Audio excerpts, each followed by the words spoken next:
superhero.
Oh, I'm so crap.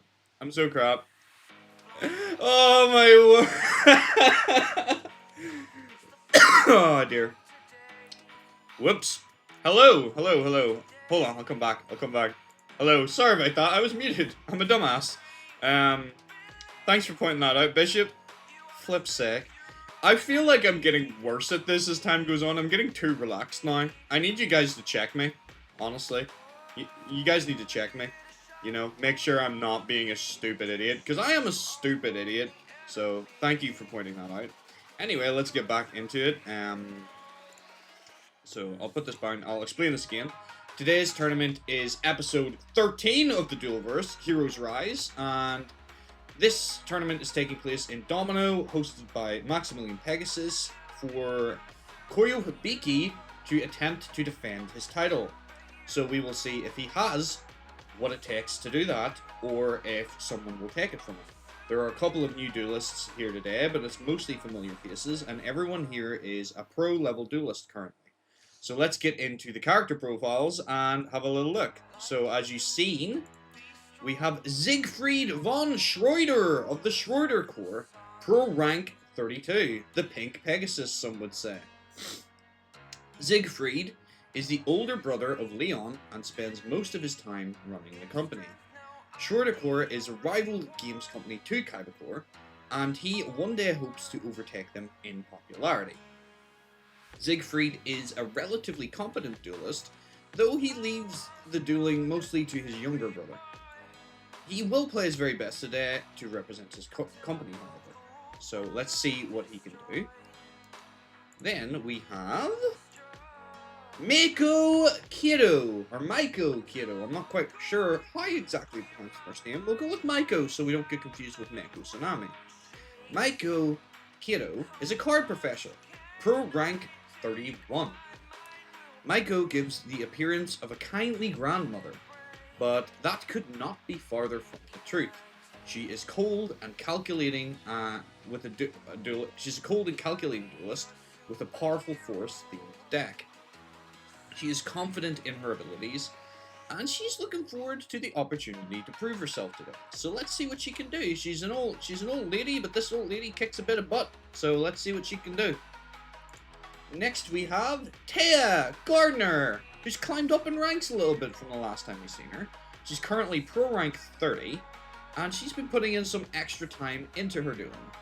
She is super pumped that Yugi and the Pharaoh are here today, and she managed to gain a few ranks, but she still has a long way to go to be on those guys' levels. But she's excited to see her friends, and she's excited to duel against them or with them today. So let's see how that goes for her. Maybe she'll gain some more ranks today. She's been doing reasonably well in recent tournaments, so maybe that will work out for her, or maybe she'll fall off. We'll see what happens. Next we have Bruce Ryu.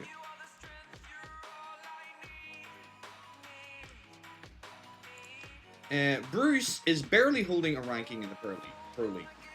He spends a lot more time in his dojo than he does dueling. He thinks that this could very well be his last tournament before he retires completely, especially if he doesn't pull a decent result out today. So he's pro rank 29, and he's kind of on his way out, I think. I don't think there's a whole lot more he's going to be able to do, but we'll see if he can prove me wrong. Maybe he'll move up in ranks today, but I doubt it. I think he'll get washed. Leon von Schroeder, pro rank 28. Leon has proven himself to be a strong duelist for his age, managing to shine amongst the Pro League with his unique Fairy Tale deck. He and his brother plan to take the dueling world by storm and put Schroeder Corps on the map. Maybe they can be even bigger than Kaiba Corps. What do you guys think? Do you think these guys could wash out Kaiba Corps and take over, or do you think Kaiba Corps is going to make a dramatic comeback? Prince Ojin, pro rank 27. Ojin hasn't really been performing well in the league. His people are starting to lose a little bit of faith in him. Hell, he's even starting to lose a little bit of faith in himself. He needs to pull off some wins today to show that he isn't just a pretty face. Pro rank 26, Willamette. Willamette is a card professor that is under the employ of Crawford. the Tenma Brothers, and Obsidian Dawn. Despite this though, he has become an accomplished pro duelist and is here to showcase exactly what he can do. His dragons hit fast and hit hard. He believes he can become the greatest dragon duelist ever, even better than the fraud Seto Kaiba. So Will is calling Seto out. He's like, "You're a fraud, Seto. I'm going to prove to everyone that you're a fraud, and I'm going to show everyone that I am in fact the greatest dragon duelist of all time." So let's see what he can do with his boss monster, the White-Horned Dragon. Brand new character today, so this is his first appearance. Going sort of on the history of our series, people's first appearances are either really, really good or really, really bad. So we'll see what happens. He might put in a good performance or he might fall. I do like his duelist though. It's kind of cool. Next we have Anka Takashi, pro rank 25, and finally in the pro ranks, as she was a minor league duelist and managed to work her way up. She is here to show the pro league what she is made of. She worked hard to earn her place here, and fought her way through the minor league for a chance to enter. Today, she is determined to show that she has the heart of a champion. Her warriors won't let her down today. She will win for her father and her legacy. Next, we have a fan favorite, Yami Yugi, pro rank 24. With a duelist level of 5 despite his pro ranking. Yami Yugi had no choice but to enter the Pro League and this tournament. Both Pegasus and Kaiba hold items important to the Pharaoh, and he must duel to earn them back. If nothing else today, he must defeat them to reclaim the lost items. Otherwise, he could end up stuck in this world forever with no real memory of who he ever was before. I know, Bishop, I know. Crazy, isn't it? Boo. Okay. Not loved by everyone, apparently, as he is proven to be forever number 2 in our tournament series. So let's see if he can actually pull the win out today.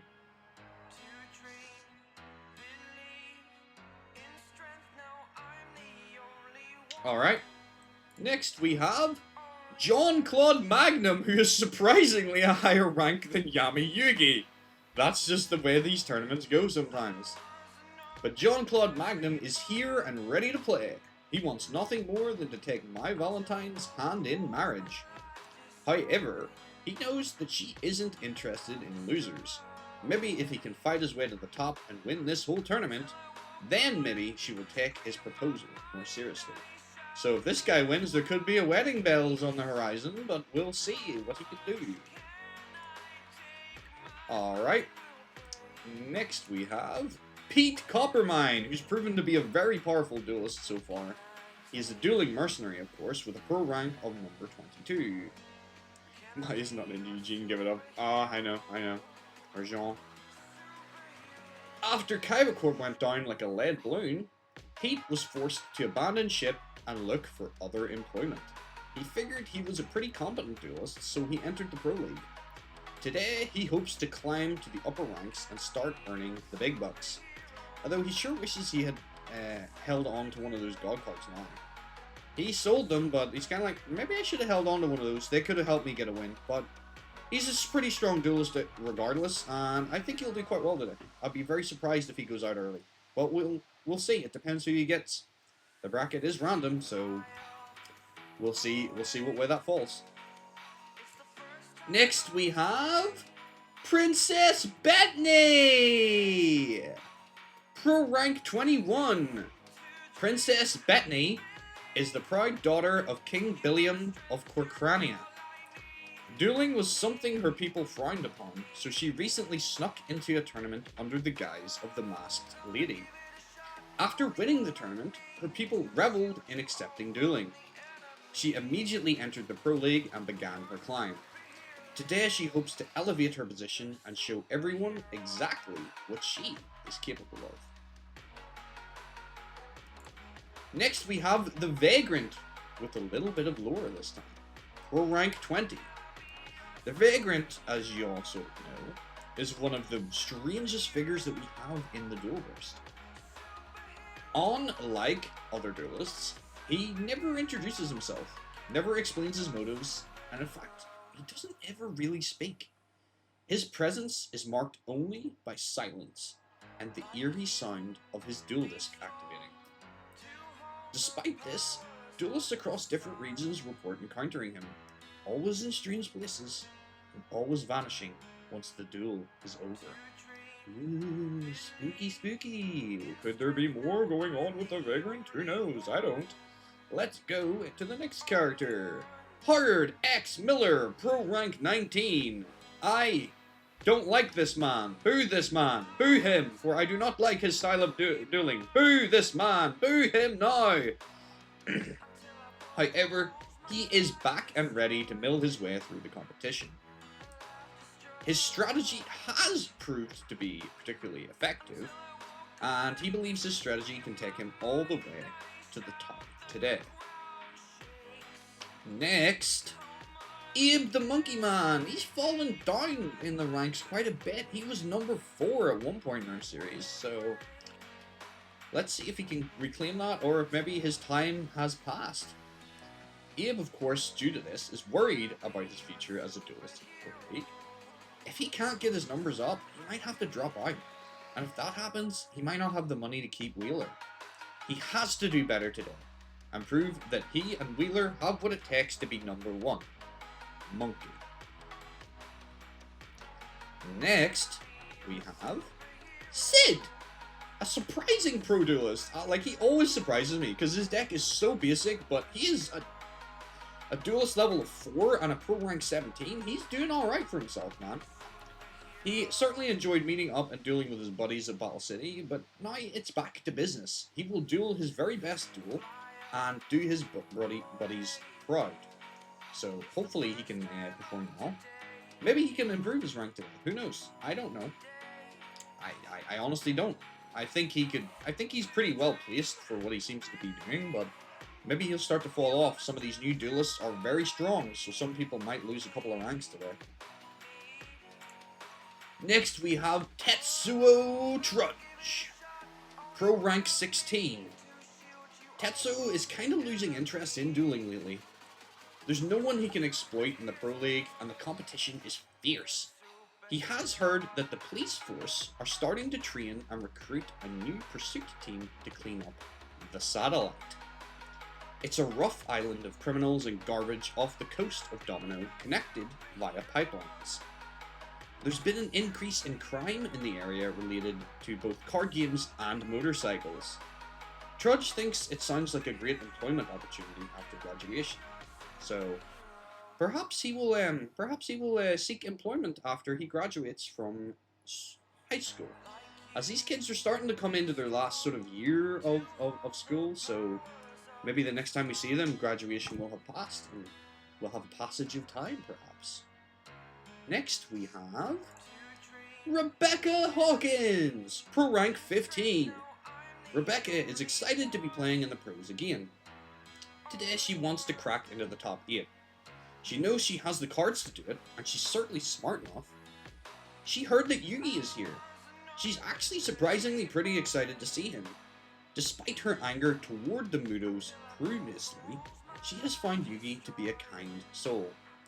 After she had everything explained to her about, like, her grandpa's card being taken by Solomon and etc., for those who don't know, she came to realize that the Mutos aren't really bad people after all.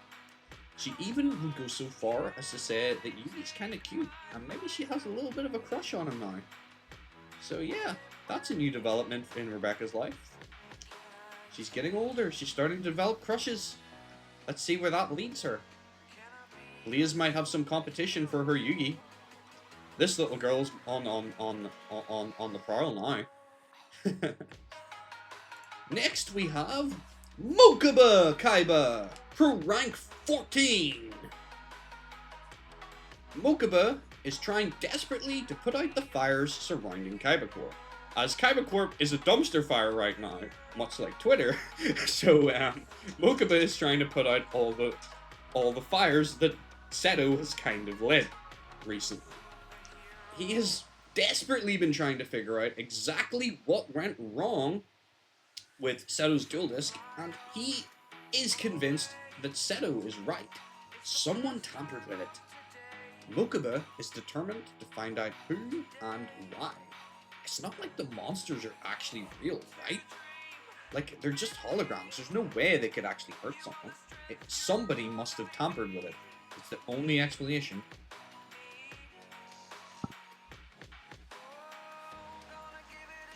Alright. Mokuba, take over. You're better than your brother. I mean, kind of, yeah. He's less of an asshole, that's for sure. Next, we have Bandit Keith, Pro Rank 13. Bandit Keith hit the drink hard after his last defeat. Despite his drunken stupor, he has still managed to hold a pro rank, and he has not yet been disqualified for bad behavior, though he's had a few warnings and is pretty close. He is, however, as I say, on his final warning, and he has to be on his best behavior today. That, however, does not mean he hasn't had a little swig before arriving today. So let's see what he can do. Let's see if in his drunken stupor he's able to still win, or if maybe his time has passed and he's falling off now. Next we have Meko Tsunami. Another duelist has kind of fallen down a little bit. Currently pro rank 12 though. Meko has had a hard time making it to the top of the league. With each new wave of challengers in the league, he seems to get pushed further and further from the top. But like the tide comes and goes, he is sure his time will come. He will give it his all and has not lost any faith in the power of his mighty C deck. So, let's see if maybe he can crawl his way back into the top 8 where he was before, or maybe this time's passing now and he needs to accept that. Maybe he's not going to find his father. Maybe his father really was lost at sea permanently. Maybe his father's dead. Maybe his father went out to get a pack of cigarettes and never came home. Who knows? I don't. Next we have Miss Chodo, surprisingly enough, who is a pro rank 11 duelist with her basic ass deck. It's crazy. I don't know how this happened, but she's still here and she's still number 11. In fact, I think she's went up in ranks. So it's crazy. I don't understand how she's doing so well. I mean, she must just be that friggin' good. She has been living the high life as a pro duelist. The fame and fortune are wonderful boons, but so long as my Valentine ranks above her, she will never truly be content. She has to be the number 1 woman in dueling, and she intends to do just that today. She did hear that brat Yugi is here today. If she is lucky, she might get a chance to take him down in Paper 2 as well. Everything is coming up Chono. So the next duelists we're gonna see are gonna be the top 10 duelists. So let me just turn this music off here. So the next duelists you see are gonna be the top 10. So I'm gonna play you the little trailer and leave you for a little bit. But feel free to message in the chat and shout hype and stuff. Don't be afraid to do that. You're not gonna disturb the video, but enjoy as we look at who the top 10 duelists in our series are today.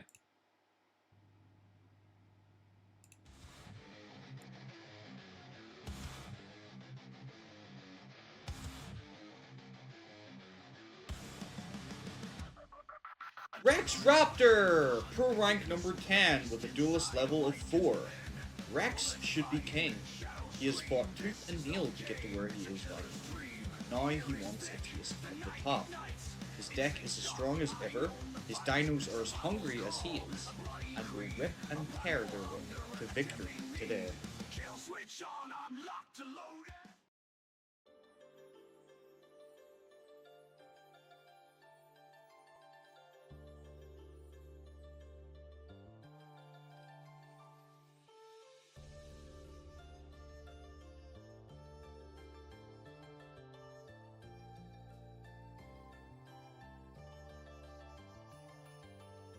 Vivian Wong, pro rank 9 with a duelist level of 4.5 stars.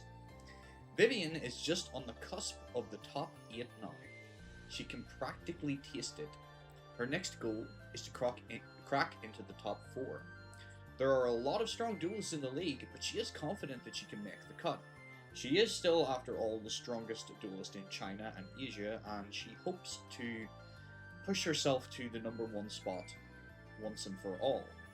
Let's see today if she's going to be able to succeed in that mission. Light the spark, let it burn bright. Through the darkness we ignite. With every heartbeat pounding loud, we rise, we roar, we break the clouds. Balfrey Ginger! Pro rank 8! Balfrey is back in the top 8 and has held his rank well despite the new challengers coming up through the ranks beneath him. Balfrey will be content to maintain his position, though he has seen that Koyo is faltering a little recently.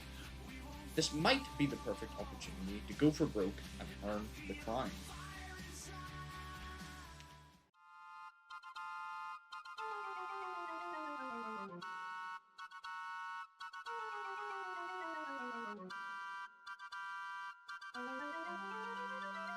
Sammy Thompson!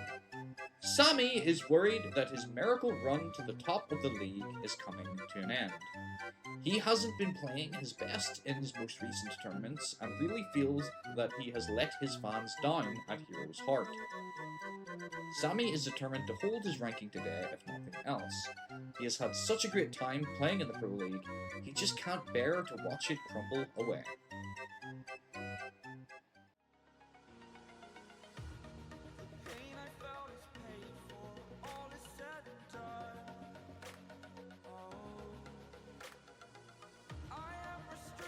My Valentine! My Valentine is the strongest female duelist in the world. She's ready to prove she is more than even that, and she's ready to prove that she is the greatest of all time. The crown is so close now. From recent reports, it sounds like Koyo has been off his game lately, and this is the perfect opportunity for her harpies to swoop down and scratch their way to victory.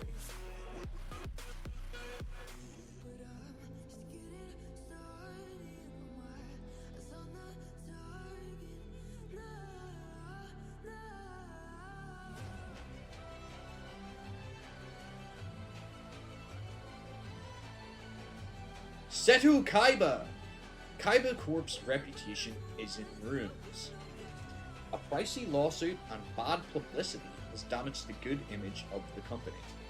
Seto thinks this is inexcusable and will do everything in his power to repair the company and his image. He has been tearing his way through the Pro League and is determined to prove that he is the greatest duelist of all time. He isn't sure how, but he is convinced that the Van Schroeders hacked his duel disc and delivered the shockwave to Eileen. There is no possible way the hologram that he designed himself malfunctioned. Someone must have tampered with it.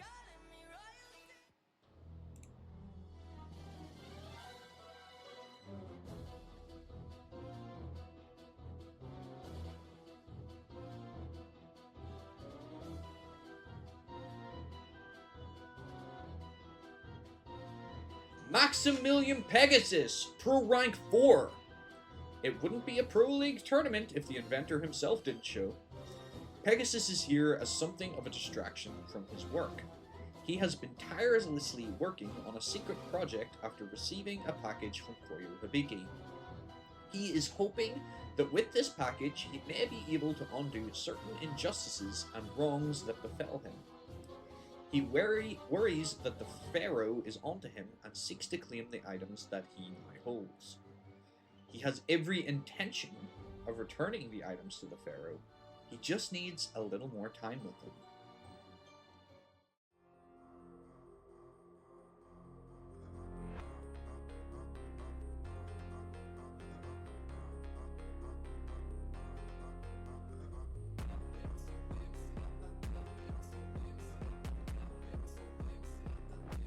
Espa Roba! Pro Rank 3! Espa Roba is less than pleased that Yugi Muto has knocked him off his #2 position.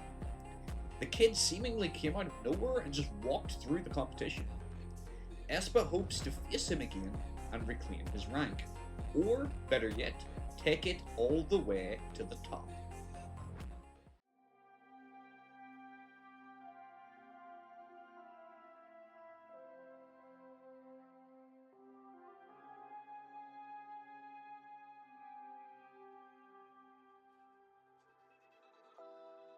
Yugioh, pro rank number 2. Yugi never really imagined himself as a pro duelist. He enjoys the game and likes playing with friends, but pro dueling is different altogether. He isn't here for titles or anything like that. Yugi entered the Pro League to support Yami in his mission to reclaim the Millennium Items and God Cards.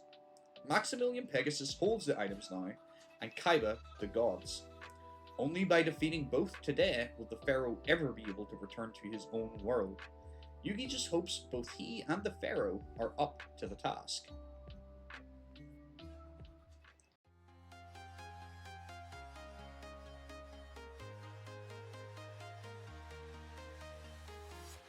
I'm walking alone, the streets are empty. The only thing I can see is my own silhouette. I'm getting Pro rank number 1 and our current king of games, Koyo Hibiki. Koyo is nervous to be defending his title today.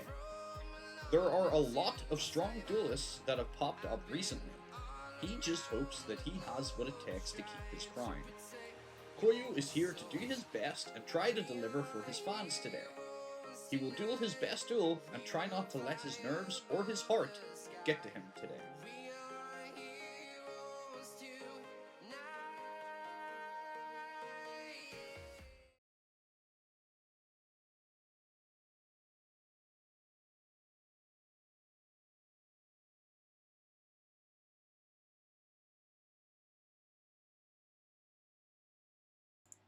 Welcome back, everyone. I hope you like the little character intros there. Does everybody have their favorite to win? I'm going to get up the bracket for you now so you guys can see who our duelists are today. Hold on. Did I not open the bracket already? Excuse me, s'il vous plaît, merci. I think I closed it by mistake. There we go. Right. Let me get the bracket up for you guys to be able to see. So, I'm going to get rid of that. And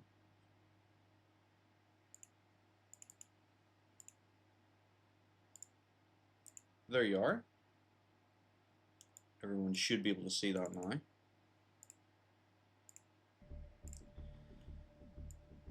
I hope. Where's the window? Oh, there we go. Now you should be able to see it. So, first duel of the day is Sid versus Yugimoto. So for those who are wondering, just in case it's not clear, the reason why they're separate and able to exist in the same tournament is because I said so. No, I'm kidding.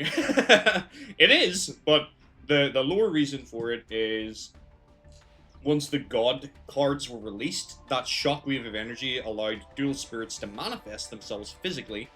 So the Pharaoh is now able to manifest himself physically separate from Yugi, so they're able to split and don't have to be connected. Plus, it means we can have both of them in the same tournament, which is fun. I like it. So let's see how it works out. First, of course, as I say, we have Sid versus Yugi. So let me get predictions and stuff ready. That duel should be ready to go. So, Sid, let's see if you can have what it takes to take on pro rank number 2. This could be a very bad matchup for you, I would imagine. So let's see if you can do anything with this. Excuse me. Yeah, let's get the duel up. Oh, faces. Let's not forget those guys. And start the duel.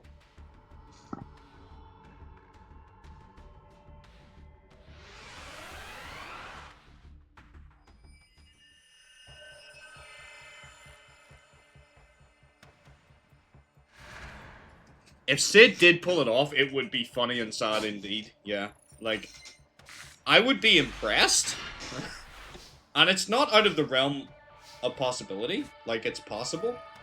I just very, very much doubt it.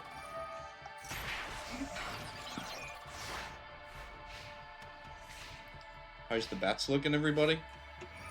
Have y'all placed your bets? Seems like all the money's on Yugi right now. That makes sense. That makes sense. I would bet on Yugi too. But you gotta, sometimes you gotta bet for the upset, right? You know? You just never know. Like, look at this move. Yugi just lost his really powerful green gadget. And now Yugi is wide open and low on life points compared to Sid. So this is how Sid can get you sometimes. Like, he just slowly whittles away, and before you know it, you're losing. Like, look at this! Holy crap, Sid! Yugi, you better pull out the stops against this guy. He is here to play. I mean, if that's all you got, I'm kind of concerned for you. MST could pop that back row. Yeah, good call. Good call.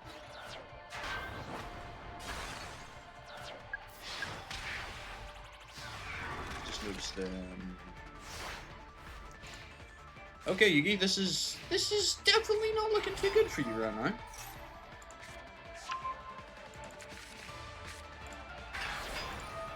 I mean, that is much better. Yugi has his boss monster, so he can pull this back. Believe me. Now that that thing's on the field, this is all to play for.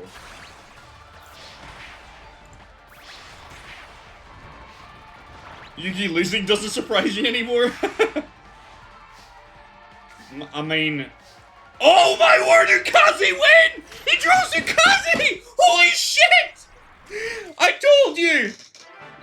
I told you, Ukazi, everybody needs one Ukazi in their deck for moments like this. Holy shit! Sid pulls it out from under Yugi. I thought Yugi had claimed that back, but never underestimate Yugi's ability to lose in our series. Holy shit.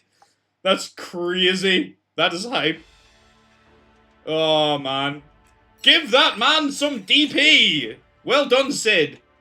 It's still to play for, though. It's not over. He has took a game, but we still have another game. We have round 2, so let's see if Yugi can pull this back. He's gonna need to up his game if he wants to take this. Like, I mean, for fuck's sake, man, you're here to try and get the stuff back for your buddy, so at least perform well, man.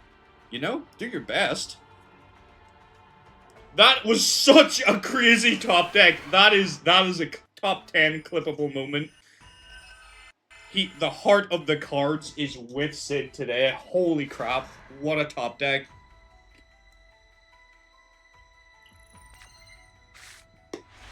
That's a strong start for Sid. That's a very, very strong start. I have an important goal, but you know what? I didn't sleep well. I got a job interview in the morning, so I'm gonna bounce, guys. Alright, preemptive Dark Hole. Probably not a bad idea.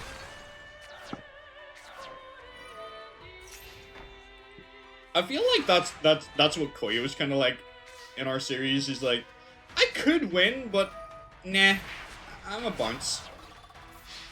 Alright, I mean, both of them are going at it hammers and tongs here. Like, Sid is proving himself. Even if Sid loses and goes out here, he has proven himself to be a very, very powerful duelist if he's able to take out number 2 in a game. Make him the protagonist.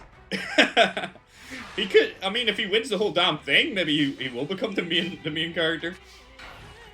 I don't think our series really has a main character. It's kind of a lot of things happening and different characters reacting to it. Urikazi. Oh, nice clip. Thanks for clipping that. W clips. I can't believe, of all the cards, he drew exactly what he needed. He does need to get a monster now, Sid, so he might need to do that. If he can get that Firewing Pegasus down, he can start Terranas, but right now he's in a little bit of a pickle. Because he's not going to be enough to pull this out.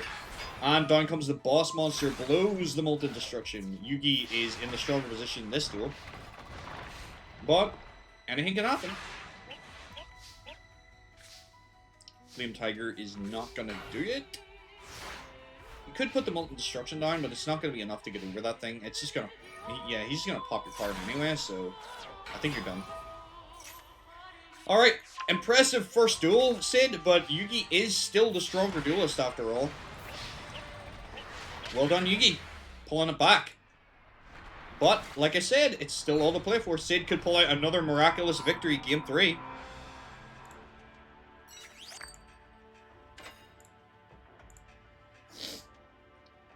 Shut your bitch mouth. I was actually thinking about saying that too. Like, how dare you diss Ukazi? Shut your bitch mouth! Yeah, I get you, I get you, figure. It is... Poison the Old Man's more versatile. And it's quick play.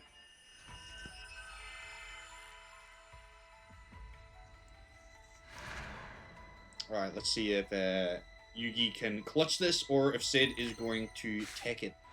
I'm kind of, like, there's a part of me that's kind of rooting for Sid here. I'm like, I want to see him do it again, because it'd be funny. And I'm all for the funny ha-has. Alright, machine assembly line, machine assembly line. Alright. I don't know if that's a good start or not for Yugi. It's a little bit concerning. Little chimera, and... Okay. Okay. That is a scary Great Angus, though, with 2,800 attack points. Yugi is going to need to get his boss monster or something to out that. Power Hole should be able to do it, yeah. Alright, takes out the Chimera. Good call. That lowers the attack points. Yugi and Pharaoh Grand Final would be hype. It would be hype. I'm not gonna lie. Will we get there? I don't know. Like, it's possible. Both of them are very good duelists, but I don't know. I mean, the Pharaoh has shown himself to get to the number 2 position time and time again, so it is possible. And Yugi is likewise, like, at least usually top 8. It's a very, like, I don't think Yugi has ever went out early. Like, I think the earliest he went out was maybe round 2. And I think that was because he ran into Pegasus, possibly. Little Yugi Seto would be great, but they're gonna, if Seto wins his duel, they're gonna meet next round. Because Seto, I think Seto's the duel after this in the bracket. So they might meet in the tournament early, which would be very bad for Seto, I imagine. Alright, Yugi is not taking any chances, he's just gonna wipe the whole damn field. Fire Ferret has no target, green gadget goes in, gets him red gadget. And that is exacties! Exact damage for the win! Yugi takes it back in game 3. Fumbled a little bit in duel number 1, but clutches it back in the end. I would expect no less from pro rank number 2. Well done, Yugi. Perfect victory. Alright, let's take a little look at our bracket, everybody. Where are we? Who am I? What am I doing? Alright. Well done, Yugi. That was a good duel, though, right? I thought that was a good match. Like, Sid had me for a moment. I thought he was going to get that. Next, we have Seto Kaiba versus Maximillion Pegasus. I would put my money on Pegasus, but I wouldn't cut Kaiba out either because his deck is strong. He's just really bad at playing it. So, let's see. Let's see which of them is going to go on to face Yugi. Either way, if Yugi wins the next round against either of these, he's going to reclaim at least some of whatever it is he needs. So let me set this up. I am going to hit a little one of these. Sorry, everybody. But if I don't, we're going to get them during a duel, and I don't want that. We don't want adverts during the duel. So I'm going to do that, and I'm going to set up this duel and shut the hell up for a sec. Where is Seto Kaiba? He is still using his God card deck for those of you that are still with him. And Maximillion Pegasus, of course, using his tunes. Yugioh!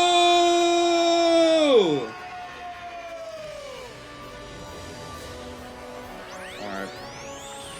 I'm gonna put Seto on the left time, or on the side we can see, so we can watch him feel in real time. There we go.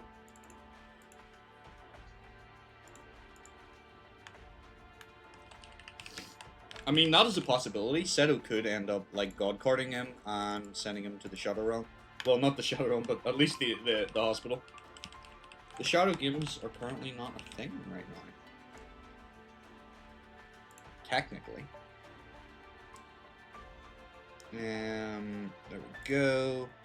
That's duelists set up. Decks are loaded. Predictions will go out now.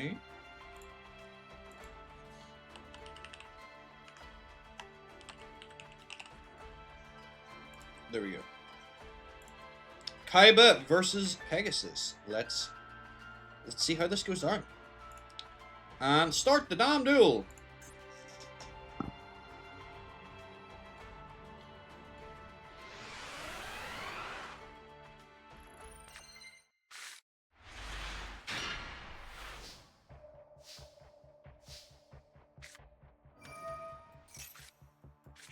Exactly, it makes the pain real. Okay, painful choice. What did he throw away there? He threw away a bunch of god cards. I don't know if that was a good choice. But he does get his Blue Eyes White Dragon back from the graveyard, so that's pretty good. And 2 god cards in hand. I mean, Kaiba's kind of set up.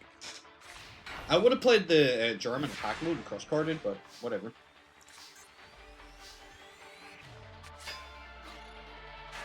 Alright, looks like Kaiba is in a very strong position.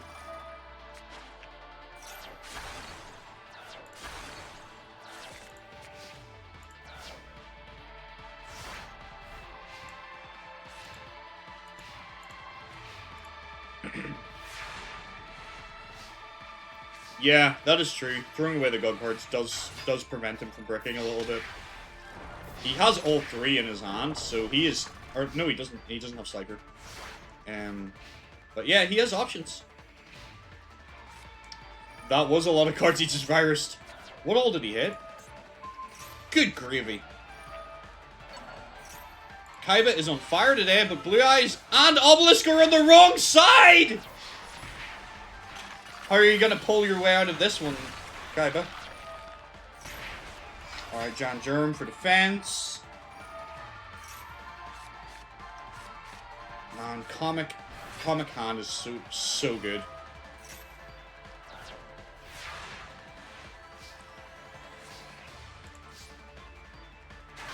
Damn. That's it for Kaiba. That's it. He can't win. He can't spear mode, right? I don't know. I thought he could have spear moded those 3 monsters. No? Maybe the AI doesn't know what to do that. Well, and like that, Kaiba is taken down by his own monster in toon form. We're going to game 2. Well done, Pegasus. That was a pretty close duel. I feel like Seto definitely played his best, came out strong, but Pegasus is just a bit more strategic and was able to win it around. God card went back to graveyard. It did. Yeah. But I feel like, can you not tribute monsters on your side? Does it have to be 3 from either? Like, does it have to be 3 on your side or 3 on the enemy side? Because I thought it was 3 from, like, either total. But maybe I'm wrong. It's not a card like, anytime I've ever used Sphere Mode, I always use 3 of my opponent's monsters anyway. Because it's just better. Ooh, that Magic Jammer might be pretty brutal for Kaiba. What is his monster here? Pattern. Big. Ring of Destruction. Okay. Nothing wrong with that. You're not going to do a lot with that Petten, though, and I don't know if, like, maybe you should have done that. You could have just rolled.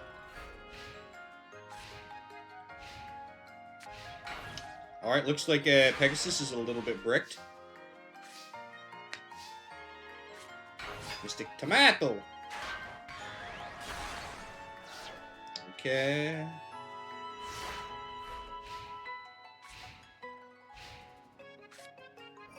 Toon World. Spell Absorption goes off.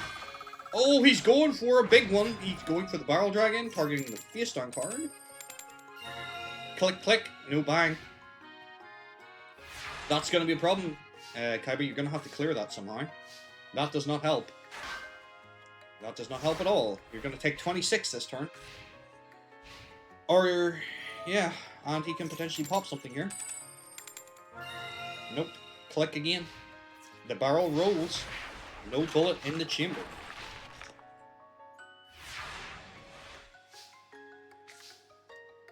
Crush card virus. That could work. That could definitely work. Ooh, that's devastating! That is devastating! That was a good crush card. Pegasus has no way of responding to that. Kaiba is also very bricked up. Holding nothing but all the power of the gods in his hand, but With no way to summon them, they're pretty much dead to him. They're useless. Completely worthless right now. Another petting. It's alright. Guess you could play it in defense. Yeah. Okay.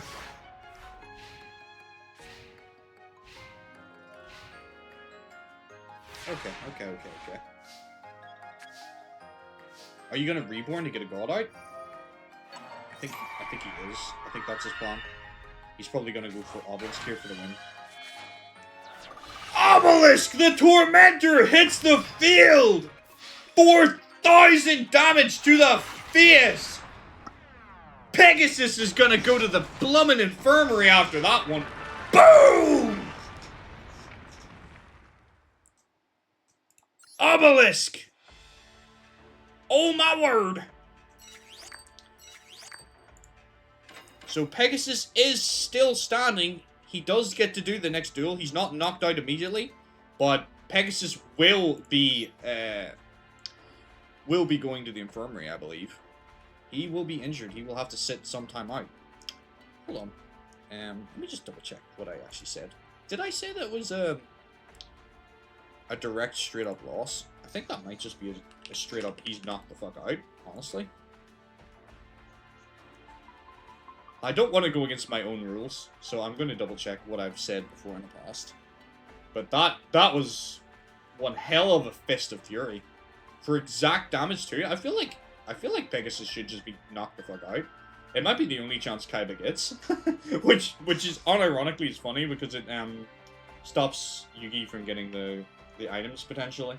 Maybe we'll see. I put these rules in here ages ago. Ooh, what you say?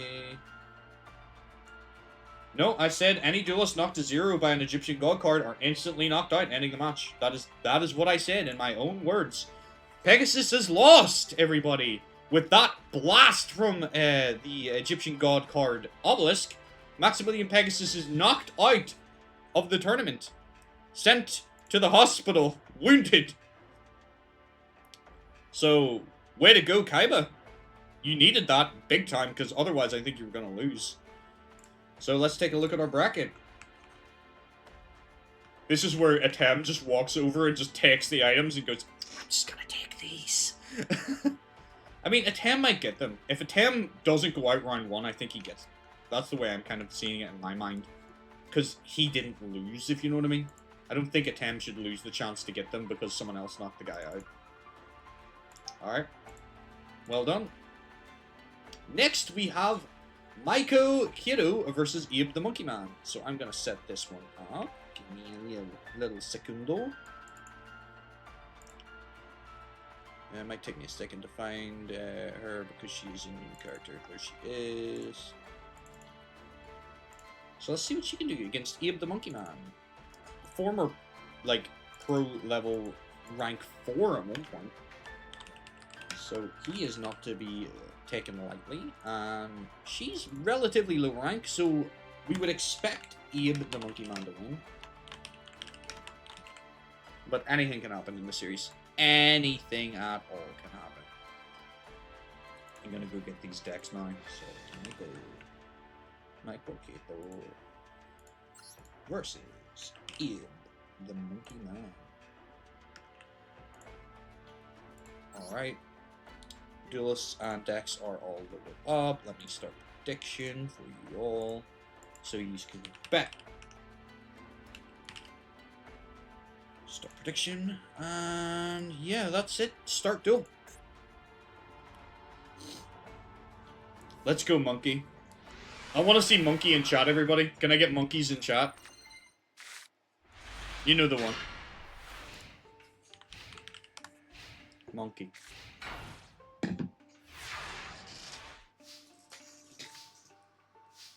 Monkey.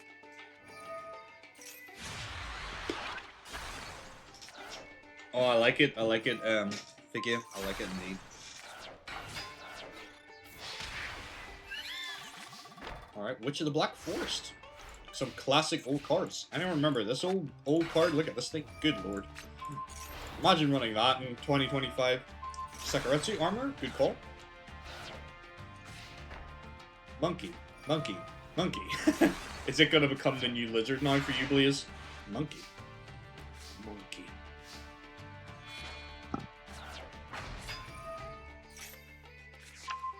Giant rat to hand, not bad. Ancient One goes in for 1800. Imagine if Abe loses to Ancient One of the Deep Forest. What a way to lose. Lizard, lizard, lizard. Giant rat hits the field, goes in, along with the Ancient One. I think Abe's about to get diffed. That's wild. Let me just up a little bit low. Whoa, whoa, whoa, whoa, whoa, whoa. Right there, right? Nope, that's exactly where it was before. A little bit higher. There we go. Oh my word. She won with those basic ass, like, Gen 1 normal monsters. Abe, you should be ashamed of yourself. You're going to lose your monkey if you don't win. Win better. Play better. Monkey. Monkey see, monkey do. Go. Banana.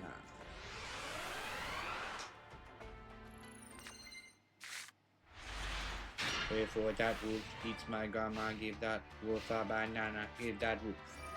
Summon the god monkey card. Yeah, you need the big baboon monkey. I mean, both of them have that card, which is kind of funny that they're fighting and they both use that as their boss monster. The green baboon. Who is the better wielder of the baboon? Magic Jammer? Okay, throws away the baboon. I don't know if I would have done that. Would have maybe threw away the Fisher, but like, yeah, that was a tough choice of what to throw away, to be honest. Doriado. And 500 burn. Your fighter's power increases, and Giant Rat goes in on another 500 burn. Not looking as good for Maiko this time. Pot of Greed! That could change things. That could get her some things. Sakuretsu armor is good, along with a Fisher as well. Alright. That's good. She can turn this around with those cards. That was a good Pot of Greed. MST does deny the Sakuretsu armor though. Ape Fighter goes in, takes out Giant Rat. Giant Rat is going to get... What's Giant Rat going to get? Is it going to get another Giant Rat perhaps? Indeed, another Giant Rat. Nothing wrong with that. It lets her mill her deck out and keeps a defensive wall in place for now. Because there is no way in hell she can out the Ape Fighter. It's just too damn strong for her. She needs some sort of destruction because she's not going to be able to overpower that thing, and it just gets stronger and stronger and stronger. Giant Rat. Is it going to get another Giant Rat? Yep. Okay. Because, I mean, like, this is one of her stronger, considered one of her stronger cards, and there's no way it can match that. Even her baboon can't match that card now. That's a good point. There is an Earthbound Immortal that is a monkey. Be a little bit of time before you hit those guys, but we are getting there. We're going to go into GX soon.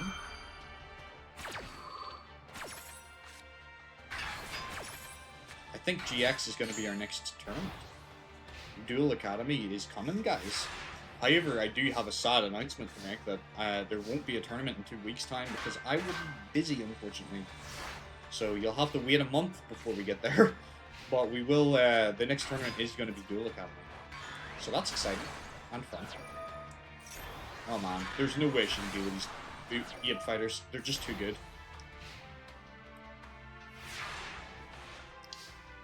It's just a matter of time. She's slowly losing.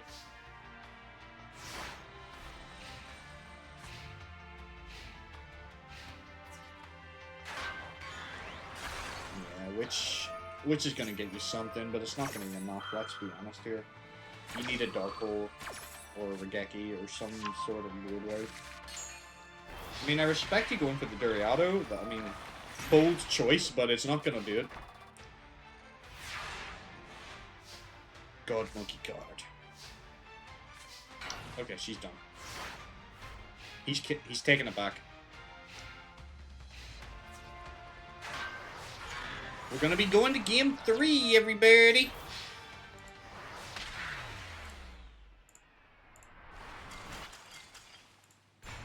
Alright, game 3, let's go.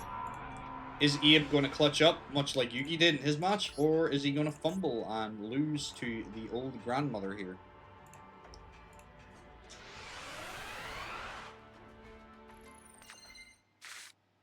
Monkey. Ooh, that's a lot of baboons.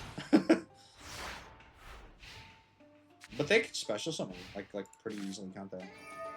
Yeah.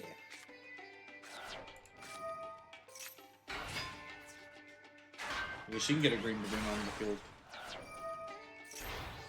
She just needs a beast monster to be destroyed.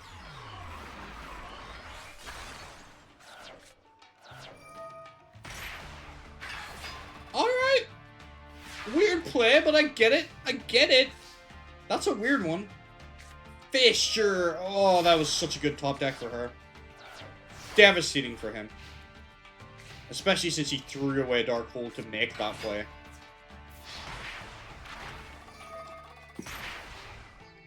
Alright.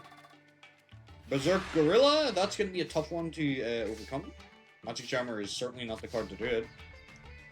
I think he's going to beat her down again. He is just a powerhouse of attack. Alright, I get it. Yeah, that makes sense. That's a good move. It's not quite enough to get you the game, is it? Oh no, it is! Because of the bird, that's going to win! Well done, Monkey Man! You did it! You did it for Wheeler. Wheeler is not going home. Or rather, you're not losing Wheeler. You're holding on to him. You're going to be able to feed him just a little bit longer, but you're going to have to do, like, another win at least, probably. Monkey. Well done. Well done, Abe. You didn't go out in round 1. That's the important thing. You're showing that you are, in fact, rank 14, I think? I know he's out of he's out of top 10, but I can't remember exactly what he is. Next we have Vivian Wong versus Mokuba Kaiba. So let's see, will Mokuba be able to move on and take on Abe, or will Vivian Wong defeat him? Let us see. Vivian is the higher ranked duelist, so I kind of think maybe she should win, but anything can happen.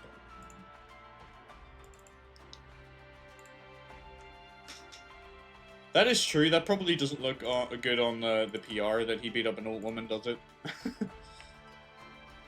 But hey, a win's a win. Sometimes you have to beat an old lady off with a stick. You know?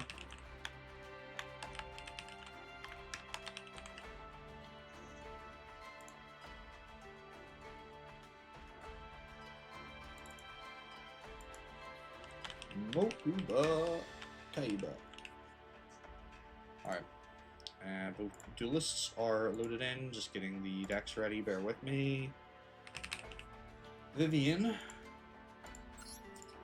versus Mokuba.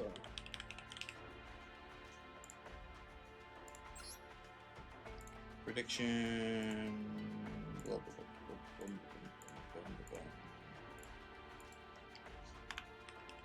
Don't forget to place your bets. Those of you with your little points. You're dealing with cat drama. It's okay. That's fine. I hope it goes okay for you.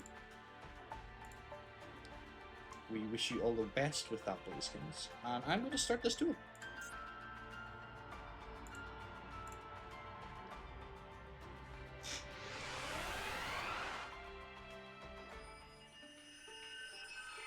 Who's going to win? Will it be Vivian Wong or will it be Mokuba Kaiba? What are your predictions?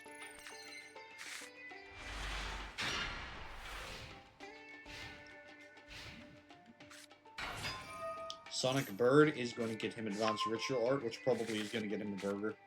He's going for burger! The Burger King is here!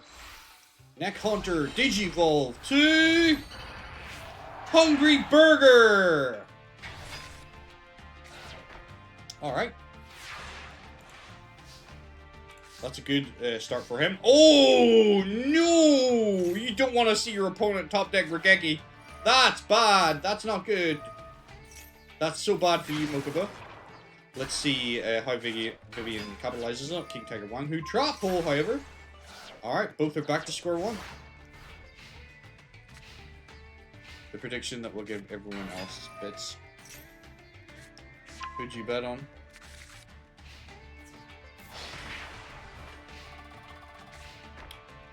Do you not have any faith in Vivian? I mean, look at her. Oh, these trap holes are devastating her right now. She's pretty decent. Like, despite her deck being a bit weird, like, it works. Alright. Beast Fangs combined with Giant Rat. Yeah, that'll get you over the Sonic Bird and the Crocodilus. I would have gone for Crocodilus and just done more damage, but okay. That's probably the safer move to make, because then, like, if you pop your Beast Fangs, you're still good. But Mech Hunter is just 50 points too strong. Giant Rat will get you something, though.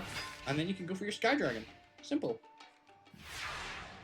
What is Sky Dragon? It's 1900, isn't it? Yeah. The boss monster's here! Sky Dragon! 1900 attack points takes out Mech Hunter. Hard to believe that that's her boss monster, isn't it? Crazy times we live in. I don't even remember when, like, 1900 was a boss monster, like, in our first tournament, you know? Like, genuinely. Like, the decks were so low power now. We're back then. But things have got a lot faster and a lot stronger very quickly. We're on episode 13. 1900 boss monsters are a bit weak on it now, but, I mean, it's putting in the work. She just likes purple dragons. She's a big, big fan of Barney the Dinosaur. Secretly. That's really what it is. Damn! I mean, she should beat him. She is a higher ranked pro. So you would expect her to win. But, like, I'm always surprised that she does so well. Because, like, her deck, there's nothing really fancy going on there. It's just really, really basic. But sometimes the AI seems to be better at playing decks that aren't overly complicated. So let's see if she can clutch this for Mokuba, or if Mokuba is going to do it for the Kaiba brothers. His brothers already made it through, so let's see if he is able to take it too.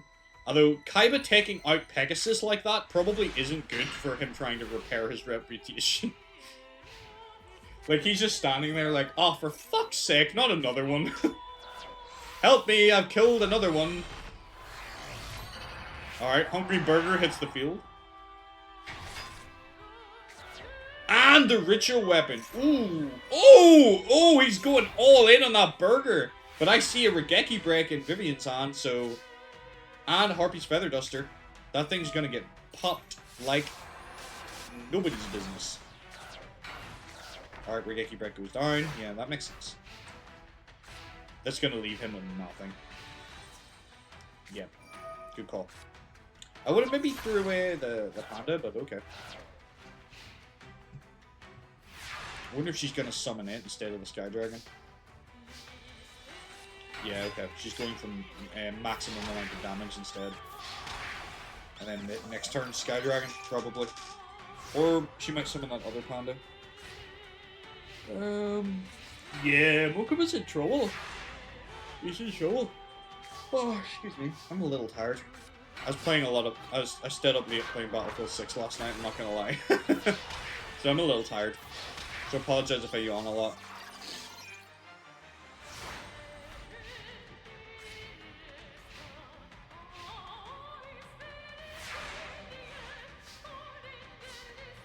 You keep getting double feedback. I don't understand why you're getting that. That's weird.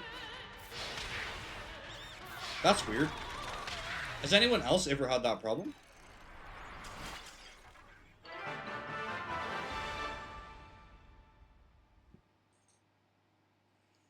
Alright, Vivian takes it. Well done, Vivian. I don't know why. Is anyone else... Does anyone else get, like, double audio?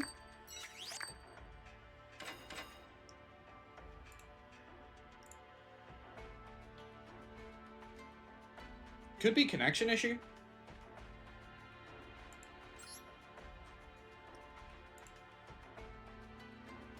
Could be a connection issue. Alright, Vivian, 2 O's, Mokuba. Mokuba is done. That's gonna affect his ranking, most likely. Bandit Keith versus Willamette. So a new character versus Drunken Old Keith. So let's see who is going to take it. I'll hit a little one of these real quick. You don't have double audio? I think maybe it's just an issue on phones, possibly? I don't know. I don't know if Blaze has that issue. She's never mentioned it before, so I don't know. It could just be a connection thing.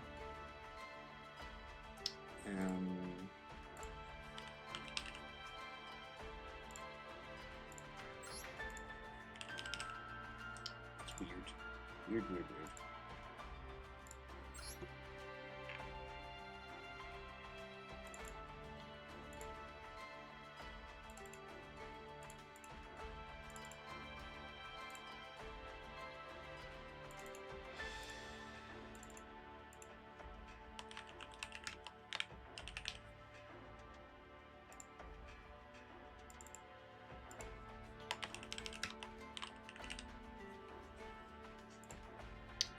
Fuel lists are loaded in and ready to go. All predictions need to be started.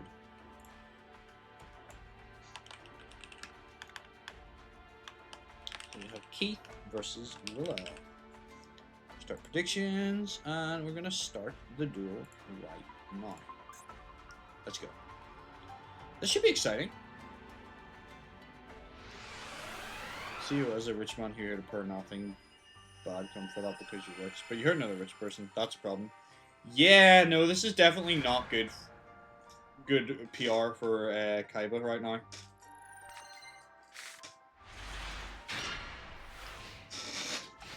Injuring people and dueling, probably not perceived as a cool thing to do, typically. But you never know, like, I could also rule that, like, people enjoy seeing people get, like, hurt in the duels. That makes it more intense, you know? I can go either way. It depends how well Kaiba does. If Kaiba does well, we go the route of, like, people enjoy seeing people hurt. If Kaiba does badly, then it's like, no, we don't like this. That's horrendous. Siegfried is sitting there laughing his ass off at this. Oh, 100%. Because Kaiba's just like, Siegfried! This is all your fault! You've done this to me! And Siegfried's like, no, Herr Kaiba, you have done this to yourself. I was not involved. I can't wait to watch Siegfried go out round 1. Unfortunately, his deck doesn't work fully. There's a lot of his cards he can't even actually play.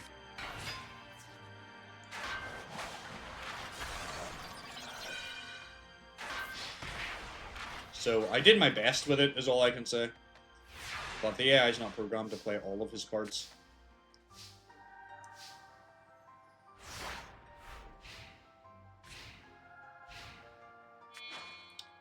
Ooh, down comes a boss monster, the Tri-Horned Dragon. That's gonna be game. That's game. Yeah, Tri-Horned Dragon for the win.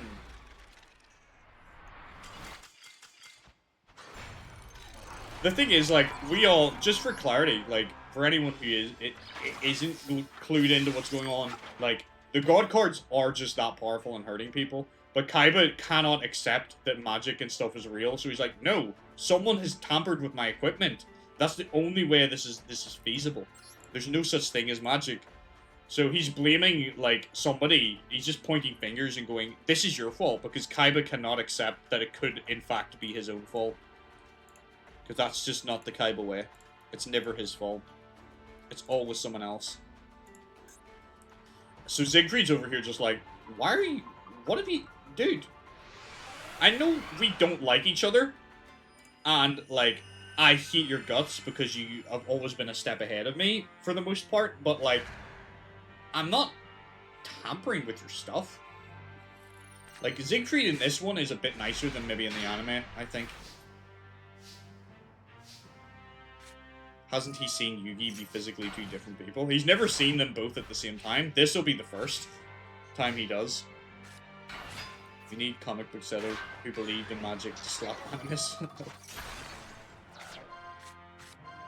So, I don't know, like, never doubt Kaiba's ability to just be like, okay, well, that's obviously your brother. Or Joey in disguise. But maybe he'll start to believe. But right now, he's just strong denying everything. He's in denial. And not the river, by the way. Yeah, he would just probably say they're twins.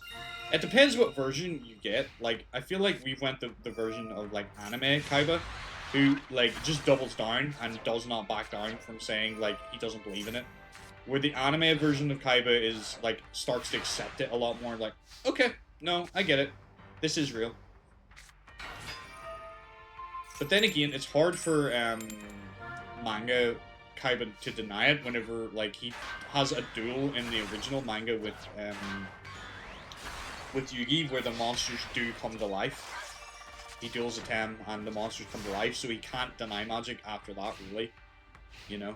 That's what inspires him to make the holograms in the first place.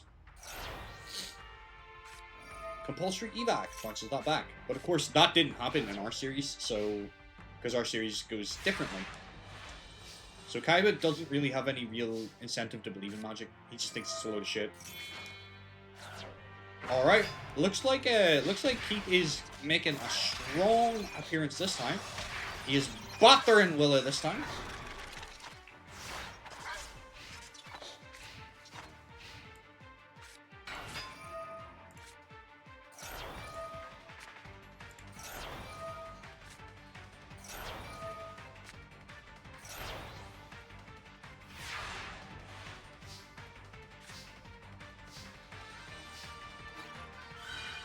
And yeah, that's gonna do it. It's gonna be a doozy. How is Willow gonna turn this around? He's got barely any life points, and Keith has a field full of monsters. Just. Ooh, okay. You know what? I get it. Desperado is gonna try and pop. Desperado pops the Vanguard and draws Keith a card. Willa's offense is over. Bandit Keith is going to win. Boom! Shakalaka! Keith takes it back. Pure luck. But sometimes that happens. Sometimes you just need to get the right flip of the coin. Alright. Round 3. Is Keith going to pull this back? Or is Willa going to show his stuff today?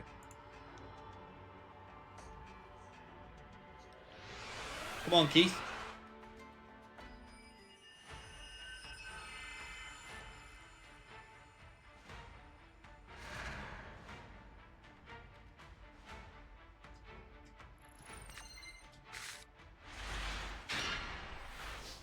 It's hard to believe that Keith won it, isn't it?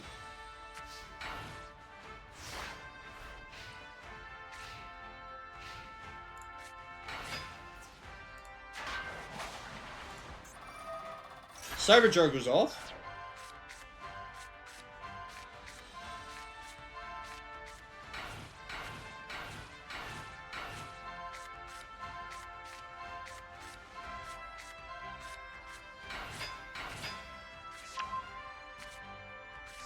Oh, welcome Makuku. It's been a while. How are you doing?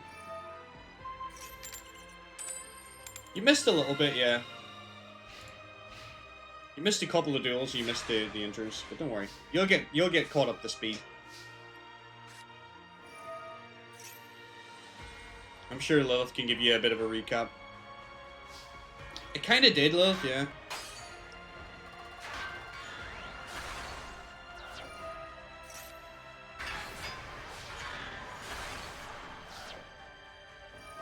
Barrel Dragon is going to attempt to pop. It goes off! His luck is turning around, Keith.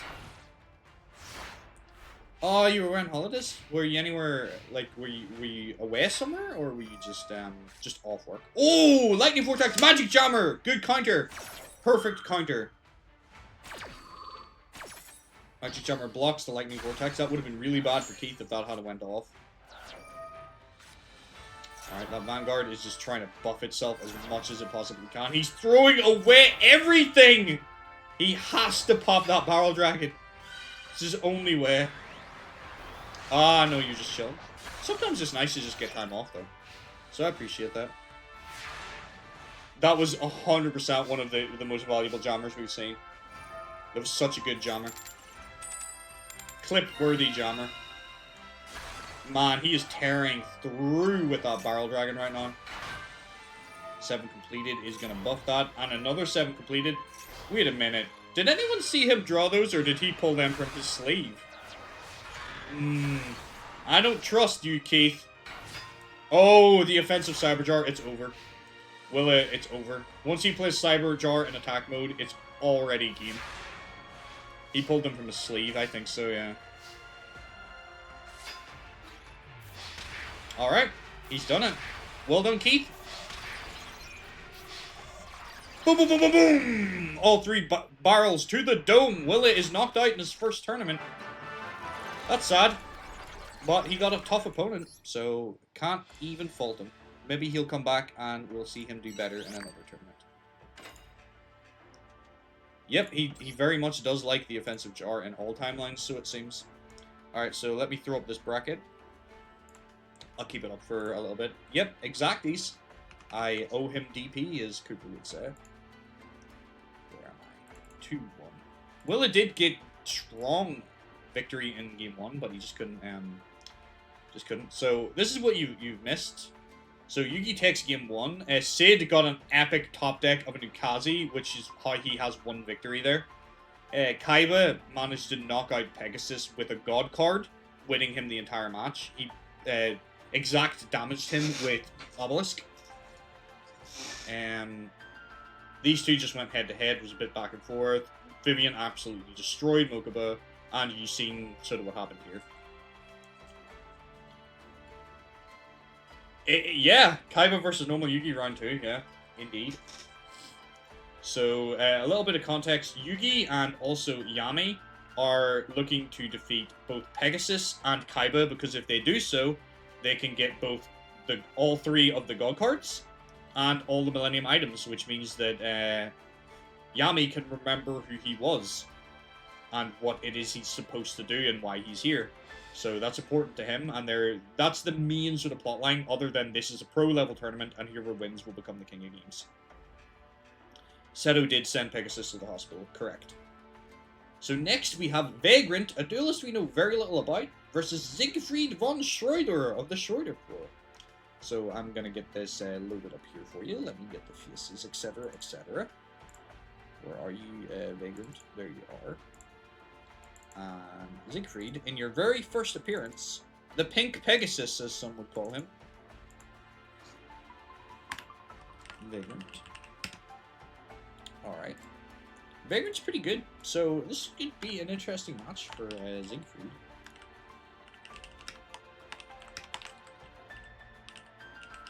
Siegfried von Schroeder.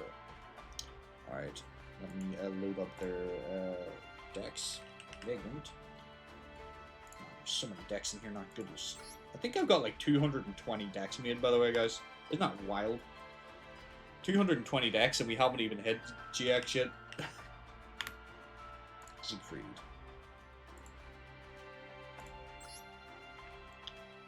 Alright, start prediction. Vagrant. Siegfried. Start duel and start duel.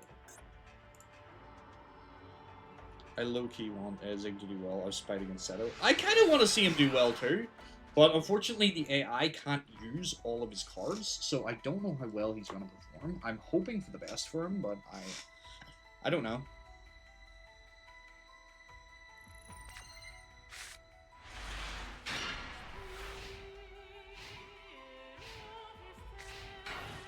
Okay.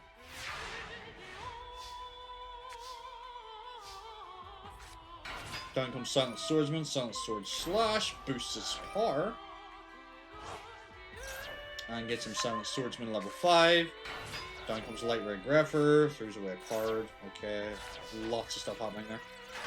Attack and attack. What was that card? Oh, it was one of his Valkyrie. Is there some specific lore about Vagrant in Duelverse? Not really. All that we know about him is he kind of just appears places, duels people, doesn't say a word, and then, like, win or lose, he just sort of vanishes. He's kind of a mysterious, enigmatic character right now. We know seldom about him right now. Upstart Goblin gets Light Ray Greffer. That's going to beat over that Valkyrie.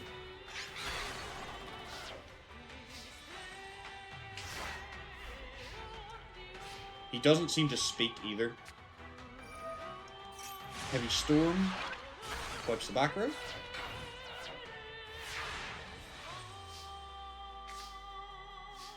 Could go for the Silent Swordsman if he so chooses, but instead he's going to throw it away. Okay. Weird choice.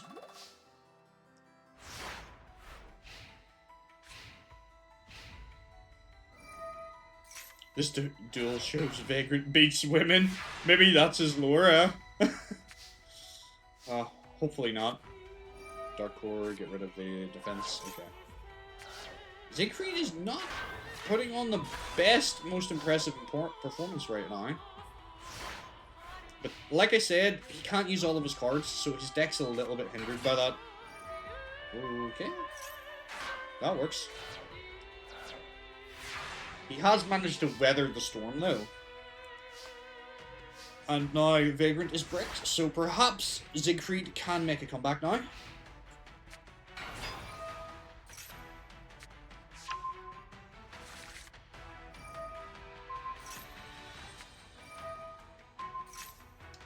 Oh, it's one of his big ones, Valkyrie Sigrun. Now he can start doing some serious damage. Siegfried is showing off what he can do. Drops his opponent to 800. Vagrant is within Ukazi range. Go pink German Pegasus.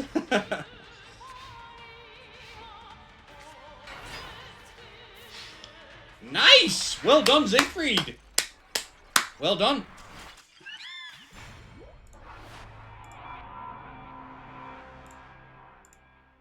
Good show. Not so good for you, Vagrant. You kind of, like, you made some weird plays that I'm like, I don't understand why you did those, but, you know, if you think they're going to work. I am going to hit this match, and then I'm going to run to the toilet real quick. So I will be right back.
Did I miss much?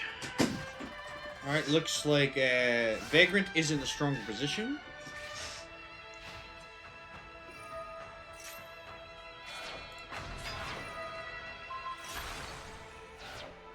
Okay, that gets rid of the Silent Swordsman, but you're not strong enough to take on Light Ray Greffer. So how are you going to get around this one, Siegfried von Schroeder?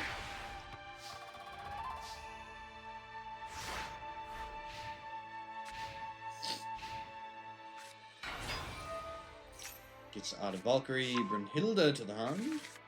You have any other play? No? Okay.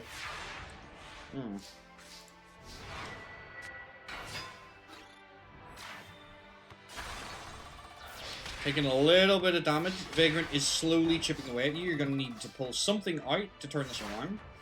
Regeki or just something strong enough to beat that light red grepper. Man, he's getting like beat down by 1700 attack. That's kind of nasty. Out comes Silent Swordsman level 5. 1700 attack beater is too strong, yeah. That would have walled if it wasn't for that level 5, but unfortunately it's not going to be enough now. 2000 is not enough to defend you anymore. You're going to need something bigger. That could get you something, Graceful Charity. Pot of Greed, okay. Dark Hole, excellent. That takes everything away from Vagrant, leaving him with nothing on the field. But he can't... Oh, sorry, it doesn't affect the Silent Swordsman level 5, of course. Oh, and Royal Decree top deck, so spells and traps are pretty much useless right now. Siegfried is in real bad shape. Monster Reborn. Is there anything you have that's gonna be able to deal with that, though? Special Summon Valkyrie Monster. Top 2 cards. Okay. You know what? That was a good move. Gotta give him credit. That was a good play. He's not out yet. Nova Summoner will be able to defend Vagrant.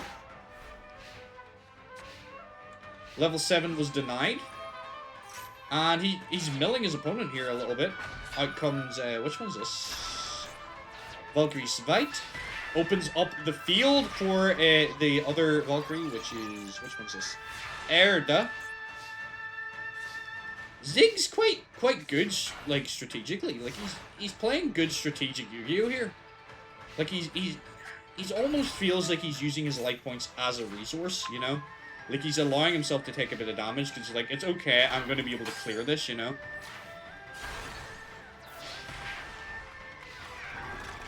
Yeah, he banished it. I think he's going to do it. He's going to do it! Siegfried has done it. He's turned it around with 800 life points left. This is why everybody should have everybody should run a Nukazi. Everyone needs one Nukazi for situations like this.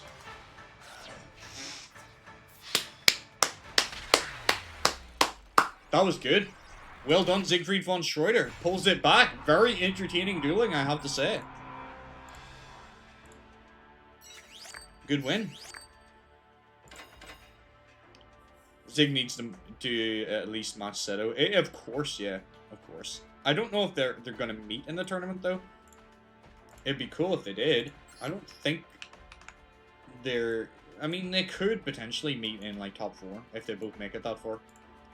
Well done to Siegfried von Schroeder. 2-0's Vagrant. Very, very close duel, though. Vagrant did fight quite hard, but Siegfried just was able to, you know, sort of finesse his way through it. He's going to go against Keith in next round. Now we have the original character of my beautiful, lovely old lady, Bethany. Princess Bethany versus My Valentine. So let me get these duelists loaded up. For those of you who missed, I'm maybe not going to say it, but I mean, I guess I will if you're here watching live. Princess Bethany did win the last tournament that she showed up in. She won our previous tournament, so she is quite a potent duelist. Good enough to get to half finals, but we could theoretically have Kaiba versus Zig. I mean, maybe. Like, in principle we could, but I don't think they're gonna make it to top 4, both of them. But I don't know. Anything is possible. Princess Bethany versus My Valentine.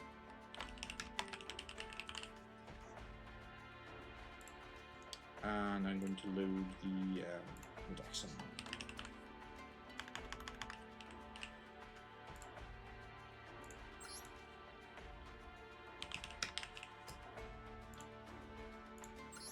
Start the duel. Theoretic. Kaiba needs to beat Yugi for that, and we have seen how it's gone so far in the show. That is true, yeah. Let Mai beat this spoiled rich kid. Need to do predictions here. There you go. And need to get rid of the there you go. All good.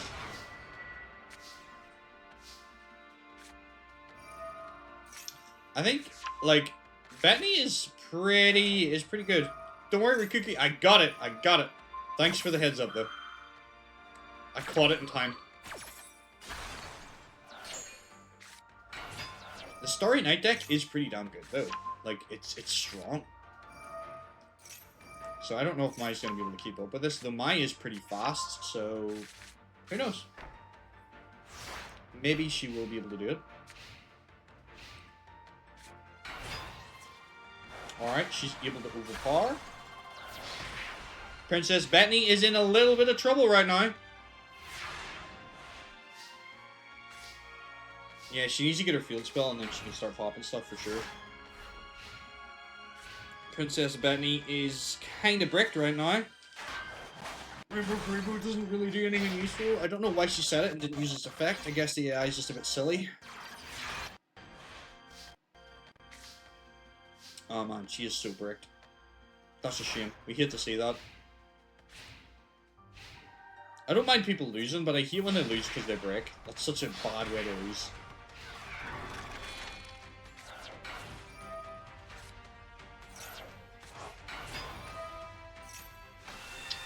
The boss monster's here though. Starry Night, Starry Dragon hits the field, pops the Harpy's pet dragon that she'd played face down. So yeah, this is still going. There's still time. I think playing that Estelle on attack mode is foolish. I think that could cost you the game, Bethany. I'm not gonna lie. Oh, but you get rid of it to get out Sayaryu. Okay, excuse me. That was a good move. And your opponent's down to 2,500. You just need to not put something weak in attack mode and save your life points.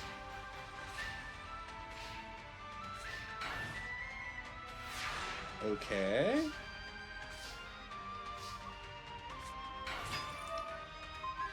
Okay. All good. It looks like Bethany is pulling it back big time. I think this is it. Sayaryu for game. Mirror Wall is gonna save Mai. She's bought herself a turn.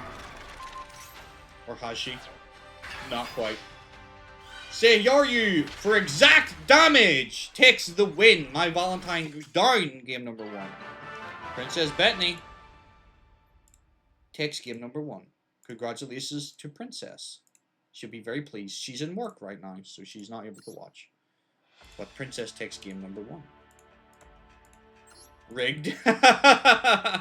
Maybe. Alright.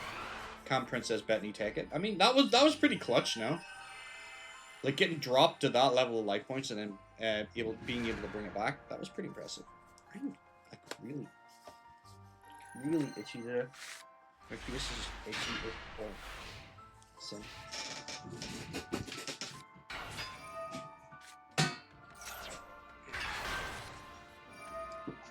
I'm gonna Amethyst. Okay. Gets her Cyber Shield. Okay. That is a strong start from Mai. Like, that is pretty good. I don't know how Princess Bethany intends to respond. I guess going into Estelle. Starry Night Sky. Okay. Starry Night Ceremony.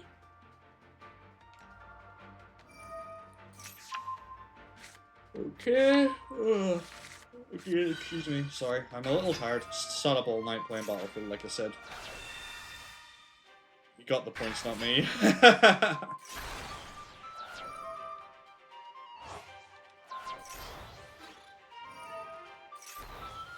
Princess!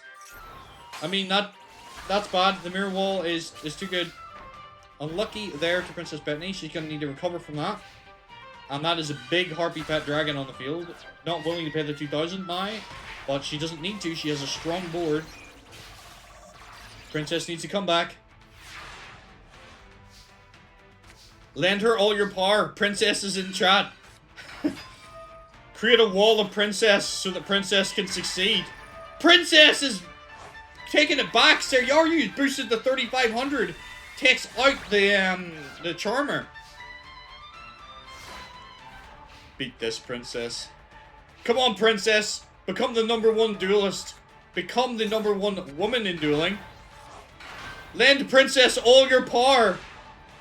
She's going to need it to beat that Harpy's pet dragon. MST gets rid of the hysteric party. Good, good, good, good, good. And Seiyaryu's able to beat over the Harpy's pet dragon now. Mai is top decking. It does not look good for her.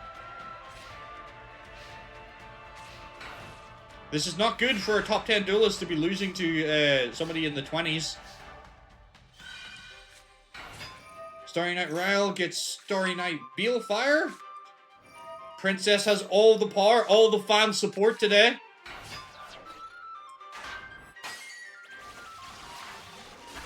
Seiyaryu! What are you gonna do? 25 to the face? Harpy Lady 1. I mean, that's cool, but it's not gonna beat Seiyaryu.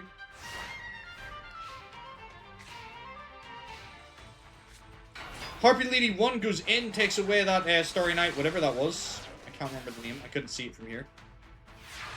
Yeah, I think Mai's done. I think this is it. Pot of Greed! Pot of Greed gets Princess 2 new cards. Regeki to clear the field, and that will be 100% game.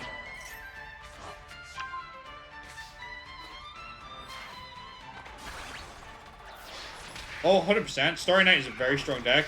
This is the one, but this is the one that Bethany chose. Because she's seen how good it is in Master Air. She's like, I want that deck. I think it's cool. I was like, okay, you can have it then. Regeki! I mean, she actually wanted Mai's deck.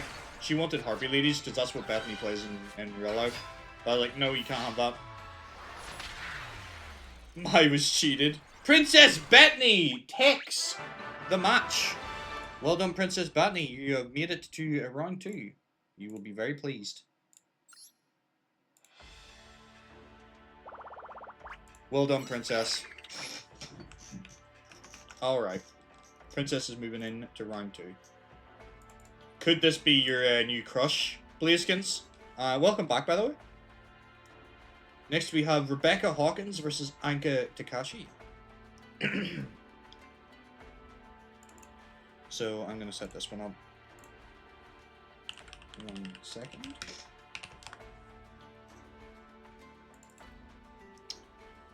Rebecca also has a crush on, she has a crush on little Yugi right now. That is a good call. I probably should do that. My throat's getting a little dry.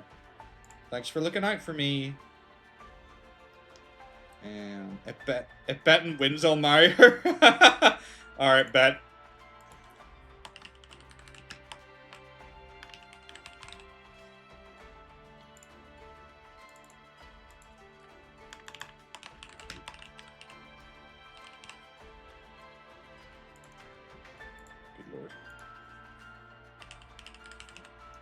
Hawkins, let me just set this up, then I will drink my water, I promise, don't worry.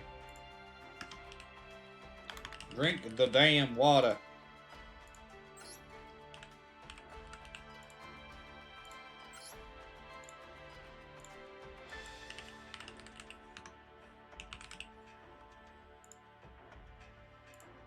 Start the duel. Close the window and drink some water because I've been told to. And if people didn't, I would probably forget.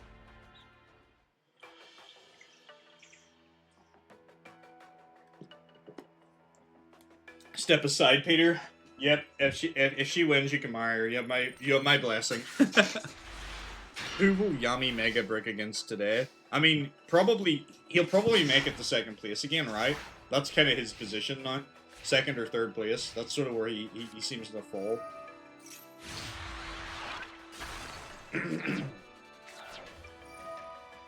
Air Forces. Alright, this is good stuff from Anka, but it is helping Rebecca, giving her more cards. Heavy Storm is going to go pretty decently here. Does Mermaid have enough? Yeah, it can beat a root, yeah. But Reinforcements goes off, which is going to make it strong enough that isn't going to work. You're not going to be able to beat it this turn. But you certainly can next turn. Alright, your Monster Reborn in Sangan? Okay. I don't know if that's really worth it, but okay. It's weird that she's a warrior. Yeah. Well, I looked at like what deck she actually uses in like the game she's in, and she tends to use warriors. So I figured I would do this. She does use like the D monsters as well that Cooper give her, but I didn't want to feel like I was copying him. So like, okay, she uses warriors. We can make like a leading warrior deck and give her a different background. Because you don't want to just do the same thing everybody else is doing, you know. We all want to be different. That's why they're all different universes. Slight variations. Maybe some crossover here and there.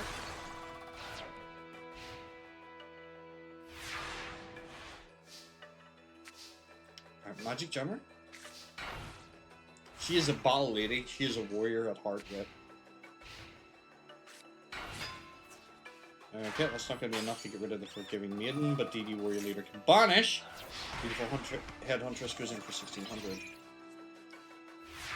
I mean, 1600 beater is pretty good against Rebecca because she doesn't have a whole lot of attack points outside of her Shadow Duel. Solemn Wishes will give her a little bit of recovery though. King of the Swamp, damn. Yeah, she's not doing too good. Rebecca's in a little bit of trouble. 500 Premature Burial could get her something. Cure Mermaid, at least she can get rid of one of the monsters. Nicely done. No, she really doesn't. She just doesn't have a lot to beat over something 1600 attack points. It's crazy how that can like be a deciding factor in these games. Like, simply just not having enough attack points can lose you the whole game. Solemn Wishes, okay. I mean, she could get all the life point gain, but it's not going to matter when your opponent is sitting there with exact damage. Okay, yep, that's it. Anka is going to take down Rebecca! Game 1 goes to Anka.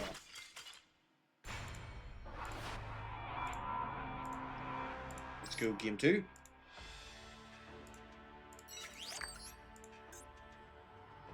My numbers are bigger yours. Exactly. Sometimes that's all it takes. You just need to have bigger numbers. Yeah. I mean, she's just a kid, though. She's got a long way to go, Rebecca. The fact that she's in the Pro League at her age is pretty damn good.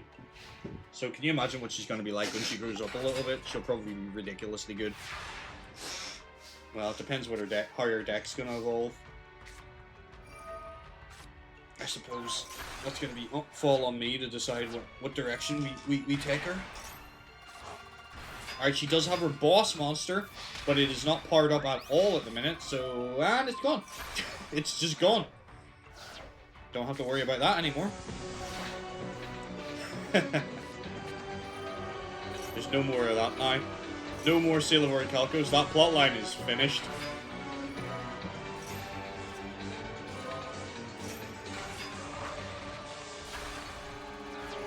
Witch of the Black Forest comes out, gets Dark Lord Marie, but you can't summon it, so don't know if that's the idea. Head Huntress. Yep. I think she's gonna lose again because she can't beat the Head Huntress.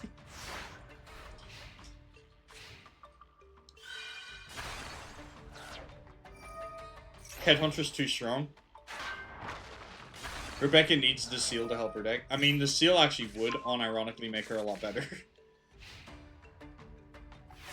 But those guys got their asses handed to them. Their organization is disassembled. They're not about anymore. And I'm pretty sure some of them are sealed in the seal now. So we're never going to see them again. I think the only one who's still up and about is Gurimo.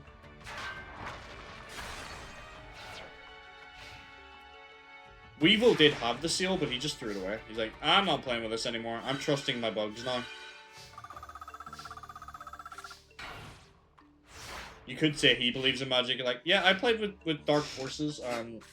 Let's go down a little bit. I suffered the consequences, so I'm not going to do that again.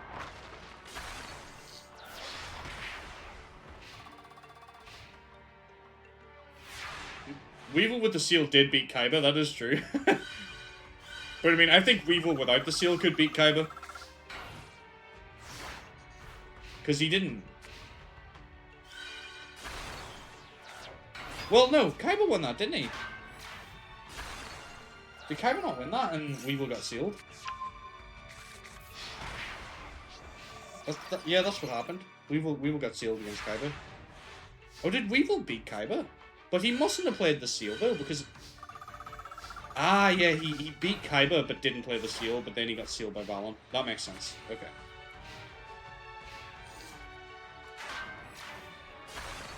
Because I'm like, Kaiba never went to the seal realm.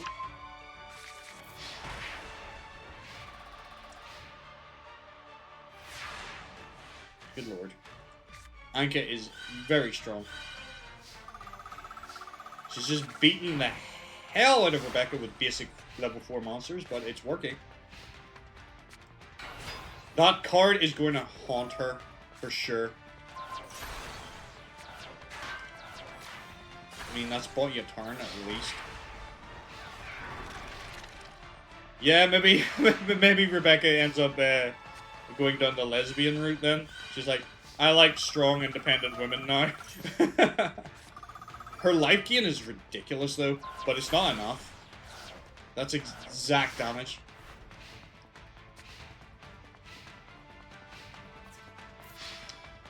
Unlucky, Rebecca. You have been defeated by Anka. I think your rank's gonna get knocked down even further then. I'm sorry. You haven't been having the best of time with these duels lately. You don't seem to perform as well in my series as you do in Coops. Well done, Anka. She did get 2-0'd by a 1600 attack point Headhuntress, yep. She's gonna have nightmares about that card now. But next we have Pete Coppermine versus Leon Von Shorter, and all I can say is good luck, Leon, because Pete is a force to be reckoned with.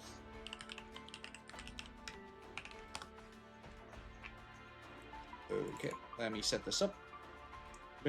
Bam, baby bell.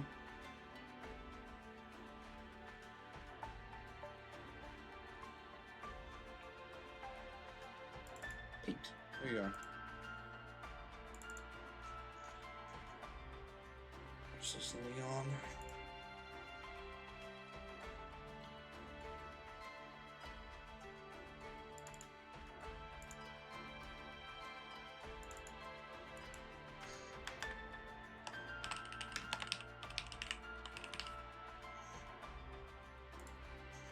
I suppose all the life gain in the world won't help you if not a single of your monsters has attacked. That's true, yeah. That's a good idea though. Maybe she'll put the Huntress in her deck, be like, I want this card now.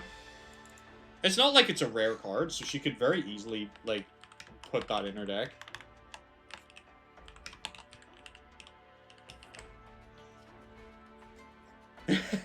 That makes sense. I can see her running that card, to be fair. So I might consider doing that. That's a good suggestion. Alright, the decks or the duels should all be loaded, I think. Pete versus Leon. Depiction. Oh, I need to load the decks, but that takes like 2 secs.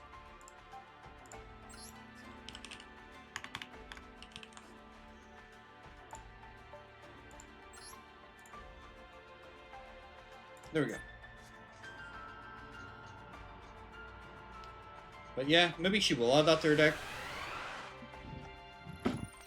Should make it. Maybe I should make a note of that as a reminder, because God knows when I'm going to look at that deck again.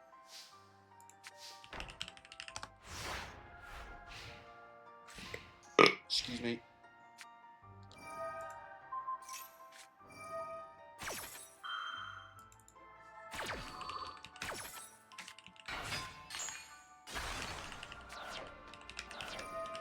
There we go.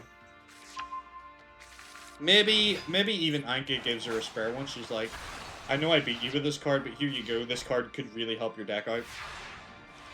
Then everybody's friends, you know? Leon is one of the most annoying master cards. Always drawing his castle turn 1. He hasn't in ours. I mean, he could have got the castle, but I guess he must be bricked if he summoned that. Good lord. The mutant synthesis is here already. It's over for you now, Leon. How are you gonna beat this? Pete is crazy good, like.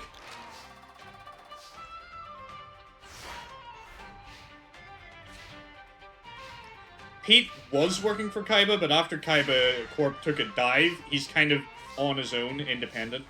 Right now, he has kind of just decided that I'm going to try it at being a pro duelist, because I've discovered I'm pretty damn good at this game. Although his ranking's quite low, he's only like pro rank 20 something. He hasn't made it up, but I think after today he'll certainly climb. Well done, Pete. That was a very fast game 1. Start game 2.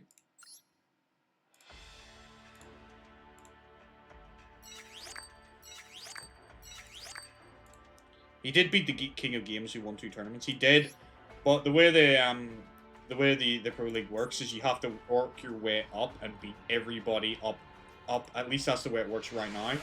So he got stopped by somebody. I can't remember who. That's how I work out the rankings, is I have somebody come in and I do like a duel against each and every person, and they keep going until they're beat, and that's where they stop.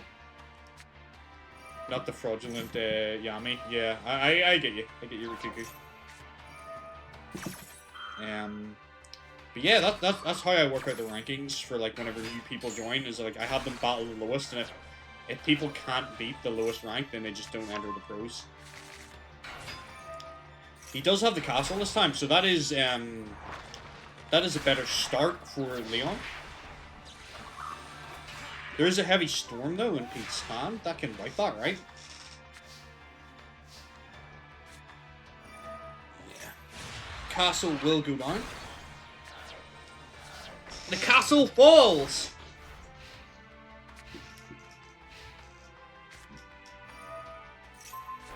Alright, Okay. Yeah, Pete's a bit bricked, so... Oh my word. Somebody count that. He's got 3 Mind Masters before he got anything different. That's crazy. Mastodon needs to learn how to shuffle decks properly.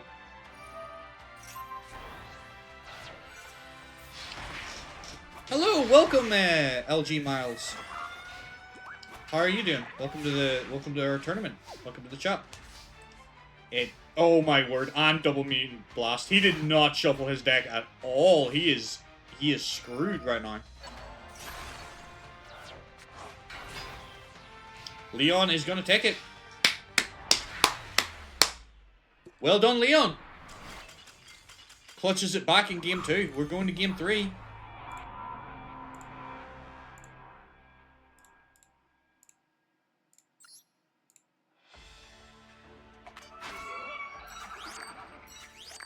I don't know what you mean by the Synchro tournament.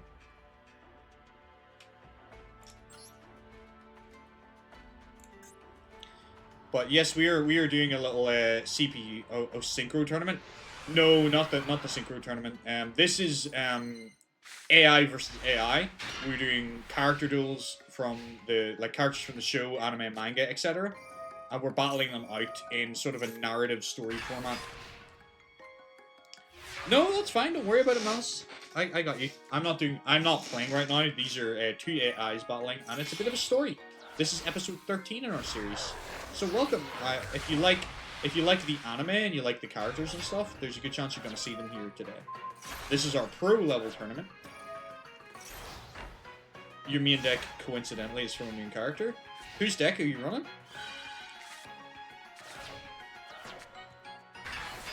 Hextrude and Twin Twisters is brutal!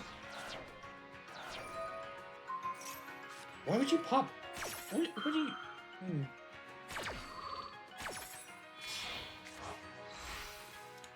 Oh, you run Triple D. Nice.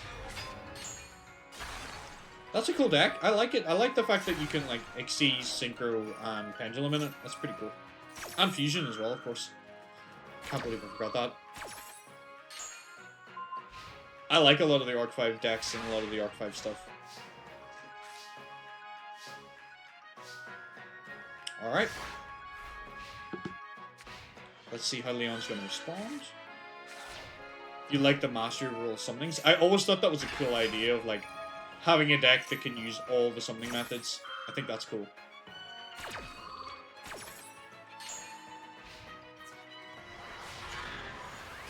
How does it perform these days? Because I know, like, Master Rule 5 really hurt pendulums, so... How do you find it going these days? Because we, all of us here, like, in the chat, myself included, we do play Master Duel too. We just, we enjoy doing these little tournaments as a little break. And just let the AI play. Oh, thank you so much for the follow! So, like, I think next week, I'm actually going to do a lot of Yu-Gi-Oh! Next week, guys. I think I'm going to make a big push. I want to get those 100 followers, so I think next week we're going to do big Yu-Gi-Oh! Push.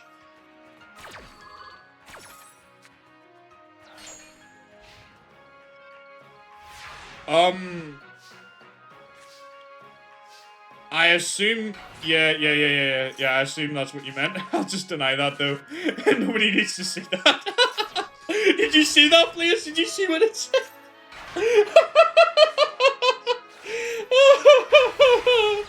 Oh, that's funny. Oh, man. Oh, Leon got dusted by his own card.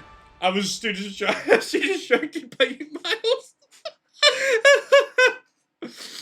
I know what you meant, though, but it's funny. It's funny that that's what the fucking text-to-speech wanted to do.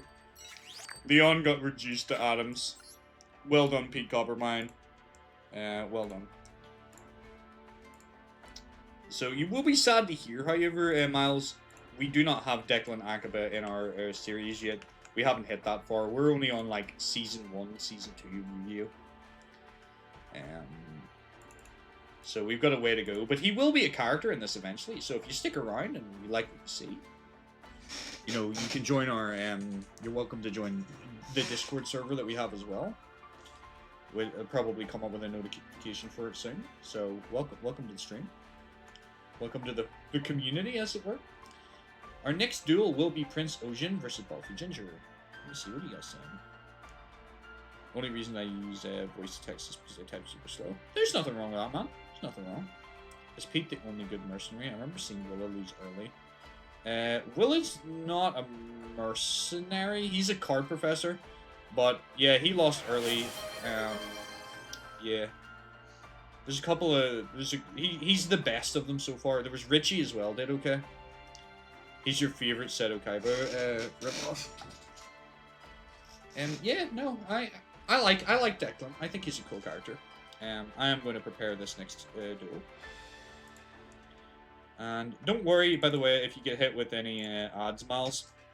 The way I try to work it on this one with the odds is I try to do it like between matches, so that you don't miss any of the actual action. So if I hit you with an odd, just sit it out. You won't miss anything other than me setting up the duels. Which I'm going to do right now. Prince Ojin versus Balfi Ginger. But welcome. It's good to see you. I sometimes do games with viewers as well, so like you'll have a chance at some point in the future to show off what you got. I don't have a lot of decks right now, if I'm honest. I have like I have a couple of Blue Eyes decks. Like the Dark Magician Structure deck. And my main one would be Skull Servants, because I like them. They're funny, goofy little guys. They're my boys.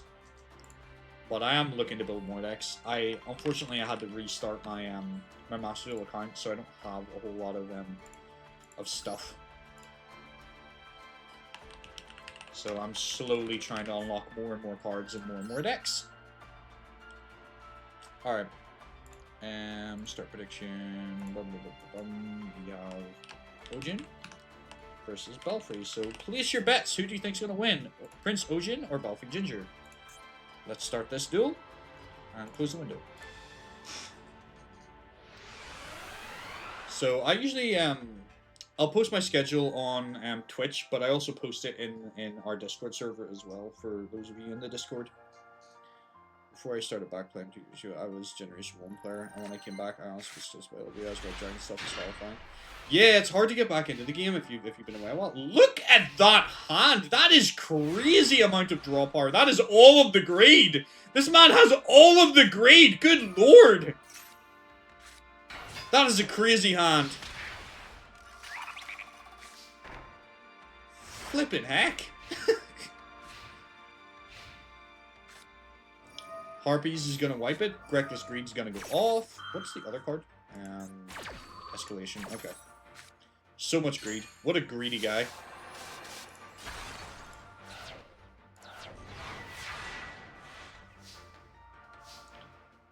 But yeah, there's a lot of Blue Eyes cards now. It's Prince Ocean's Pete's twin brother. Oh my word! Did I Sorry, forgot to change the face. There he is. Thanks for pointing that out, Rikuku. You keep me on my toes. Thanks, fam.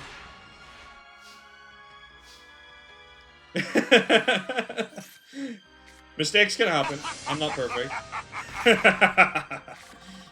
Nice. MST is going to pop the back row. It looks like, surprisingly, Ocean is doing very well. I would have expected Balfrey to win this, but hey-ho. Oh, you like the button, do you? I made that for everyone, but that was your suggestion, so it was a good suggestion. I have to admit. All right, that surprises me. Balfrey really should have won that. Balfrey's in the top 10, so that's a bit of an upset. But he still has time to turn this around because we do best of 3.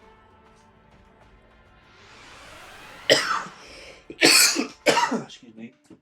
I guess the greed was too strong.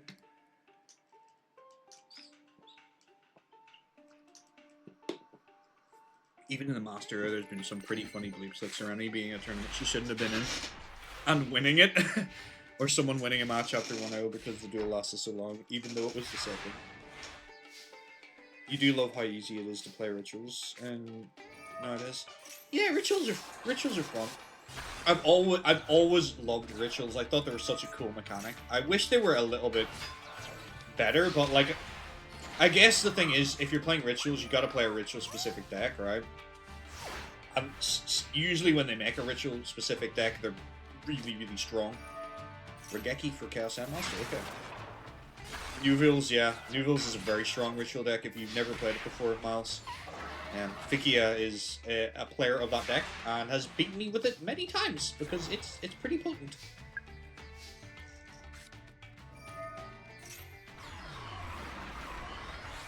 Oh, I feel a sneeze coming. Oh no, I think I might need a sneeze. It's like stuck. Oh! Ah!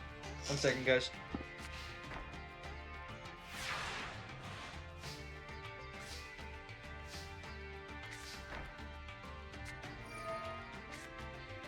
Hopefully that's cleared it.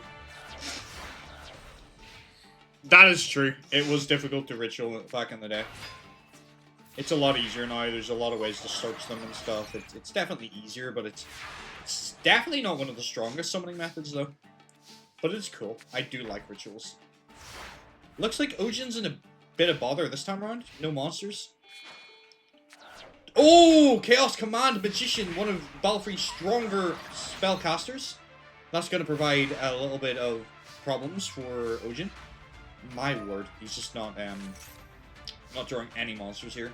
Reckless Greed, he's desperately trying to search something. Okay, that works. Satellite Cannon defense mode, and a bunch of sets. So he has Dimension Guardian, and Limiter Remover. Alright. Well, Satellite Cannon is safe. That is going to keep his life points safe as well. Now he just needs to build up that Satellite Cannon's attack bar. I don't know why he switched it to attack mode. Weird. I guess you... Yeah, I mean, that makes sense. Never mind, excuse me. Mirror Mill. That was a good move. I was just silly. I didn't realize you'd played that. Sometimes the AI plays that fast. It's hard to keep track. Satellite Cannon goes in for 24. And loses all its attack points. Or no, sorry, it increases. I thought when that attacked it lost attack points. No?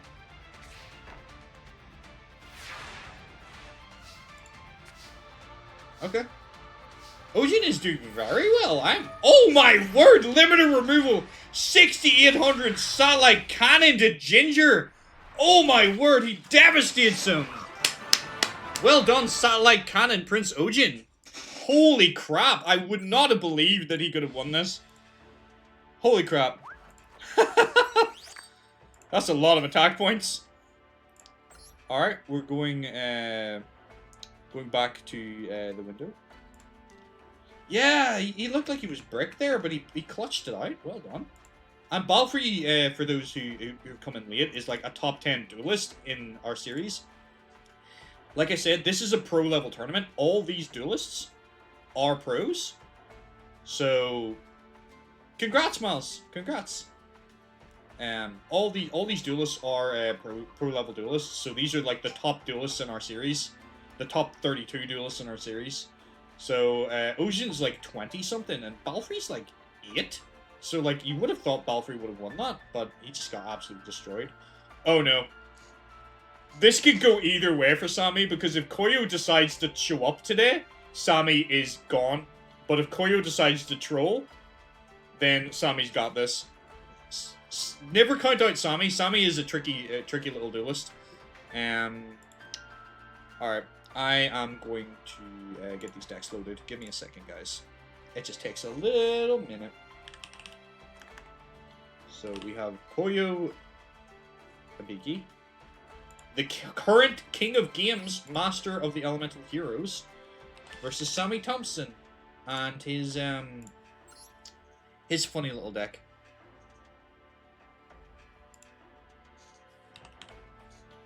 Where are you? Sam Thompson. There you go. Cool. Let me get the faces loaded up and get predictions. I mean, he could win with his flying elephant. that is very possible. That is very possible. Sam has won with flying elephant, which is crazy. And because he did that is why he has massive ears now. Because I said if he ever wins doing that, because I thought it was so impossible he would ever do it, I said I would give him big elephant ears. Alright. Duelists are ready. Let me start predictions. And place your bets, everybody. Do you want Koyo, the Master of the Elemental Heroes? Or do you want Sammy, the Master of Elephants? Let's start the duel.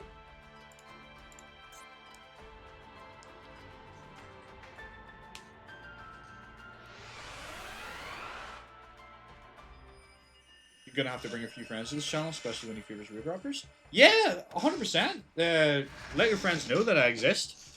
Like I said, sometimes we do. I do duels with what do you call it? With viewers. So like, you're more than welcome to come in and play a couple of games with me. And yeah, this series is a lot of fun too. The Duelverse. It's nice to just watch the AI battle, and sometimes the AI can be silly. Who just subbed? Oh, thanks for the sub! Thank you so much. Thank you. I hope you're having a good time, and I'm glad you're enjoying it. You must be if you're subbing. Thank you very much. Heavy Storm wipes the field. Awesome. And Koyo is going for Soldier. He's probably gonna poly, right? But yeah, certainly tell your friends. Bring a buddy. We have a Discord as well, so like if you're ever looking at a game but don't want to like have to duel somebody in the ranked format and potentially get like bullied, you can always put it in our Yu-Gi-Oh chat and ask. Yu-Gi-Oh popping off for the stream as usual. It is indeed, yeah. We are like, I do other games too. I do Rivals and like some shooter games and stuff, but Yu-Gi-Oh is my main thing, I think. So I think next week we're gonna hone in on the Yu-Gi-Oh. We're gonna make that push for 100. You love top rank duels? I like playing Master Duel. I like playing like the ranks now and again, but sometimes it can be brutal. Sometimes it can be brutal. Yu-Gi-Oh! It looks like Koyo is bullying Sam, and Koyo takes game number 1.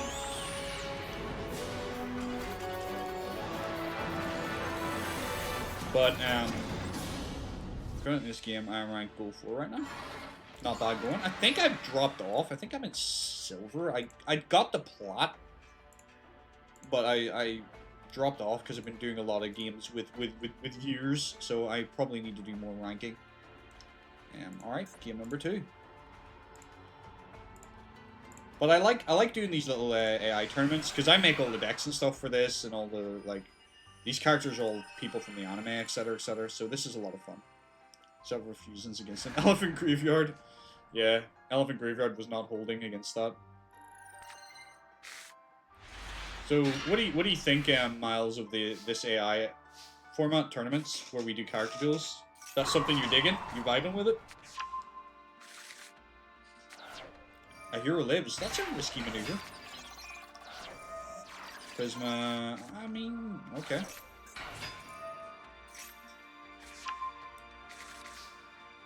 Would 8 PM be okay?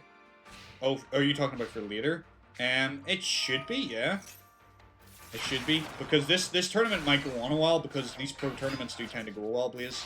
So that is correct. After the tournament, I'm probably going to end stream, but I am going to be coming back, and we're going to be teaching Blazekins a little bit of Yu-Gi-Oh! So we've already had one lesson with her, so we're moving on to lesson 2, which is going to be, I'm going to teach her how to fusion summon. So if you're interested in watching that, you can come back about 8 PM GMT. I can't wait till you decide to let us pick the 2 duelists one day. I've never thought about doing that. Like, letting you guys pick the duelists. I just have, like, it's kind of a story. So there's a story to this, Miles. So it starts, like, you know, based on who wins or loses, depends on the way the series goes. So, like, there was a while where the Shadow Games were rampant, and it looks like Koyo came to play today. He is absolutely destroying Sammy. So yeah, there was a while where the Shadow Games were a thing that was going, and we, like, had a lot of duelists that got, like, banished to Shadow Game. We have a couple of people who have, like, characters that have permanently died as well. Like, we go all in on this. We're all about that narrative story player. I'm a dungeon master. I play D&D. I like storytelling. What can I say? My word, Koyo absolutely destroys Sammy. He is all about bullying the kids, apparently. Well done, Koyo. Yes, Pac-Dan is gone, unfortunately. They're kind of obscure characters. There was, like, we have a couple of original characters that some of our community have made. So there was a character called Pac-Dan, who he died to the Destiny board of Yami Bakura. We also had a character called Daimon, who was like an old man, and he died from a heart attack while dueling the D. So we've had a couple of things. Joey and Serenity are rare hunters, that is true. So yeah, like there's a lot of things that have happened in our series. So if you want to ever catch up on it, you can check the rest of the tournaments are all on YouTube, and you can watch through them. They'll take a long time. They're excellent background content. If you're doing something else, you can just stick them on and sort of listen in while you're vibing. Anyway, I'm gonna move on with this tournament. So window capture. Koyo absolutely destroyed Sammy. So Koyo's turned up today. I mean, I wonder if he's going to continue. Next we have Hard X Miller versus John Claude Magnum. I hate Hard X Miller because he's a mill deck, and I have a passionate hatred for people that play those styles of decks. Because I'm just like, man, I didn't put my cards in my deck for you to throw them away. I want to play them. I love Destiny board. Destiny board and Exodia, like, alternate win conditions, top tier. I love them.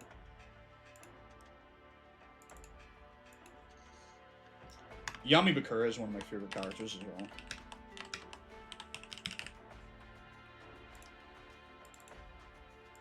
Only one of us will survive the Shadow Game.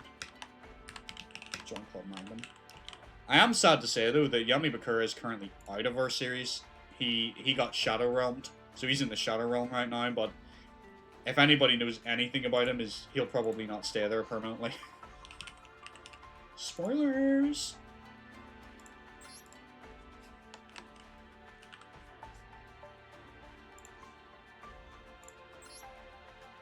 Alright. What am I doing? Start prediction. Next we have Howard versus Jan. So do you like Mill or do you like ninjas? Those are your sort of choices here. Let's start the duel. Alright, I'm missing a lot of decibels for the kid. Now he's going to turn off his brain. Probably Lilith. I mean, yeah, you're right, Rikuku. It is an alternate win condition, but I think it's a toxic, evil way to win. It's like, I'm going to win by making you not able to play any of your stuff, because I'm sending it all to the graveyard. Venominga is another win condition. Although, I have never seen anybody ever win with that, ever.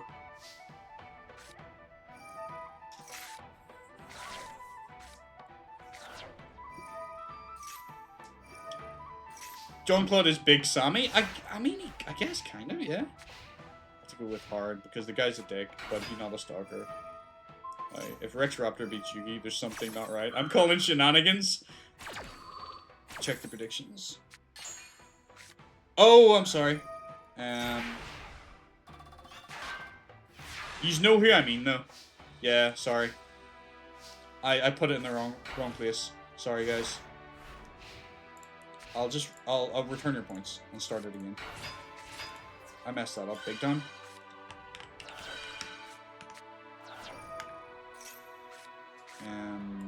Yeah, sorry. Hard. There you go. Sorry, guys. Sometimes I mess things up. Rex Raptor, I will say, Miles is a very, very powerful duelist. He is top 6. Yami Yugi is pro rank 24 currently. So Yami Yugi is not that highly rated, but Yami Yugi has a tendency in our series to come second a lot. He has never won a tournament yet, but he comes second a lot. That is true. Sometimes AI, like, it's AI, so sometimes they can't play complicated cards, and sometimes certain cards aren't actually programmed. But right now, Jean-Claude Magnum is tearing his way through a hard X Miller, but that doesn't mean that Miller isn't winning, because he is getting rid of the cards rightly there.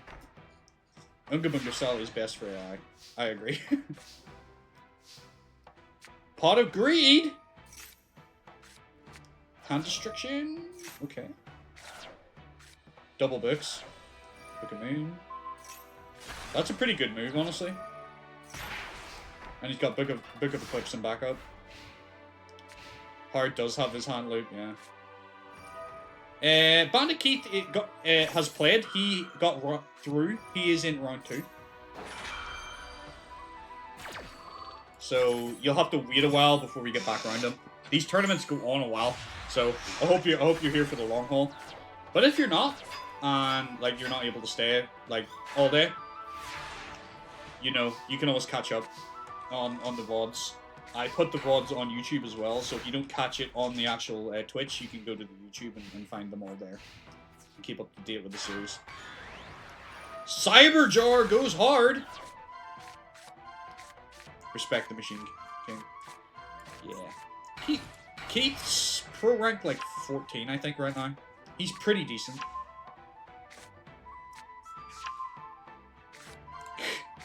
I respect like the holes in the skulls in the comic. Alright. Alright. So, it looks like Hard is going to win this. John is down to his last few cards, and he's not helping himself with it either.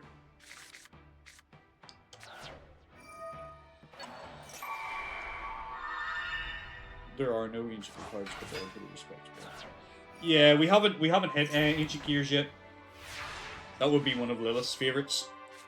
But Dr. Carler will be in the series later on.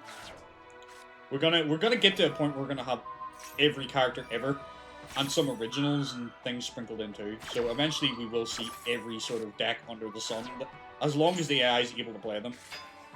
Needleworm goes hard. That's it. It's over for Jean. All Hard has to do is say, I end my turn. Or do that. As well.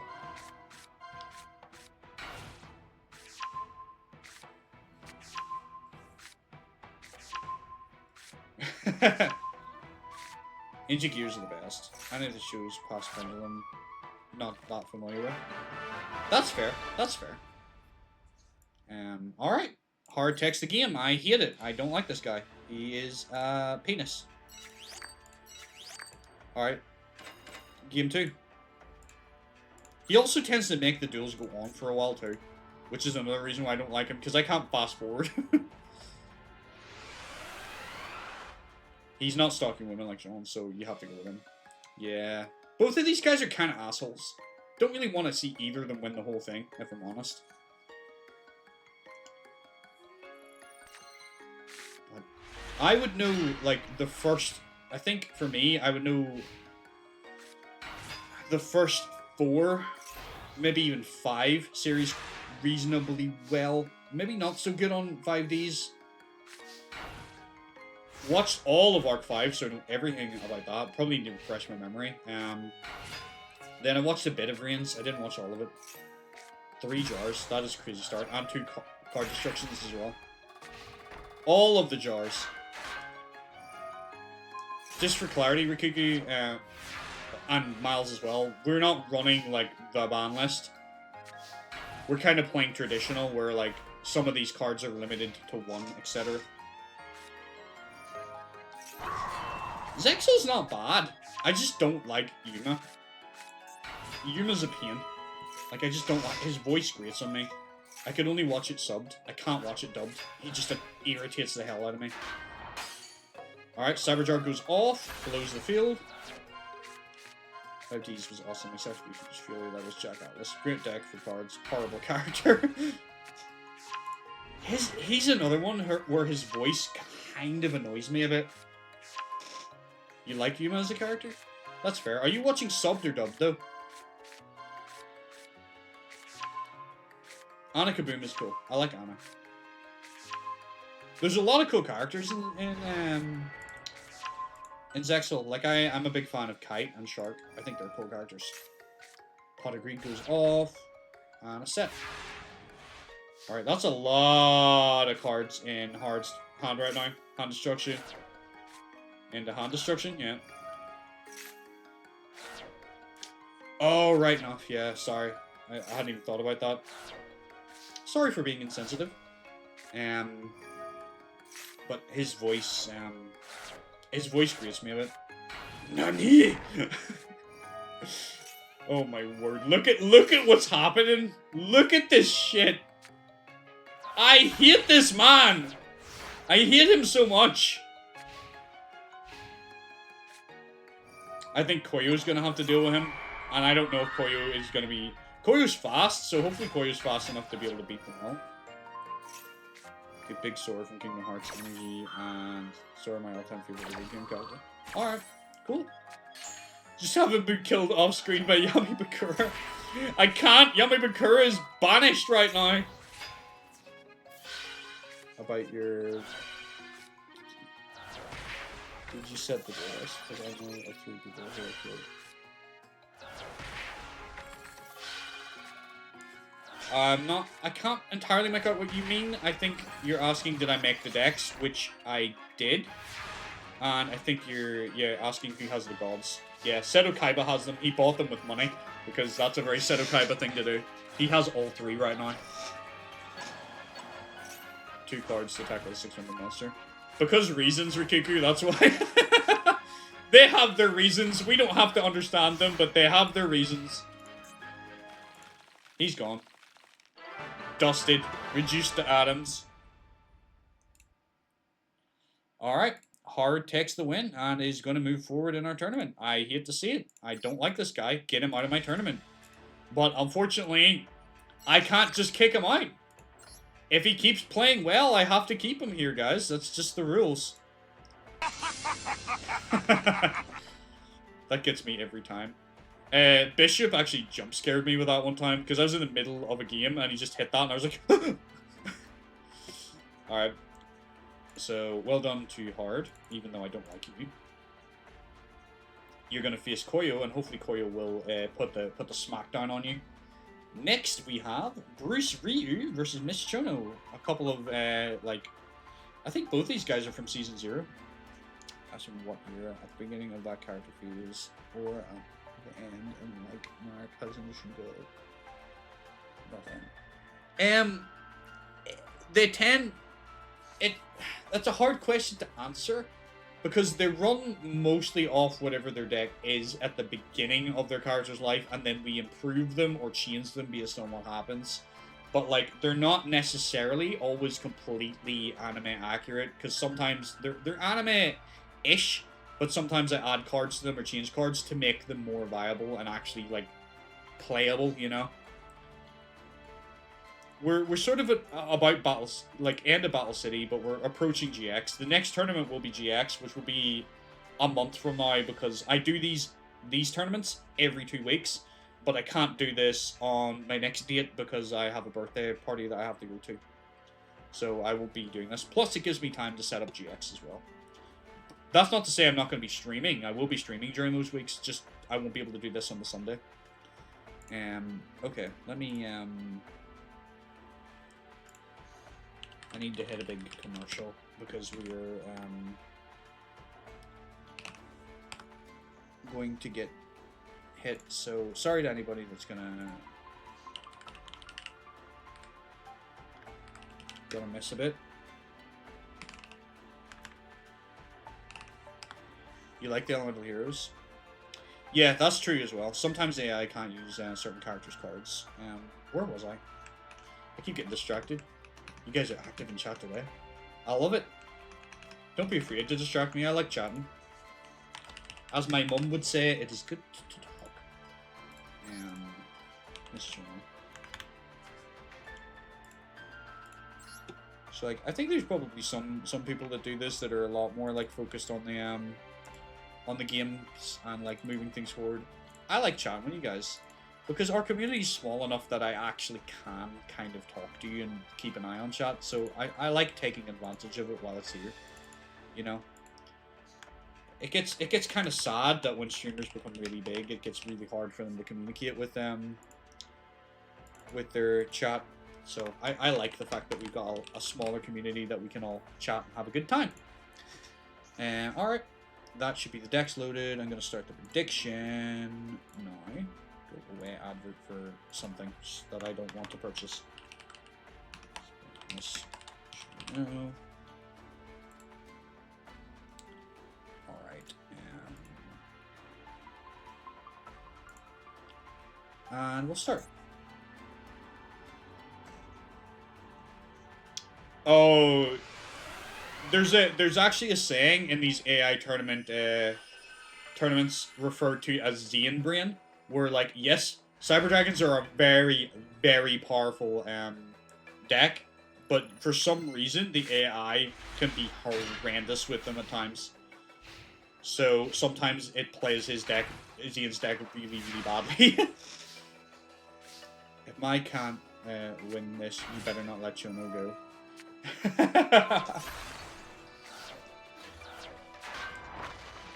Wouldn't it be funny if Chono ends up ranking up and overtaking Mai? Because that's what she wants to do. She ultimately wants to win, but she at least wants to be the #1 lady.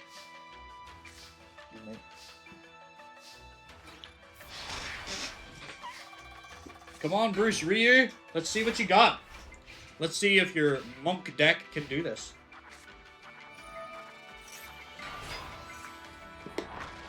Oh, spill some water, excuse me. I'm such a messy bub.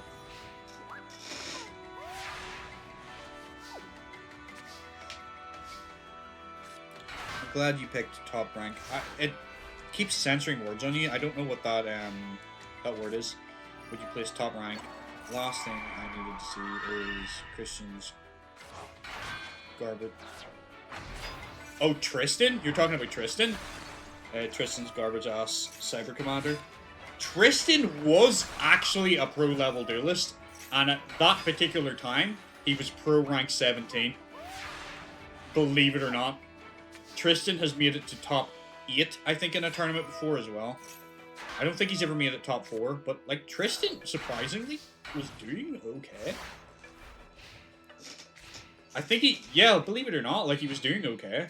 I think he's fallen off hard now, but for a while Tristan was kind of good, yeah. And just for context, not all the characters have entered the Pro League, but or like attempted to, but there's about 200 odd characters, and he was 17. Yeah, once we hit Synchro and XEs, there's going to be a lot of people that are going to start getting powered up as well. Joey's been terrible, by the way. Joey's been horrendous. Tristan is better than Joey in our series. Joey's had a really hard time. Although he's got a lot better recently. Because we made some changes to his deck, but he's still not great. Really? We're going King of the Swamp for the attack? Alright, Miss Chono. Who am I to question your judgment? You're the teacher, not me. Right now, Bruce is bricked.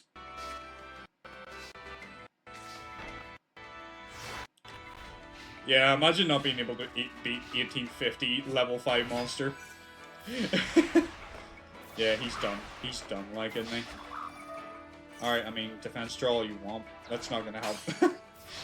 He's got all the stuff for his monk, but he just can't summon it.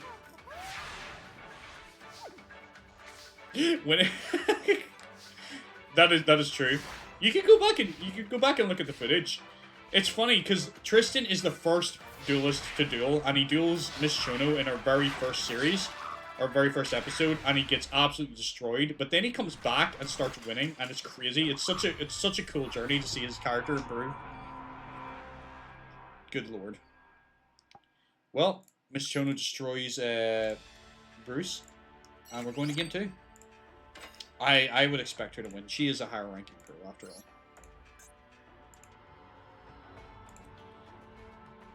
I'd rather say Hercules. At least he is the world champion.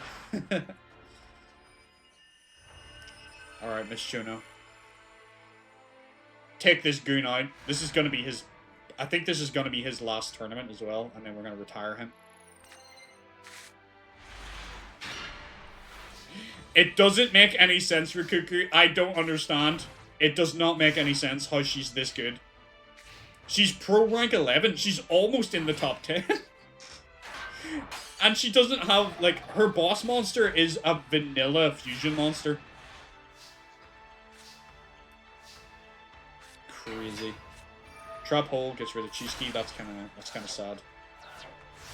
But can Summoner Monk wall her off, or is she gonna Succubus Knight again? Oh, she's going for her fusion. Hibikimi and King of the Swamp fuse to make her boss Empress Judge with 2200 attack. Sorry, 2100 attack. You're in trouble now, Bruce. If you couldn't deal with a Succubus Knight, there's no way in hell you could deal with this Empress Judge.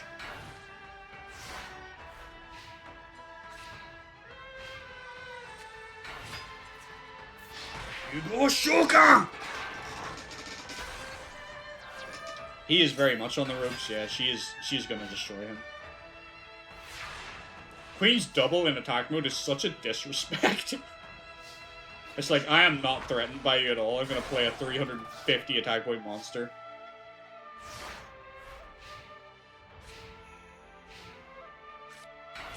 This is ridiculous. Alright, defense draw is gonna save him from that at least. Giant Rat goes into another Giant Rat. Maybe that Pot of Greed will get him something, maybe? Summoner Monk, okay, Pot of Greed. Let's see what it gets him.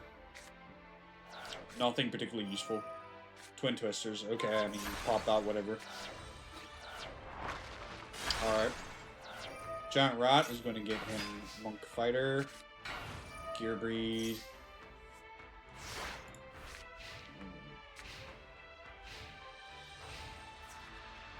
Yeah, sadly he couldn't get this before, and then he could have played that, but yeah, he's in trouble. I don't think he has an easy way to out that Empress Judge right now. Empress Judge is too good. Is Empress Judge new meta? Is that the truth? Is it new meta now? We're gonna see likes of Jesse Cotton playing Empress Judge in 2026.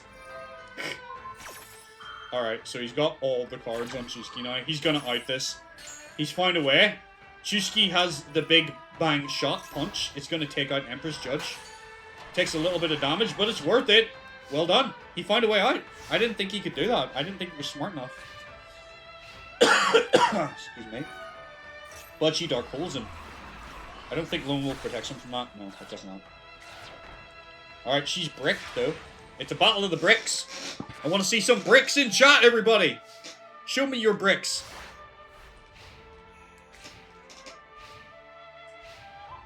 Who is going to outbrick themselves first? Oh my word. Play the summoner's art! Do something at least! My word. Just hit her in the face. Yes, Smiles, Mai did have harpies, and she's been taken out of this tournament, sadly.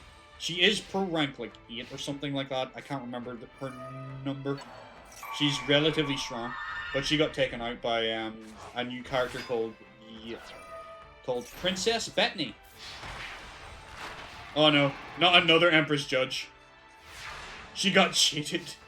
Yeah, she got taken out by Princess Bettany, who is my fiance's original character. Princess Bettany's very strong. She uses a Starry Night deck. I hope you stick around. You get to see it. It's a pretty cool deck. I like it. There's part of me that almost wants to build it, to be honest. Just build clapped wrong. Yeah, she did get proper clapped. And remember, guys, drink your water. Stay hydrated. Stretch as well, now and again. I might actually get up and walk around for a little bit. Alright. Miss Shono is too good. She takes down Bruce. I think Bruce is going to be leaving the Pro League. Sad to see him go out on a loss, but that's just the way the cookie crumbles. Alright. Let's take a look at our bracket. I'm probably going to get up because my legs are starting to get a little bit like... Ugh. You know, like I've been sitting a long time. So I need to get up and let some blood flow. Some women and men would pay for that. Retire after being bullied by Circus. Yeah, he's retiring, I think. He'd said in his character profile that, like, this was going to be his last hurrah. Mainly because I don't think there's much more I can do with this character. I can't make him much better than he is. And even at that, he's not very good. So next we have Taya Gardner versus Mako Tsunami. So this should be an interesting match. I chose the wrong winner, did I? I'm sorry. Sorry about that. I can't undo that. I don't think. No, I can't undo that. Sorry. That's my bad. I misclicked. He hacked the scoreboard. Come on, you gotta give Bruce a couple of points, you know, for at least trying. That's what I'm saying. He hacked the scoreboard. I'm sorry. I'm sorry about that. Sometimes I make mistakes. I am a mortal being, believe it or not. Alright, Taya versus Mako. Let me get these decks sorted. Scumming you out of your points. Sorry about that. Taya versus Mako.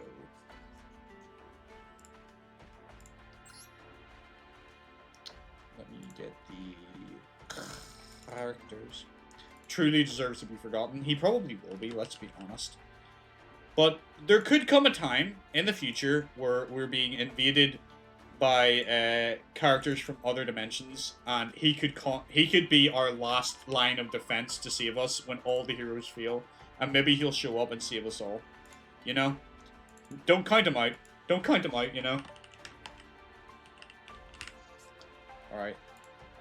Taya versus Mako Tsunami. And you may notice, Miles, that Taya has some cards that, like, she technically shouldn't have if you're being completely anime accurate. But she has them because it makes sense in our series for her to have them. Because sometimes our series goes a little bit off in direction. And kind of does its own thing, which is exciting and it's fun. That's why we do it. Because we don't want to be exactly like the show, we want to make our own story. So I will start this duel. Taya Gardner versus Mako Tsunami. Let's go!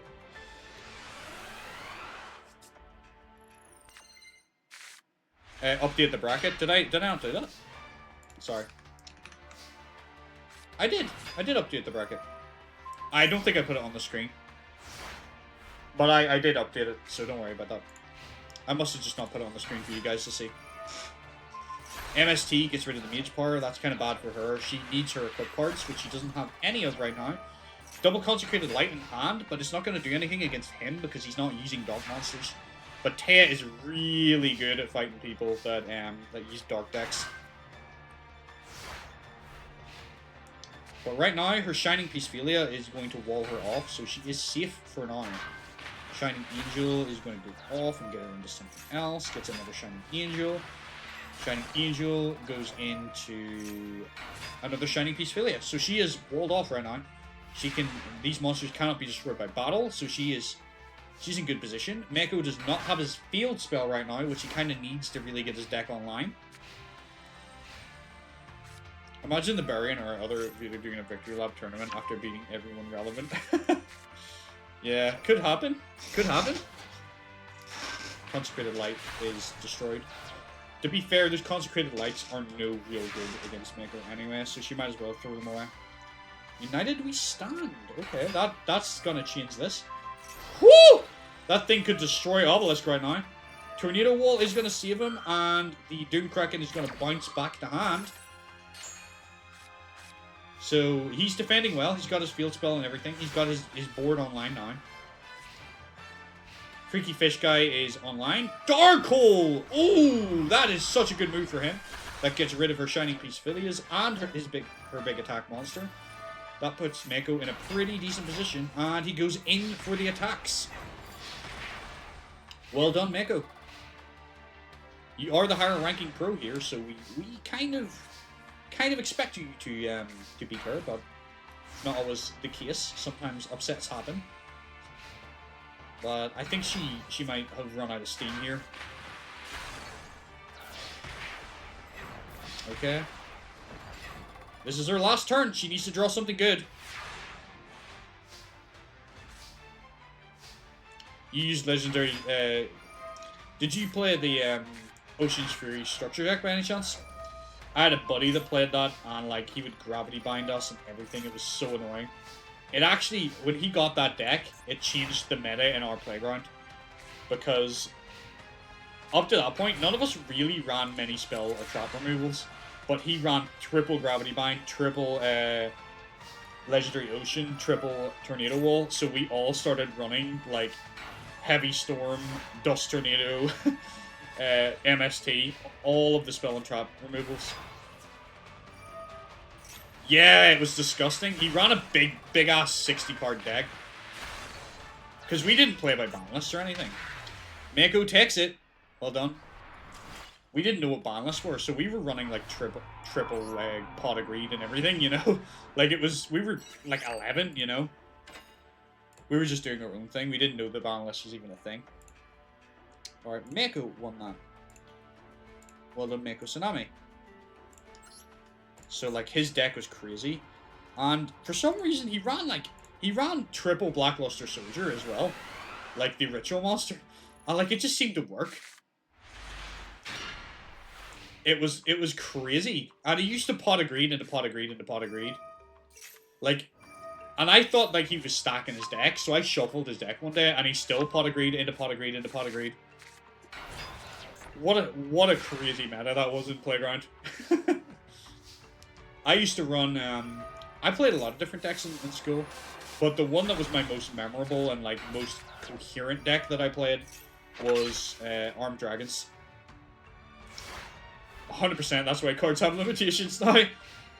But the thing is, it didn't matter because all of us were doing it, you know? So it didn't feel broken.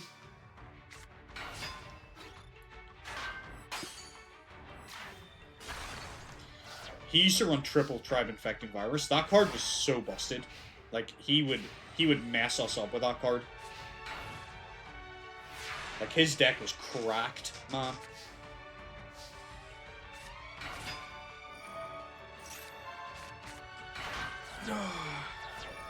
Okay, Rocket Harmless Cannon on the Duname's Dark Witch. Destroys the set card.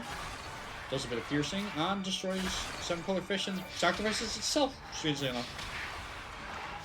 My first Playground deck was Vampires, Yugioh, and a tiny bit of Blackwing in college before I stopped playing Yugi for a long time. Fair enough.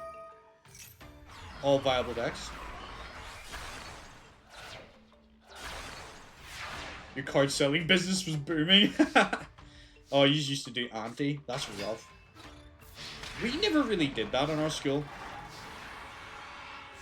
Like, we never really did that because I don't know why. We just didn't. I'd suggested to do it sometimes with people, but like no one ever bought it for me. People just liked their cards too much and didn't want to risk losing them. Damn, Mako fighting with the Eternlzkz attack. That was one of them will lose. Well, Miss Shono is in round 2 with Succubus Knights. Yep. That's a thing that happened. It was more reasons for us to go buy more cards. That's fair. Mirror Force. Like, one of the things that I always find interesting back in the day, I'll wait for this to finish, was we didn't obviously know about sleeves, so we didn't use card sleeves. So certain cards in your deck would start to get worn and damaged and break down, or like get ruined. So because your cards would get damaged, we would be like, you can't use that card anymore because it's marked, so you're gonna know what it is. So we started getting like, because your cards got damaged, you had to start evolving your deck, which was kind of an interesting meta, because it meant that like your deck was only viable for so long before the cards got too ruined, and then you would have to like swap cards in your deck. So like our decks were constantly changing. It was such a crazy time to be alive, and I'm glad that I lived it. You know, I certainly miss it. I think my perfect version of heaven would be to go back to my primary school and just be playing Yugioh every day again. That was peak. I don't think I've felt like I've had joys in my life, but I don't think I've ever been as genuinely consistently just living in a world of bliss than that. That was peak for me. It's always annoying when you, in some ways, when you have an awesome childhood, because like my childhood was pretty awesome, and then you hit adult life, it's like, the world is shit. Bad books to sleeves, so we come to school with an extra book bag full of Yugi cards. It's kind of hilarious. Yeah, we didn't know about sleeves. For fuck's sake, like we were turning up to school with our decks with an elastic band wrapped around it to hold them together.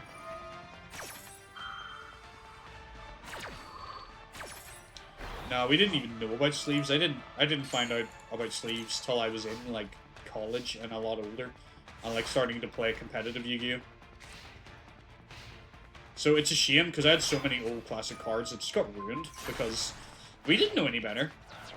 We just enjoyed playing the game and having fun, which is like in essence what the game's all about, really, right? Like yes, keeping the cards nice and like collector's value, blah blah blah, is all great, but the game is meant to be played. I think there's no greater way to play the game than to be a kid playing it, not understanding anything about any of the value of things. And a lot of the time, just picking cards because you're your favorite. There's a certain innocence to it that you just can't recapture as an adult. Well, it looks like Te is going out. Exactly, the game is supposed to be for kids. You ruined... Oh, no! You ruined a holographic Slifer? Damn. That's rough. That's rough. I mean, if it's any consolation to you, I ruined three starter deck Kaiba Blue Eyes White Dragon first editions. Yeah. Because I wanted the Blue Eyes, so I got those 3 decks. And had 3 Blue Eyes. And I never could understand, as a kid, why I couldn't pull Blue Eyes Ultimate Dragon. I didn't learn until later in my life that the card didn't come out till fucking years later. If I can't remember what pack, someone can look that up and throw it in chat if you want. But that card didn't exist for ages. I think it didn't come out till like GX era cards were coming out. Like, we had to wait so long for that. Because I remember there being a thing where Blue Eyes Shining Dragon came out, but when it came out, it was unplayable because Blue Eyes Ultimate Dragon wasn't in the game. Isn't that wild? Alright. Mako's moving on. Next we have Trudge versus Espa Roba. This should be a very quick and easy win for Espa. Espa is pro rank 3 right now. He is a very strong duelist. his Jinzo just hits right, you know what I mean? Tetsuo Trudge versus Espa Roba.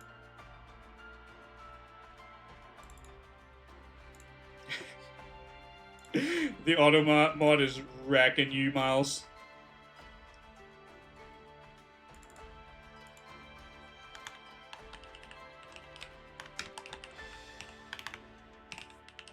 Tetsuo Trudge versus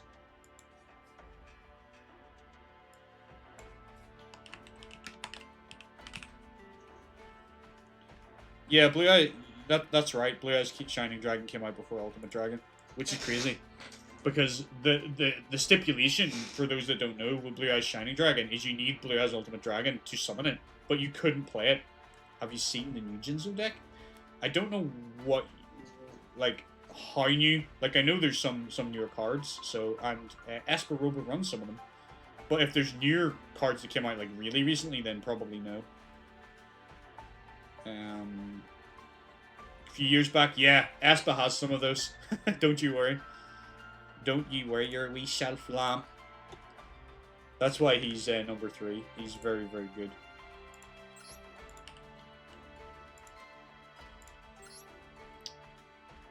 Alright, we'll get rid of that. Start prediction. He is one hell of a duelist.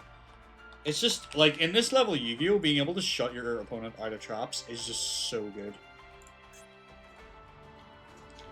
Came as a jump card in 2006, but officially released in 2008 in Gold Series. Isn't that wild? Blue Eye's Ultimate Dragon, one of the classic monsters of the original series, didn't come out till 2006, and it came in a Jump magazine, which, like, not everyone had access to, and then they had to release it in a Gold Series 2 years later. Oh no. Trudge, you're doomed.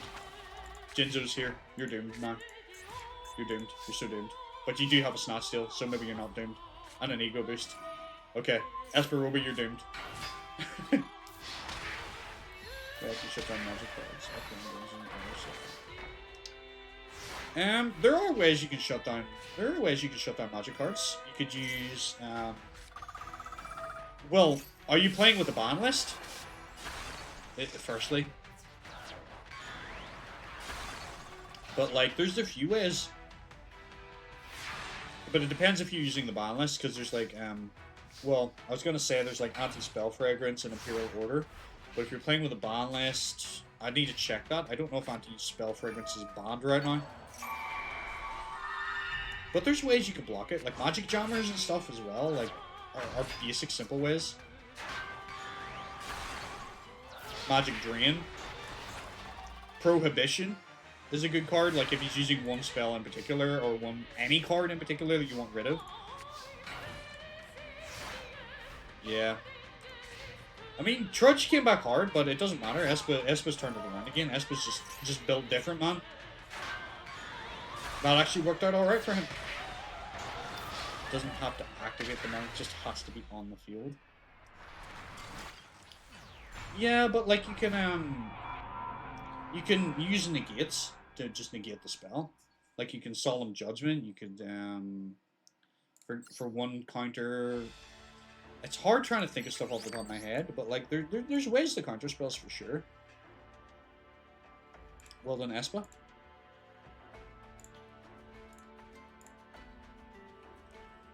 So you probably don't want to like destruction, you want straight up negates.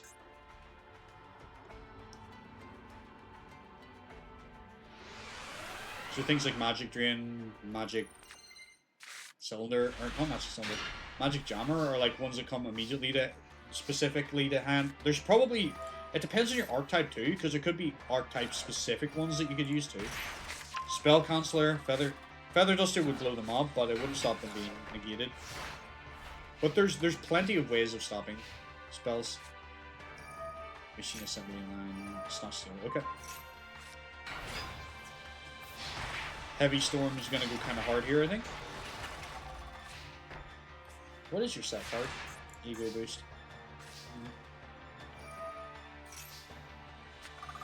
Heavy Storm, alright. Yeah, I've played against Eldritch before.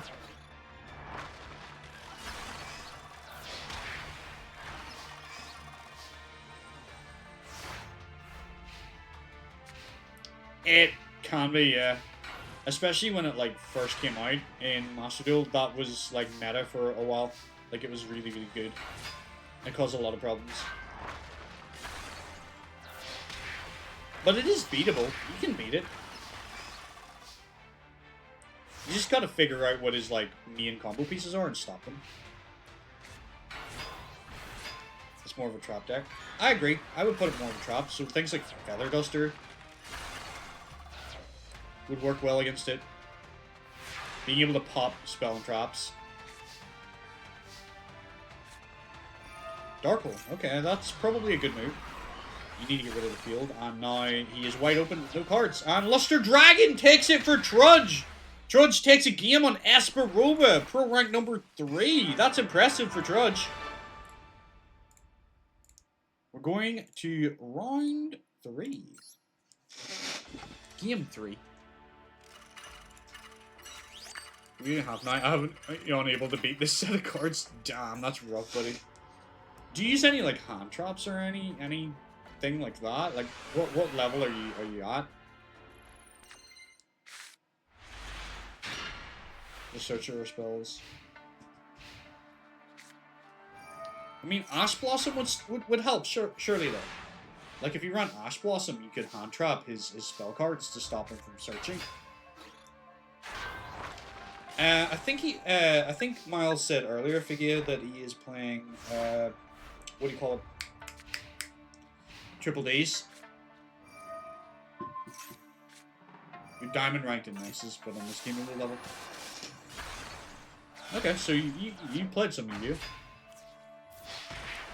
But try the likes of Ash Blossom, or like things that are gonna like allow you to negate his cards, especially ones you can activate from the hand.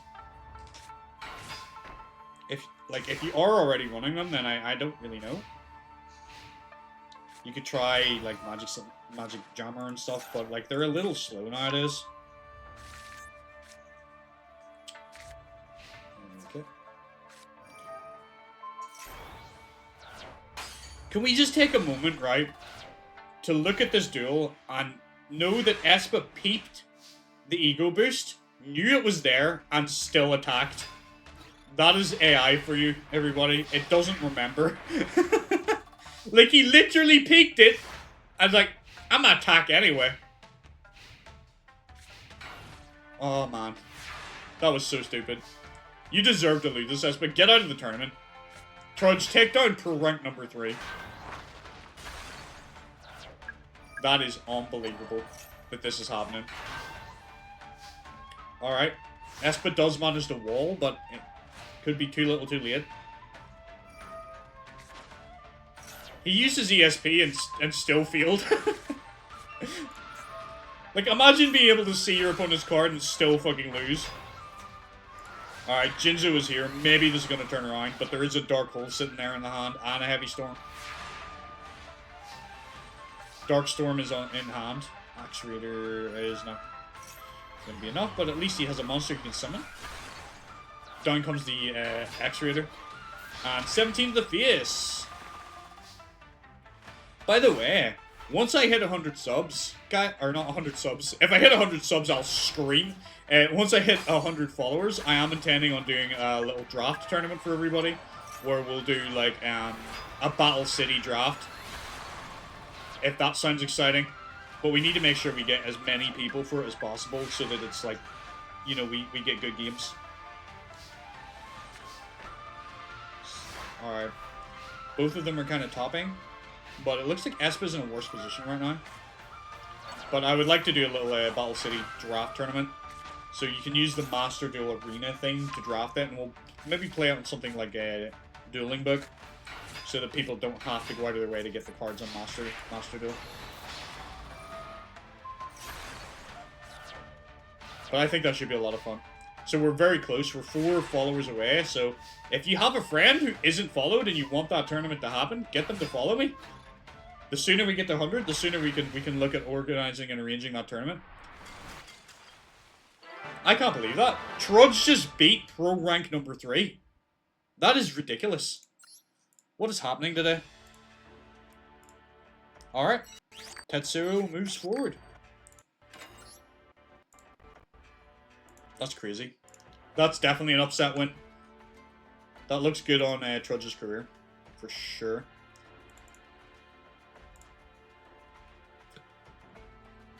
It all depends on the shuffle. What do you mean it depends on the shuffle? Sorry. I don't know what you're referring to. Next, we have Yami Yugi versus Rex Raptor. This should be a good match. Rex Raptor is pro rank like 6 or 7, and Yami Yugi's like in the 20s. So Rex is very, very strong, but Yami Yugi does have a tendency to get into the finals. So let's see if he's going to do it. Judge want to prove to the police that he knows how to abuse kids. Oh, I know what you mean, but we probably shouldn't say that on stream. I've lost to a few low-ranked duelists because of a bad first 5 cards. It happens, yeah. Like, it's always going to happen in these kinds of games. RNG is a thing. I'm going to set this this duel up, so bear with me. Right. Left head. Where is Yami Yugi? Where's Pharaoh?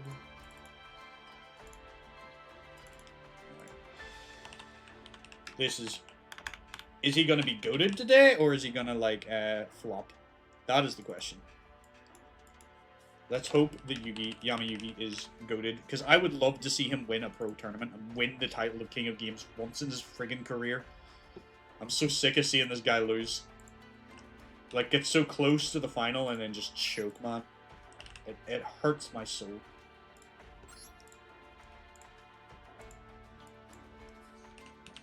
Wouldn't it be crazy, though, if we got, like, Yami and Little Yugi in the final? That would be a crazy final match to have.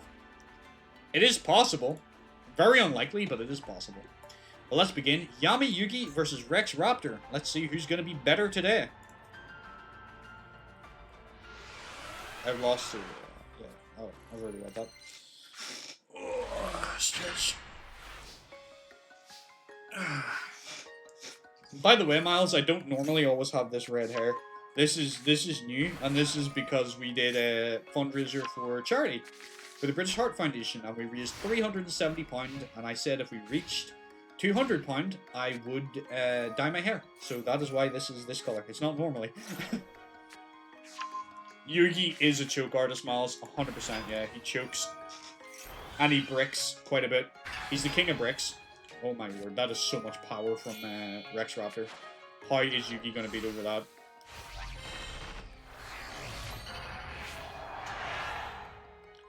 The red streak looks kind of sick. Just have to own it. I don't mind it. Like, it's not the worst. Oh my word. Yugi found a way. He went in for Magician of Chaos, pops a card, and banishes another. What a slick play! Well done, Yugi. That was such a smart move. I'm very proud of you. But yeah, I kind of like my hair, but I'm probably not going to keep it permanently. Maybe I'll do it again at some point in the future. Oh my word, Yugi is getting everything here. Yami is getting everything.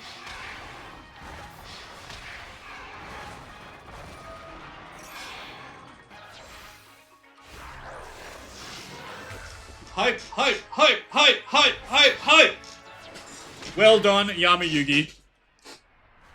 He will brick later on. This is what always happens with Yugi, or specifically Yami Yugi. He absolutely slaps in the first few rounds, then he gets to the final and he bricks. It's like he just runs out of steam or something, man. I don't get it. But well done, Yami. If you perform like that the rest of the tournament, you'll sweep. Welcome back, Blaze. Welcome back. Didn't he cost you like a lot of points at one point? Like 20,000 points or something you bet on him? Apprentice Illusion Magician gets a Dark Magician and a card face time. Nice.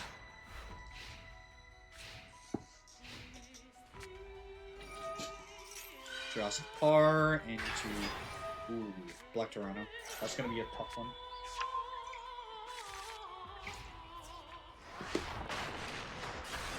See, Rex has some big, powerful cards that he can summon quite quickly, so it's just whether or not Yami's going to be able to keep up with that. Like, Yami could lose this not only to breaking, but just the sheer level of power. Eternal Soul gets 1,000 Knives, that's a good counter. I don't know why you didn't 1,000 Knives first, though.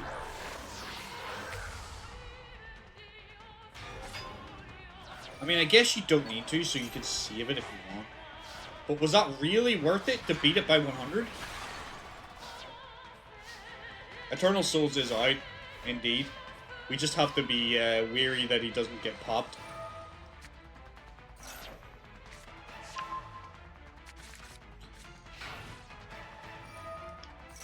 Eternal Soul gets back. Dark Magician!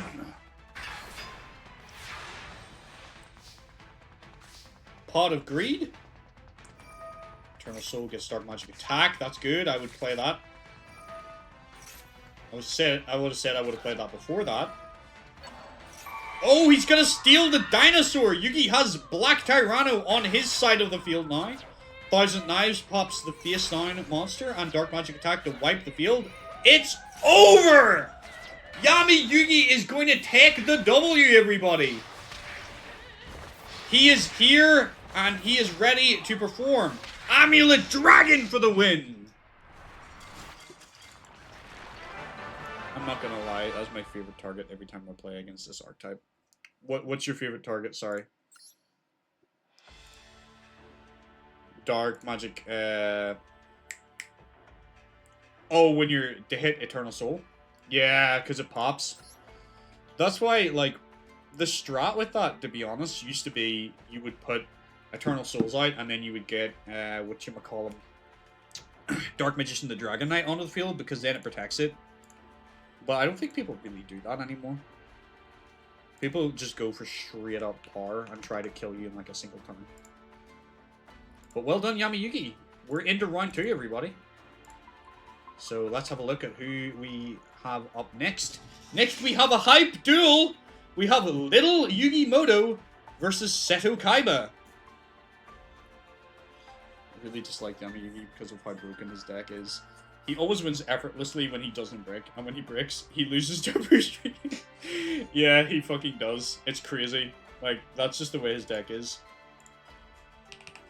Because in my mind, I was like, I have to give him a strong deck. He's meant to be a main character. And he deserves to win. But, like, I can't control the AI, and I can't... that poor little boy is going to the slaughterhouse. Just you watch. Just you watch, Miles. You will be very, very surprised. Because you haven't seen our little Yugi in action yet.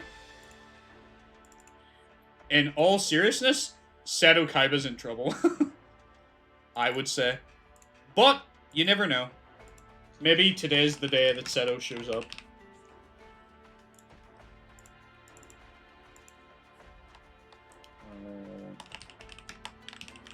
I think I did these names the wrong way around. Don't worry, I'm gonna fix it. Seto Kaiba. No, I didn't. Alright, let me start predictions. I want to see lots of bets on this one, guys. Everybody who can bet, because this one's gonna be hype. Are you going Team Seto Kaiba or Team Little Yugi? Let's get the predictions rolling out, and let's get this damn tournament started. Let's get this match started. Let's go. Come on, put some big bets in. This is a hype duel. Want to see some big bets.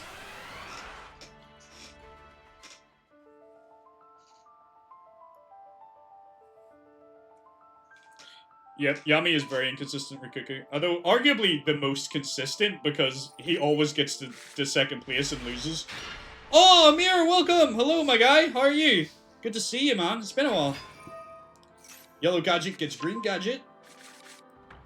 Sends both gadgets away, gets the Destroyer Golem. 1 card face down. Nice. Alright, Spell Absorption. Yep, Seto does not have a good start by the looks of it. Ooh! Ring of Destruction! Ouch! That really hurts Yugi. But Swords of Revealing Light will give him a couple of turns. Kaiba does get some life points for it, though. Where are we? We are in the Heroes Rise tournament.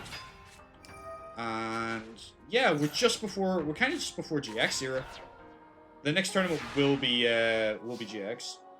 You put 200 on Kaiba. Nice. There's a decent amount of points on this. 250, 200. Alright, alright. We got some betting going on.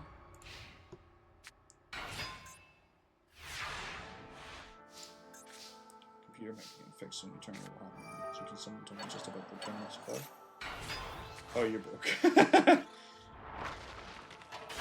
That sucks to me. Not nice being broke, but you can always make more money, right? Yeah, someone could give him a brief rundown of what he's missed. I'm gonna try and focus on commentating this game because this is pretty locked in right now. Yellow gadget gets green gadget. Looks like Yugi does have the stronger position. Boot up soldier goes in, 7 completed, boosts it even more. Kaiba does gain some life points, and Yugi's gonna start trying to tear through this Mystic Tomato defense.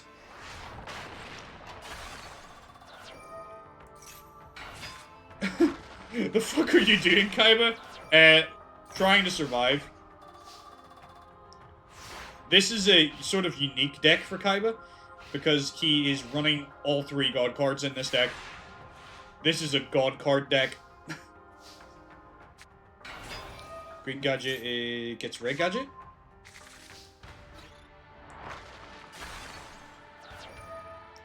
That is true. Pegasus has been hospitalized.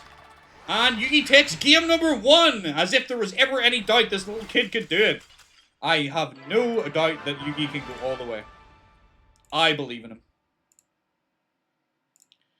Alright, round 2. Game 2. Let's see if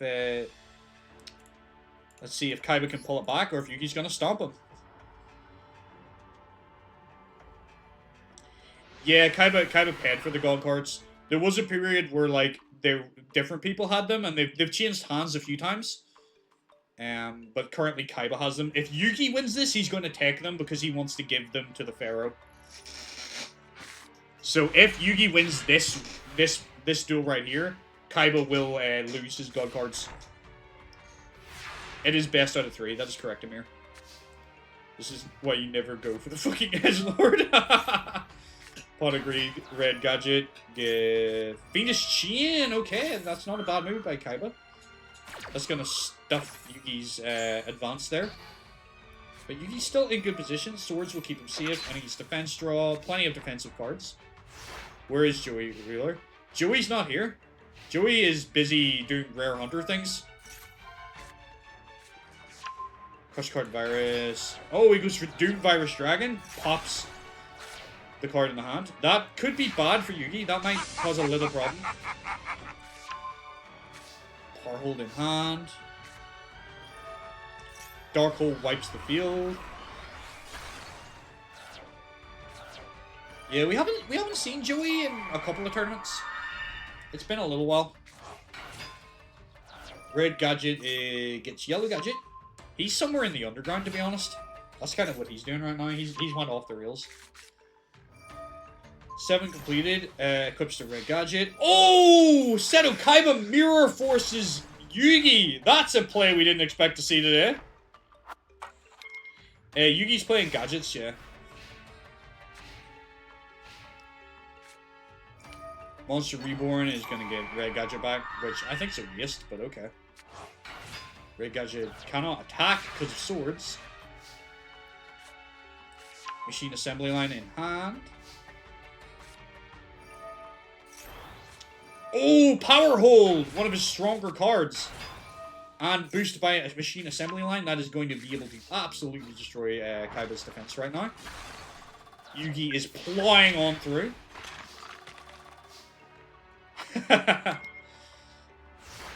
That's such a good move too, because Doom Virus is still active, but it won't affect Power Hold. So that was a clever way of getting around. No, we do have Silent Magician. Balfrey Ginger was using them, but he is currently knocked out. Oh my word! Soul Crossing! It's Soul Crossing, we're gonna see an Egyptian god! Obelisk the Tormentor hits the field, everybody! That's gonna be a hell of a smack for Yugi. How's he gonna beat that? That... Obelisk can't be targeted by anything, right?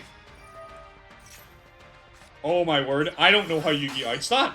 I don't know how Yugi outs that. He doesn't have the attack power. And all his destruction, for the most part, is targeted. He lost his Mirror Force already, didn't he? He's gonna need Mirror Force. It's his only way out. Maximillion can defend, but that's about it. He's gonna need something. He has no real way to out it right now. Power Hold, maybe, with the 7 completed, can get enough attack power. I don't think so, though. I think it's still too weak. Playing Yellow Gadget in attack mode is a risky maneuver. 2600. Ooh, he feels the full weight of that attack. Cylinder won't even work. Obelisk can't be targeted. He needs to draw Mirror Force. I think Mirror Force is the only card he has left that can out this. Unless he can somehow get enough attack. 7 completed. Wow, that's such a waste. I suppose the other way Yugi could win this is going around Obelisk. If Seto plays other monsters, Yugi could go around. Yeah, if Seto uses his God card effect, that would be dope, Amir. That would be the move. Alright, he's going for another Destruction Dragon. Or sorry, he's going for Destruction this time. So we've seen Doom Virus, we've seen Destruction Dragon, we've seen Obelisk the Tormentor. We've seen a lot of hype cards right now. We have yet to see a Blue Eyes White Dragon. Mirror Force is in the hand, but Yugi has locked up his field. He needs to get that Mirror Force out. He needs to get the Mirror Force onto the field. That's the only way Yugi can get around this. Yugi's in trouble. No! Power Hold comes out. It's going to hold the field, maybe? Power Hold holds the field. Blue Eyes White Dragon! Blue Eyes and Obelisk standing side by side. Oh my word, Ultimate Fusion. Are we going for Tyrant Dragon? All of the cards. Kaiba is going absolutely ham, man. Magic Cylinder is in hand. Magic Cylinder could win this if he attacks with Tyrant first. Mirror Force is there too, just in case he doesn't. Kaiba, you are in so much trouble. Yugi has got this, I think. Why would you use Cylinder? Oh no, it's unaffected by traps, that's right! No! Mirror Force! But you still have to out that Tyrant Dragon. Holy crap! MST pops that set card.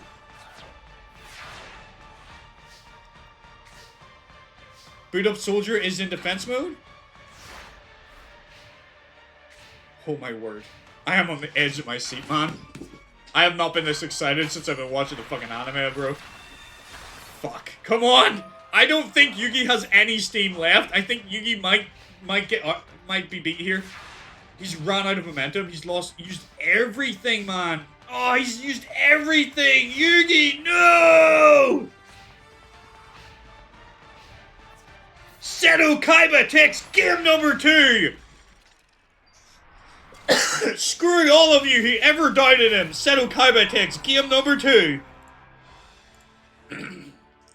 Oh man, I'm gonna need to drink some water. I was screaming. Sorry to headphone users, I was just so excited. I'm sorry, I'm an excitable, loud person. What a W. Well done. Well done. Yugi versus Seto Kaiba. Round 3. Begin!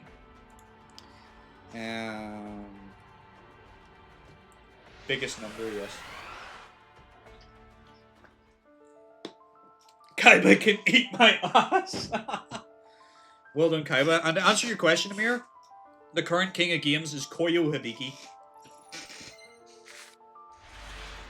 That was impressive from Kaiba. He pulled out all the stops, but can he do it again? He needs to clutch up now if he wants to keep this win streak.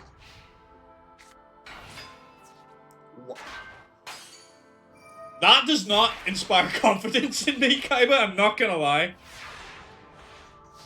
Maybe he's got a crush card, though? Maybe he's got a move? Soul Crossing again! Holy shit! Is it gonna be another obelisk? It's the Sphere mode! Winged Dragon of Ra! Ooh-yah, up the Ra! Holy crap.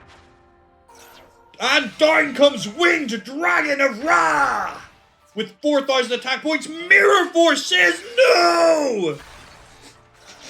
Kaiba bought the God cards with money, Amir. That's why he has the God cards. He has all 3 God cards in this deck, and we've seen 2 of them today. That is hype as hell. But I think it's over. I think Kaiba is done now. Jaden is not the current king of games, no. It is Koyo Hibiki.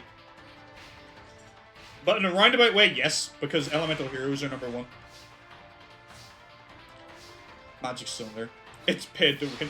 Pretty much. He paid somebody else, a mercenary, collected the cards, and then Kaiba paid that mercenary extortionate amounts of money to buy all 3 God cards.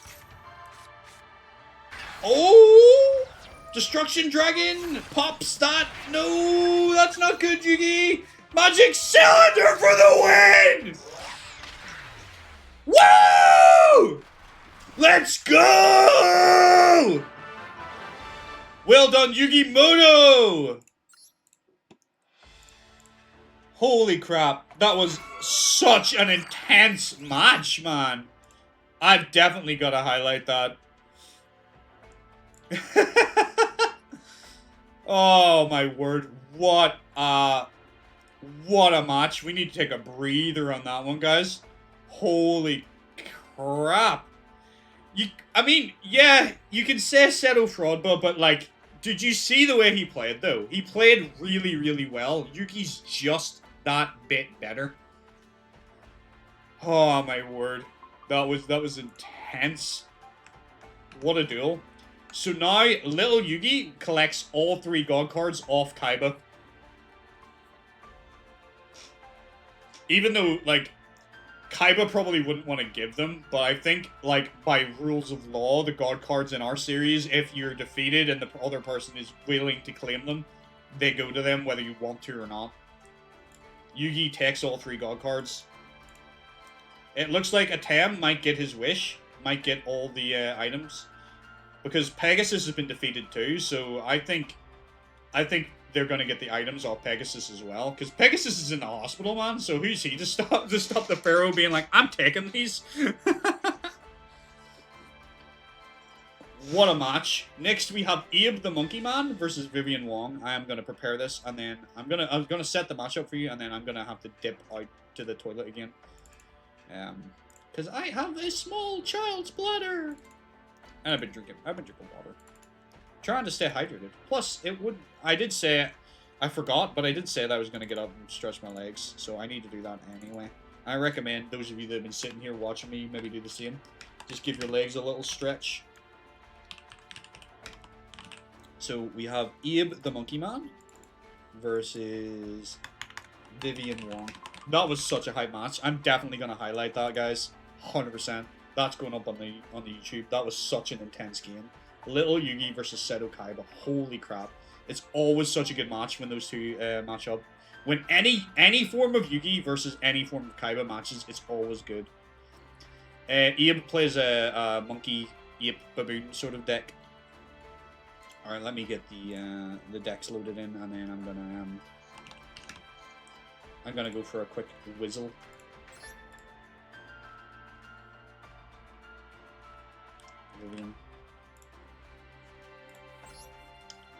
Alright. Oh, I need to start predictions. Abe. Vivian. Predictions are... Alright, I will be right back, guys.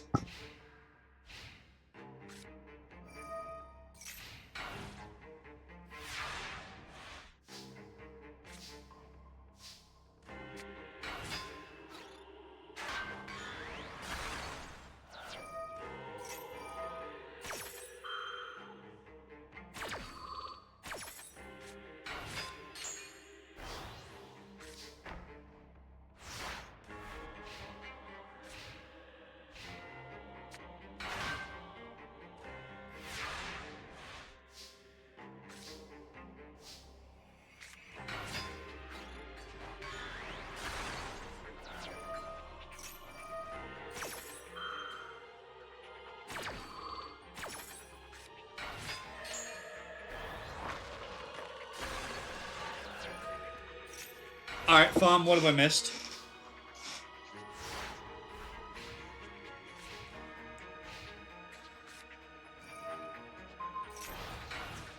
This tournament will have the Sacred Beast.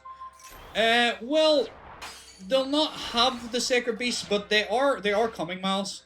They will be a thing, but not necessarily in the next tournament. But they will be appearing as we advance towards that. We have a couple of GX tournaments probably before I bring the Secret Beasts out.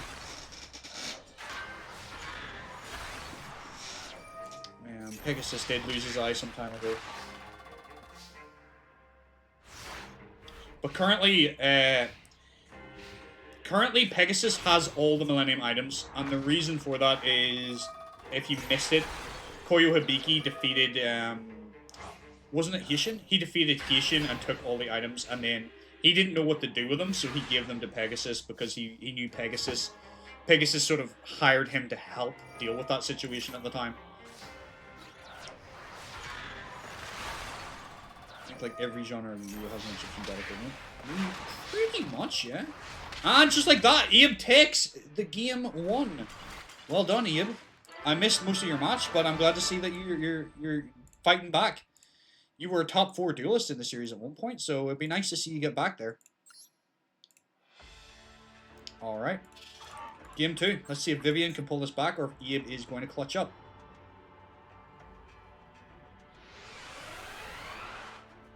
Oh, you're subbed to Blaziken?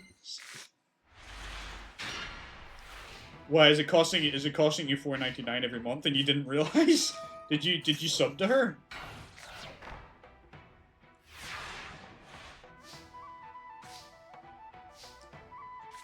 Oh, okay. Somebody must have bought you a sub then. Sakaretsu armor. Nice. Must have been a gift sub then.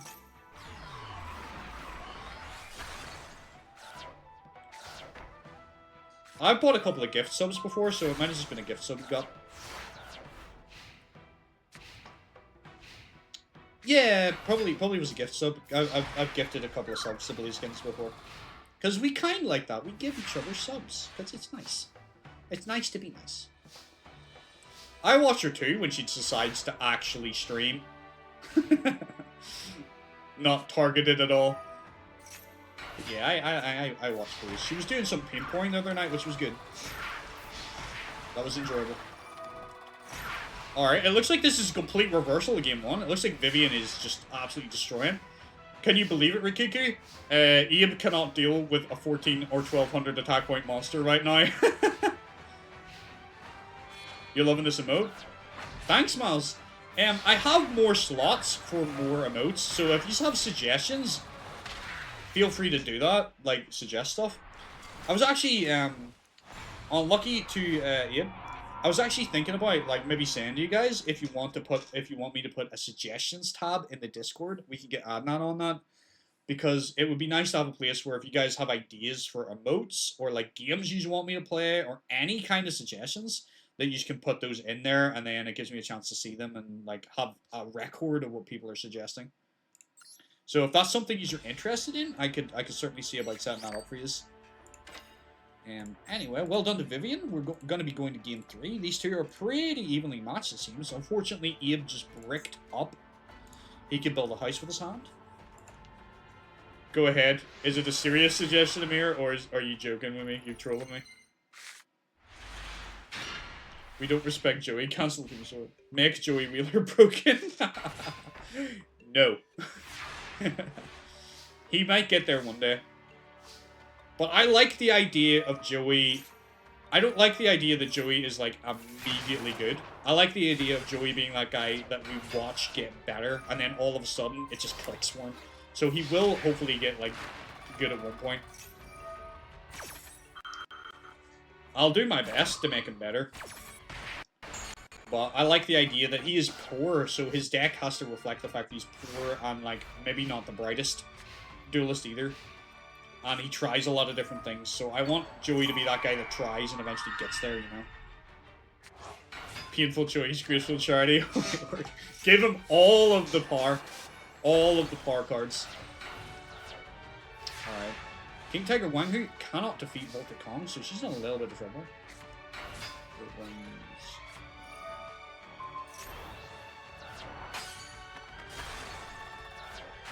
Oh, runs luck-based decks like he is the RNG God's favorite son. He does. In our series, Joey started off with like just his normal Duelist Kingdom deck. Then he went into like fusion monster, like warrior fusion monsters. Now he's currently running kind of the warriors, like Gearfried, the legendary swordsman, but with a lot of luck-based cards too.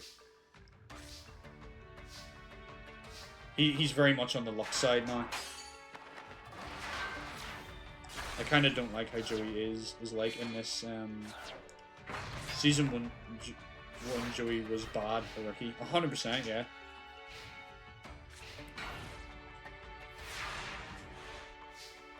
He does progressively get better. It's like he stepped on a become with a 5-leaf clover. Yeah, I mean, that's his plot armor in the show, though, is luck.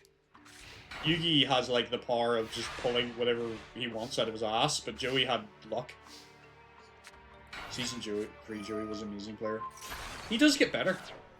But, like, you gotta look at the journey that Joey has been taking in our series. He's not leaned on his friends like he did in the series. He's sheltered himself a lot, and I think that is reflecting in his dueling, in that, like, he isn't as strong as he should be because he keeps focusing in the wrong places. Because everybody knows that friendship is the true power.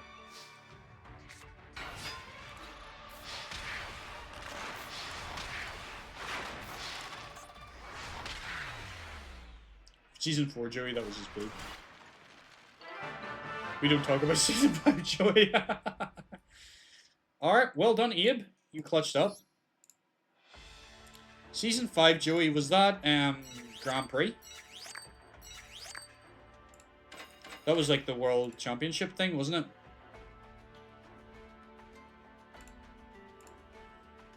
Yeah, he got absolutely destroyed in that season.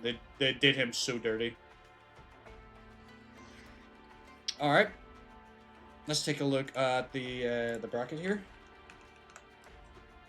So we have next we have Bandit Keith, someone that you were looking forward to, Miles. We have Bandit Keith, and they are going to face against Siegfried von Schroeder. So let's see if Keith can do it for you. I'm going to hit a little commercial break here because we need to stop the pre-rolls, because I don't like people coming into my channel and getting hit with ads immediately, so I'm going to push this back a little bit. So sorry to anyone that's not subbed. I'll be back in a couple. You're not going to miss anything important, I promise. Bye! Alright, Bandit Keith versus Siegfried. Bloody adverts. Do my head in having to do them. Oh, bye? Oh, no, you're not subbed, Amir? Amir's not subbed. That's a shame. Haha! He is subbed! Good things do happen to terrible people. It's a Christmas miracle. Siegfried von Schroeder. Left text. We have Bandit Keith. I'm an American. And I'm going to win. For America. America. Yeah. Back again to save the motherfucking day, yeah. Alright. Let me start predictions, because I know certain duelists, certain people here in the chat definitely want to see predictions for certain characters. I'm imagining, Miles, you're gonna put everything on Keith, yeah?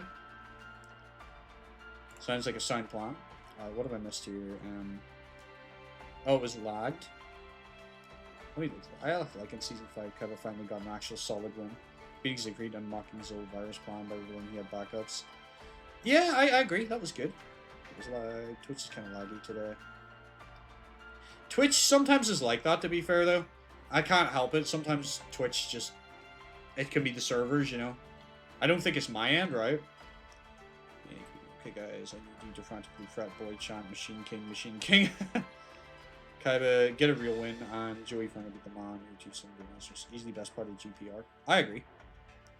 Yes, but our goat, should have been Leon and Visitan. Alright, I'm gonna start this duel. Funnily, Yugi versus Leon is like, it is kind of anticlimactic. It's not that great.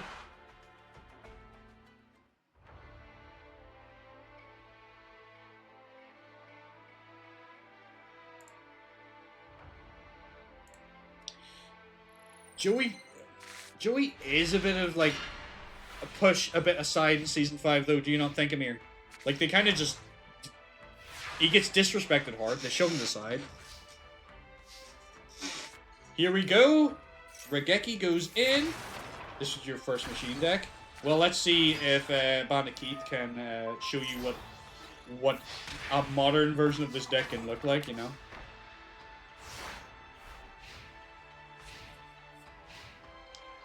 Kaiba versus Ig was kind of the real final, in my opinion, yeah.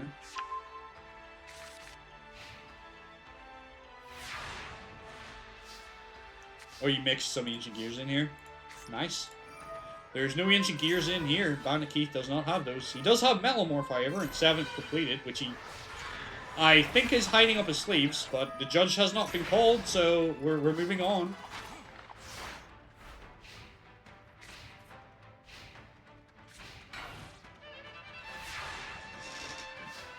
Okay.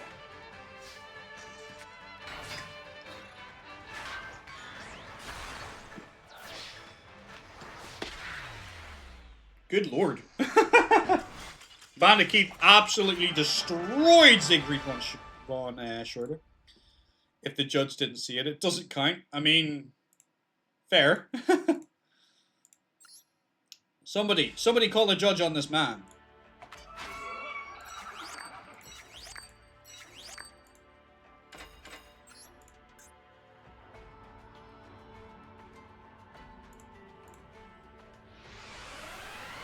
Filler has no filler.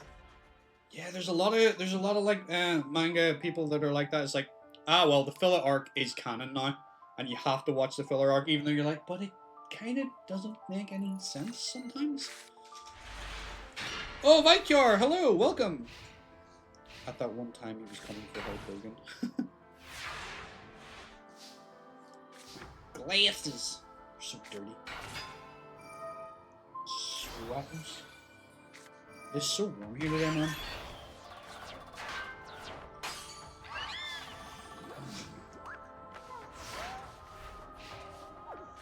I tend to like a lot of the Yu-Gi-Oh! Filler though, no? Like, the Yu-Gi-Oh! Fillers are not too bad. There's some shows that, like, I would skip over certain filler arcs. Like Bleach, I would generally skip over the Bount arc because it's a bit ass.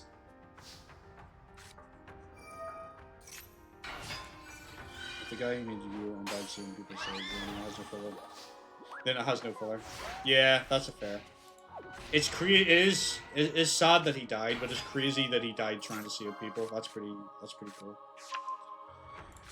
Bleach filler is pretty bad, isn't it? Some of it's good though. Like there's elements of it that are good. Like getting to see you know, getting to see like Mask Ichigo, Vizard Ichigo, Vassal Lord Ichigo. Those are pretty cool things that happen in the fillers. Quite a lot, but the rest of it's kind of ass. The Bount arc doesn't exist. Fair. Naruto fillers. Atrocious. Yeah. Zanpakuto Rebellion arc is good. It is good. I liked it. Like each filler does the anime was meant to do the same thing. Okay. Yeah, I get you. Oh my word. Yeah, that is true, Rikugo. Let's not talk about that. We do have an aggressive Jar in the field, by the way, so that means Keith is going all in. He's gonna win. Aggressive Jar for the win.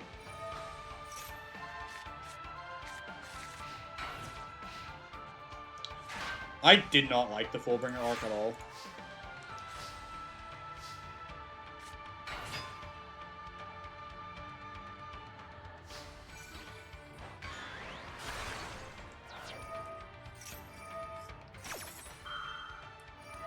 Aggressive jar for the win. You can steal that if you want. It's straight out of the Bandit Keith playbook. You summon Cyber Jar and attack the game. Oh, good lord.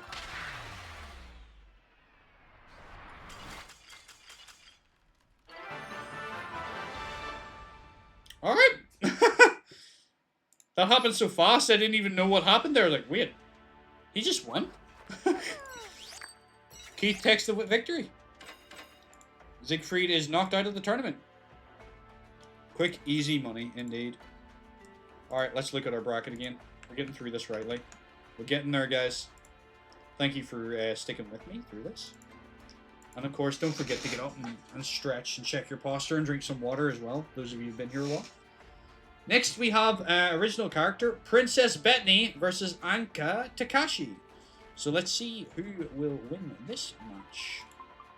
My money, personally, would be on Princess Bettany because her deck is kind of gross. I'm not gonna lie. Yes, thank you for the hydrate. I will do that myself as well. Can't be telling people to hydrate and not doing it myself. That would be hypocritical, wouldn't it? Let me just get this set up here. Fuck the princess. Don't be like that. That's not very nice.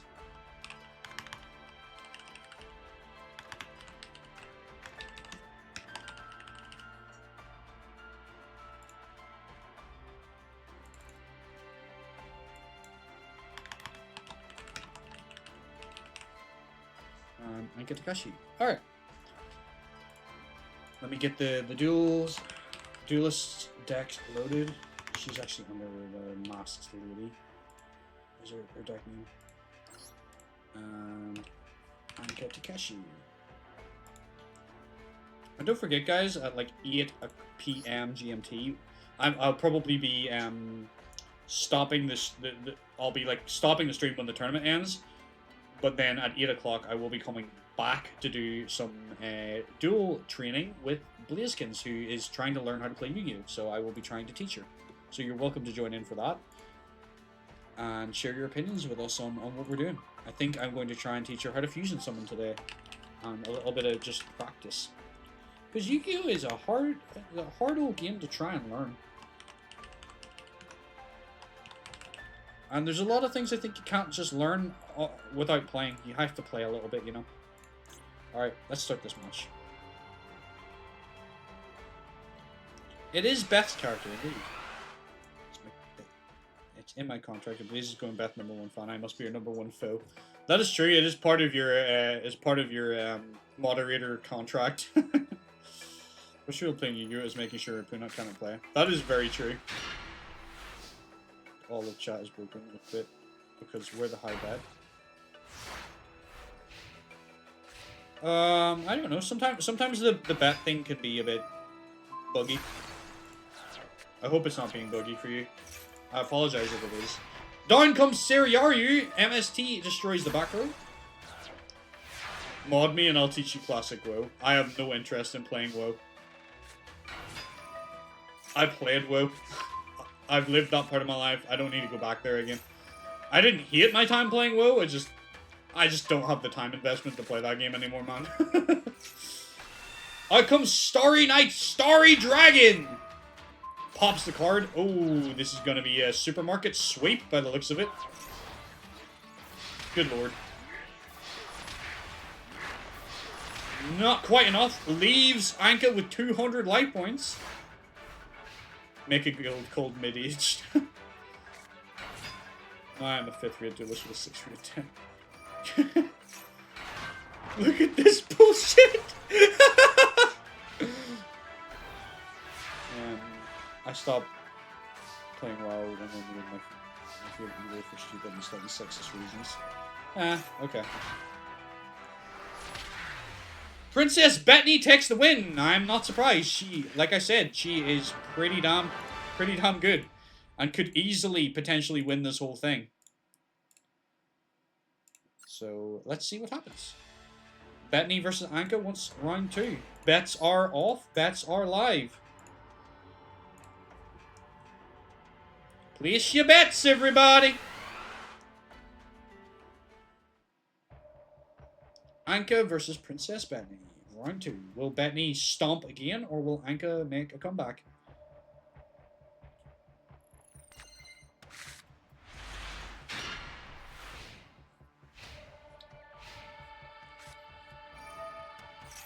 Reinforcement of the army gets Valkyrian Knight. Okay.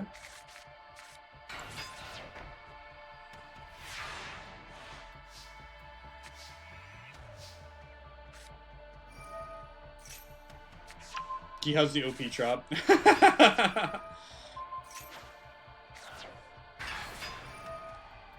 Having been your turn because of church. What? I don't understand what you're saying, Amir. You haven't been watching the tournaments because you've had church. Is that what you're saying? The princess is cheating. Stop eating. I don't know what you're talking about, Amir. Double Seiryu. Even worse for Anka, but she does get rid of one of the Seiryus. Everyone hate this princess.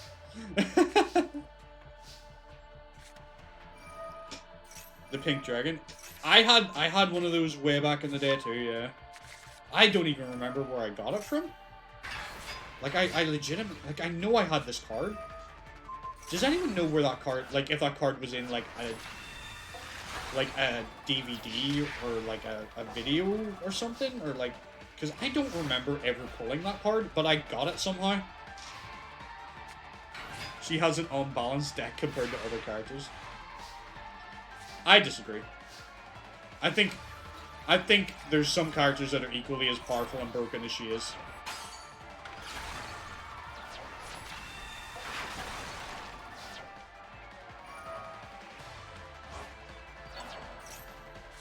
Her deck is very, very powerful, but I think there's other people who do just as nasty, fast-paced things as she does.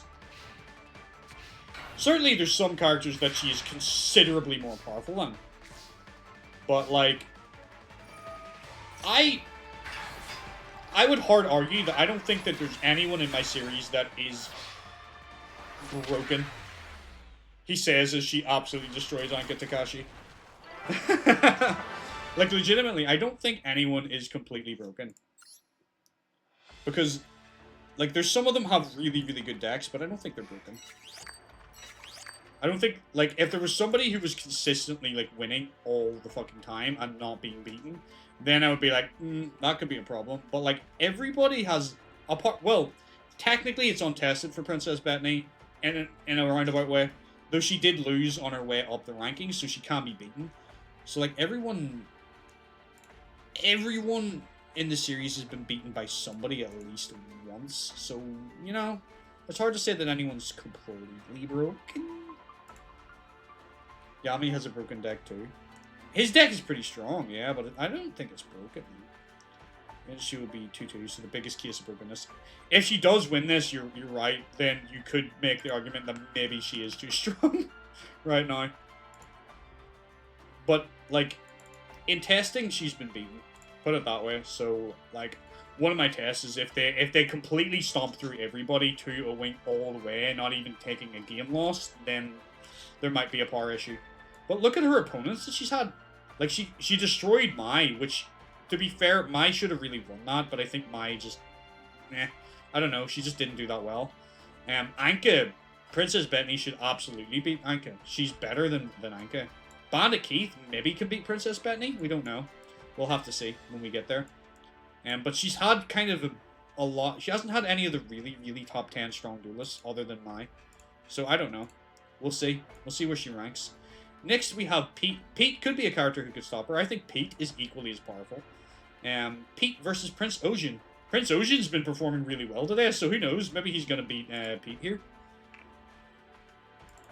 And by the way, like, just to keep things cool, like, I'm not arguing with anyone, by the way. Like, I'm not, like, everyone's entitled to their opinion. I'm just I'm debating. So, like, I'm not, like, if you're saying people are broken, don't think that I'm being offended by that, or, like, you're upsetting me. You're not. You're entitled to your opinion. And, like, your opinion could very well be valid. But right now, like, it's hard to say whether she is proper broken. If she stomps this whole tournament, then maybe we can make that argument and go, okay, you know what? you're right. Maybe she needs to be debuffed, or everyone else needs to be overbuffed. Right. That is the decks loaded. Sorry, I'm not looking at chat right now. I just need to get these decks loaded in. Pete versus Prince Ojin. Then start the predictions, and then I'll catch up. Pete versus Ojin. Place your bets. Ojin did do really well in his match, so like maybe he can take on Pete, but I think Pete is a stronger duelist. Pete has the potential to win the whole thing, for sure. He's definitely a top 8 duelist in my book.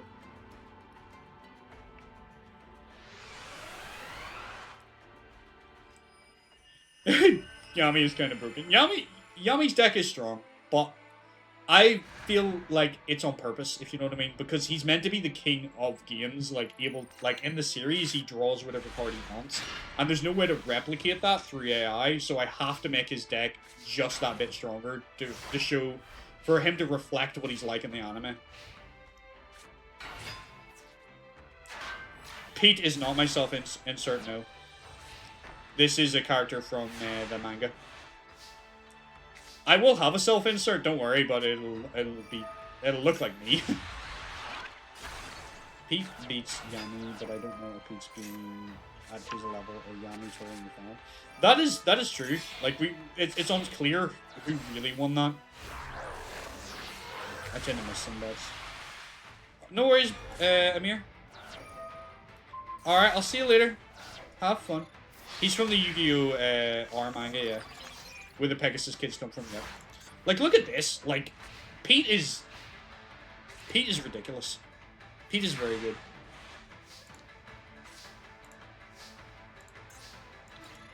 Yeah, consistency is key in Yu-Gi-Oh! I think. Being able to very consistently do something is the sign of a pretty strong deck, I think. When he doesn't draw 3 masterminds, yeah. He gets that synthesis all the friggin' time. That's not even his strongest one. There's a stronger one there, but like that's the strongest one. I think the prince might be bricked. I think you're right. Well, exact damage. Pete takes down Prince Ojin in game number 1. Excuse me. Let's go to game number 2. Excuse me. Bit of wind coming up there. Apologies. I'm gonna stand up here and walk by my room for a little bit. Stretch my legs.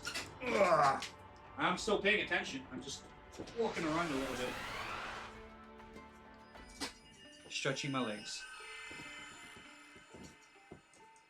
It's important to keep flexible and keep moving. Motion is lotion, everybody.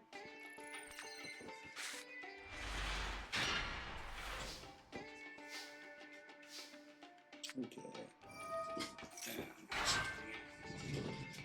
He was not playing any games that time, no. He's not for bricking. Need to summon a stronger one when it works perfectly. Exactly, yeah. Like, he does have the bigger one. Because he has 2 fusions. He has the Ultimus, which is quite difficult for him to get, I guess. And he has the Synthesis, which is so easy for him to summon. This is so consistent. And that's why I think we keep seeing the Synthesis, because it's so easy to summon. Ugh. Does anyone know, is this deck, like, is Maiden any good in, like, Master Duel? Like, is it actually any good? Like, in the meta? Because I think it's a kind of cool deck, and I'd be interested in building it at some point. But I want to know, like, how it actually ranks up against proper decks.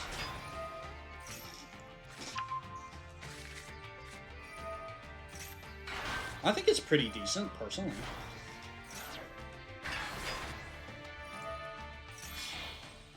My word, he's going for it again. Out comes my mutant Synthesis! This card's just ridiculously good. Reckless Greed gets our Prince 2 cards.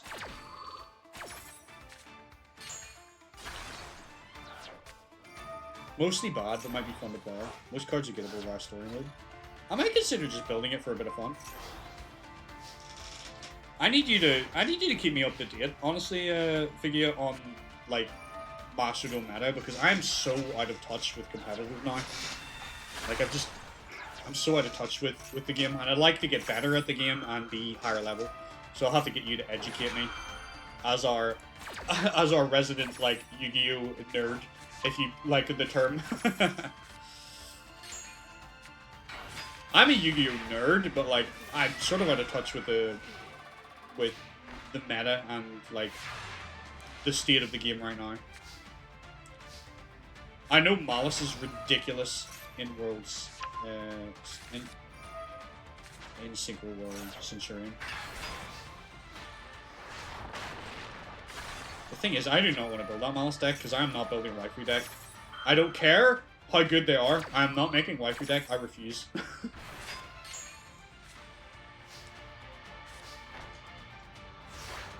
I have my principles, damn it! If I'm gonna lose my way! Alright, he's got the satellite cannon, which will kind of wall, and Pete is low on life points, so it just takes him to make one silly mistake here. Ukazi could win. Ukazi could win. Oh my word, is he going for the big one? It's the big one! My Mutant Ultimus! He very rarely ever gets this out. It's usually Synthesis he goes for, but he has to pull out the stops now. The thing is, though, he can't out the satellite cannon, right? Where are Ukazi at? Yeah, he needs to draw it. We did have a victory with Ukazi today, which is kind of crazy for those that missed it.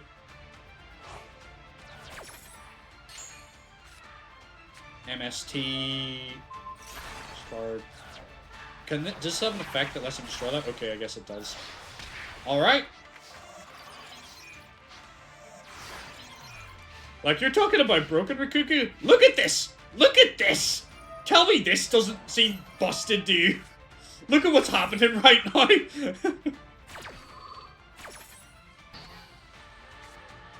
Jeez.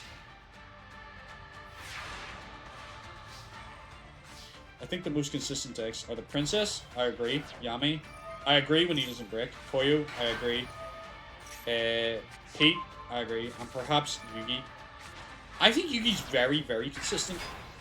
I think Yugi might be, in my opinion, maybe not necessarily the most it's hard to describe. I think Yugi is one of the duelists who, like, I don't think ever breaks, really. But well done, Pete, taking out Prince Ocean. It was a bit on the ropes there, which is kind of scary for you, honestly. You're maybe not playing your best, but you pulled out all the stops at the end, so kudos to you, my guy. Next we have... Let me update this. Pete 2-0's Prince Ocean. Nice. Yeah, like everybody has lost at some point, I think. There's not anybody in our series who has been completely undefeated. Apart from Princess Bethany, she's currently undefeated. But everyone else has lost at least once. Next we have Koyo versus Hard. I hope Koyo takes this guy out, because I do not like this mill deck guy. Ocean did. That wasn't too bad from him, honestly. Like, Pete's, I think he got a tough opponent round 2. And that's what kind of cost him that. But, like, he did okay. Yes, Koyo versus Hard. I hope he can beat Hard. Because I don't want to see Koyo go out. Certainly not to mill. And I also don't want to see the mill make it any further. Yep. The only currently... it could happen, Rikiki. Like, unironically, it could happen. We said this last time it was a pro tournament. Like, he could potentially end up doing it. I think Koyo stopped him last time, from memory. I think that's what happened. I think this match happened last time, and it was very, like, touch and go whether he was going to beat him or not. So, it could be a relatively exciting duel. Okay, everybody's loaded in. I need to start prediction.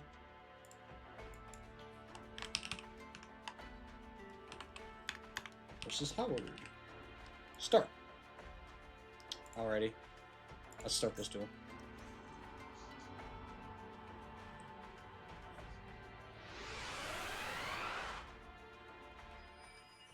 looking at the tournaments that there's been a lot of 2 and 0. Oh, you're looking at the tournament status. There's been a lot of 2-0s. You think so? There's been a few, yeah. There's been a few 2-0s today. Especially in the lower portion of the bracket. Fusion thrown away. Why? Why does he do this? He's throwing away his stuff to fuse with. There's quite a few of them who've got swept, yeah. I think Princess Bethany has swept both her opponents so far. Names outdated. Thank you.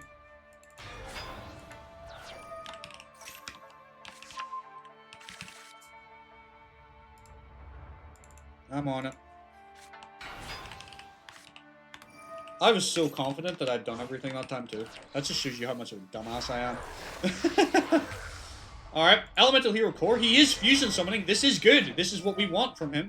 And that's game. Right? That is 100% game.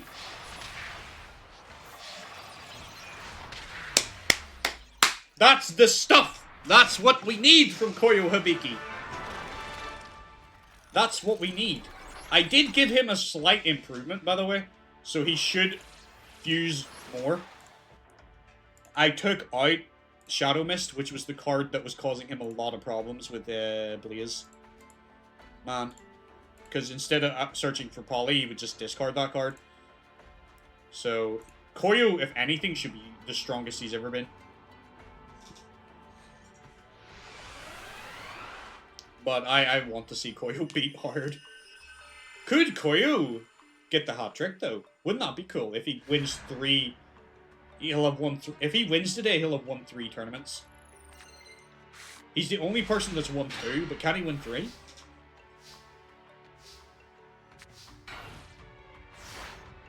That is true. I agree. He beat the Stalker, now he can leave. Alright. It's not a super good start from Koyo.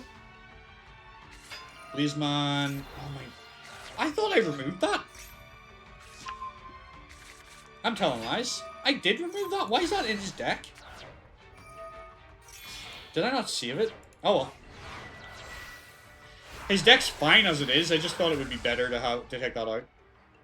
Which I did. So I don't know why he doesn't. Unless I loaded the wrong deck. Because this might be an older version. Either way, whatever he's doing is working. So let's not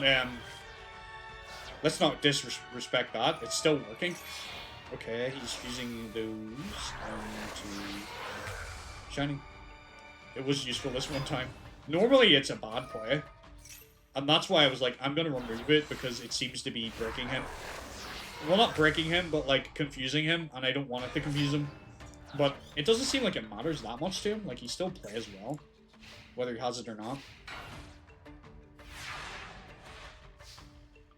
Okay. Parallel World Fusion. He's going for all the kinds of fusions now. He's going for Core. Second Elemental Hero Core hits the field. And Prisma is going to get rid of Woodsman. Okay. Prisma goes in. Destroys Spear Cretin. Both get to bring the card back. Morphing Jar. I don't think you're that bothered about that, honestly. At least not right now. It's not a major concern. You're not hemorrhaging cards as far as I can see yet. So you still got time. You still got time, Koyo. And with that field, I don't see there being a lot hard can actually do.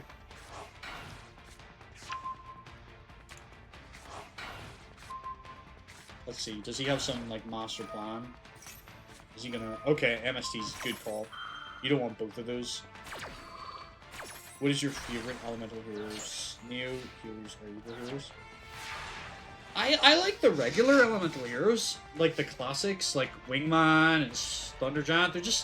I don't know, like the vanilla basic ones are really nice. Although I do like the Neos fusions and Neospacians as well. Not a big fan of D heroes. Never really liked them.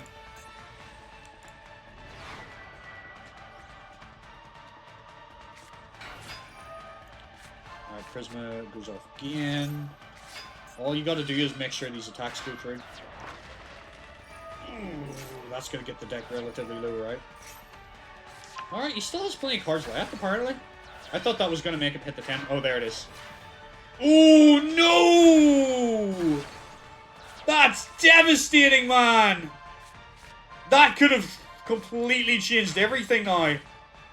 Now we've went from Koyo being in a position of, like, you're winning to, like, oh no. Oh dear god, no.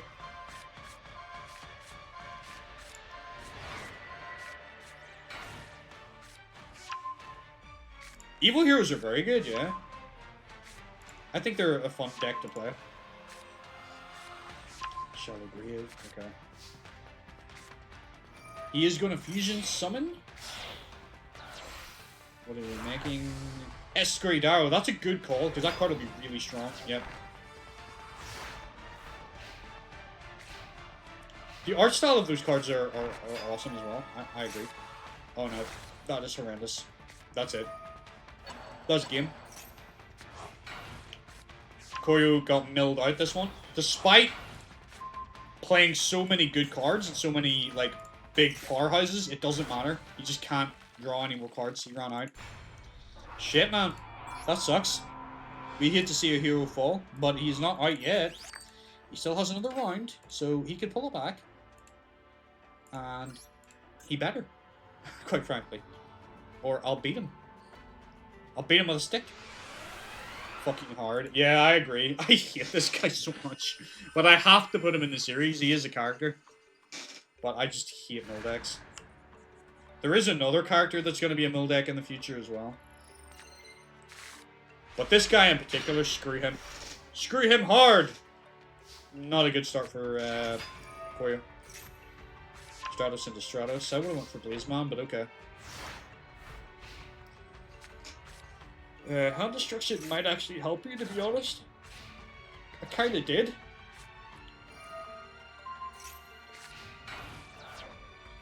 He does, yeah. The voice actor for Hard is pretty good. Is it the same voice actor that does Johnson? Hard X Brick. I'm trying to think. Is Hard... He doesn't teach, he's like a lawyer. I don't think he was ever a teacher. I know who you're thinking of, he looks like Banner, but no, that's not Banner. Lyman Banner's a different guy. Hard is, he's one of the pro duelists in the GX tournament. I think. Or if he's not the pro duelist in the GX tournament, he comes in as a lawyer. It's hilarious, yeah.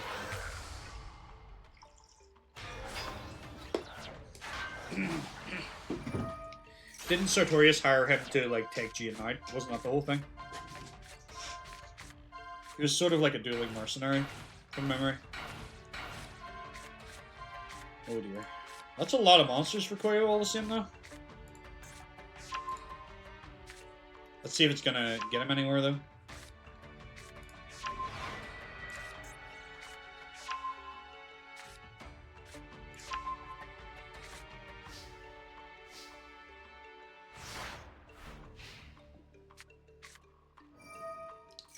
Destruction. Ooh. He's starting to lose cards quite quickly here. His deck's starting to get low. He's on 19. Oh, okay. Voice actor did a couple of voices now. Heavy Storm. Good, good, good. Now we just need some good fusions to blast through what's left of his board, and then hopefully you can get the win right now in this very instance. That is the hope.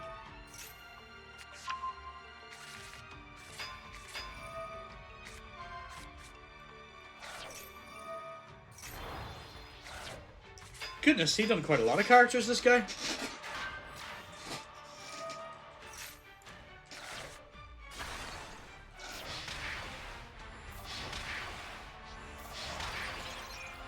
that enough?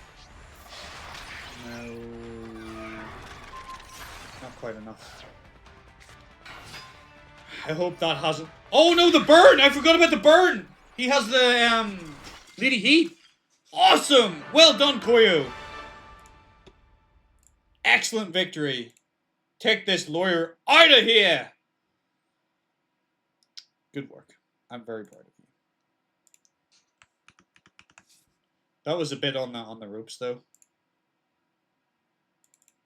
For a second there, like I was genuinely a little bit worried, but he manages it. What the hell? You didn't win your match. You're cheating the bracket, you son of a bitch. See that, Bruce? Mucking up the victories and also mucking up the bracket. He's determined to stay in this tournament, but no. That's why you said he was cheating, a cheating cheater a while ago. Yeah, sorry, I thought I did the right way around. But I'm aware of it at least. So now we have Miss Chono versus Meiko Sanami. So let's get into that. Good spot, Rikuku. Sorry I didn't pick up on what you were trying to sell, man. Or lady. I can't remember if you're male or female. I don't know if I even know. It's not important. What's important is you're here and you're cool and I like you.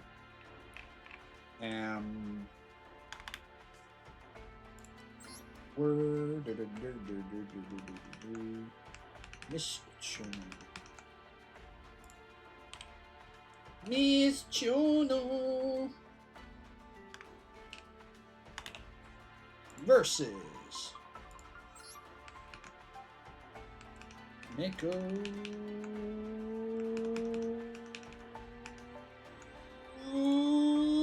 Tsunami! I was waiting until I find the name. Okay, so looked it up. Yugioh is the last one I lost, so anything after that argument. Okay. He is more skilled in hacking the tournament computers than beating Succubus Knights, apparently so. Freaky Fish Guy, can he beat a school teacher? That is the question we are going to answer this very instance.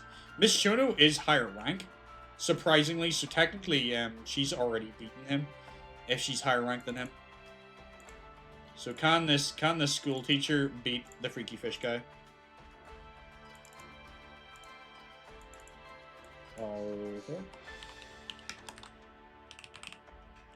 Miss Chono versus...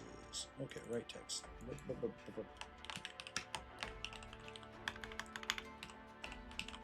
Ah! If I could spell, I would be invincible. Alright. Start prediction. We have Chono. Okay.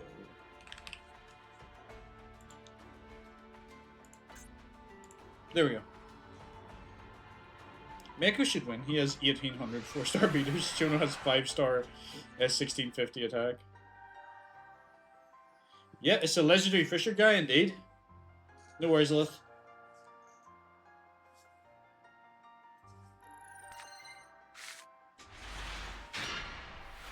I think she has... Does she have the fusion in hand? No, she needs Queen's double. Terraforming. Oh, he's got his legendary ocean. Out comes the ocean. Okay, he's getting some cards, then changing his hand about a bit. Look at his potato hand. Yeah, it's wild, isn't it? You look at this and you're like, how is she pro rank 11? Trap Hole gets rid of Legendary Fisherman. Okay. But Ryuju Karishin comes out.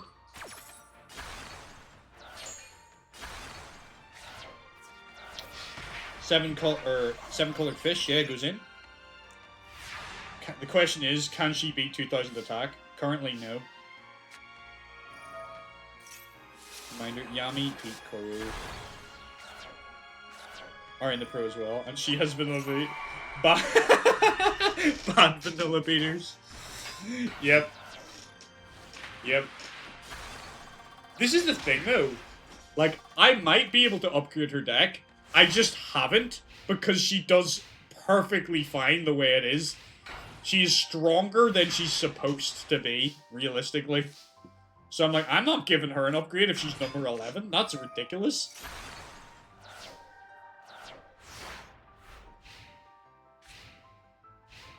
I thought Legendary Fisherman couldn't be hit by a trap. Where is it? Let's have a look. Yeah, it's just spells and can't be targeted by attacks. Okay. No, don't worry about it, Mouse. There's, like, dude, there's, like, thousands of cards to remember. I would be impressed if you could remember the effect of every fucking card in the game.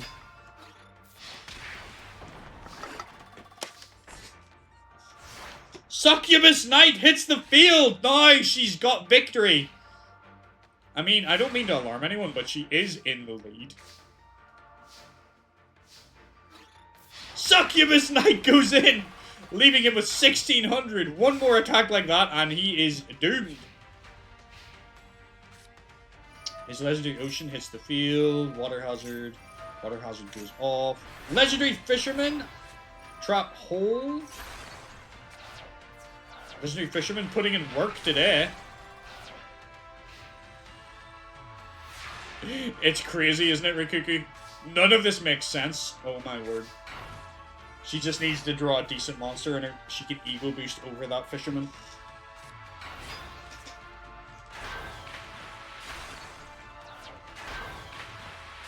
Okay.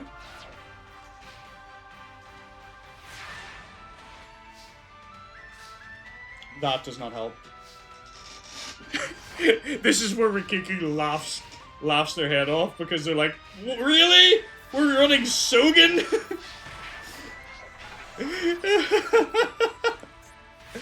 And she's top 11 and she plays Sogen? Isn't Swamp King supposed to give you a monster when destroyed? No, it does not. No. You can discard it to add polymerization to your hand or use it as a material. Saku keeps her in the game!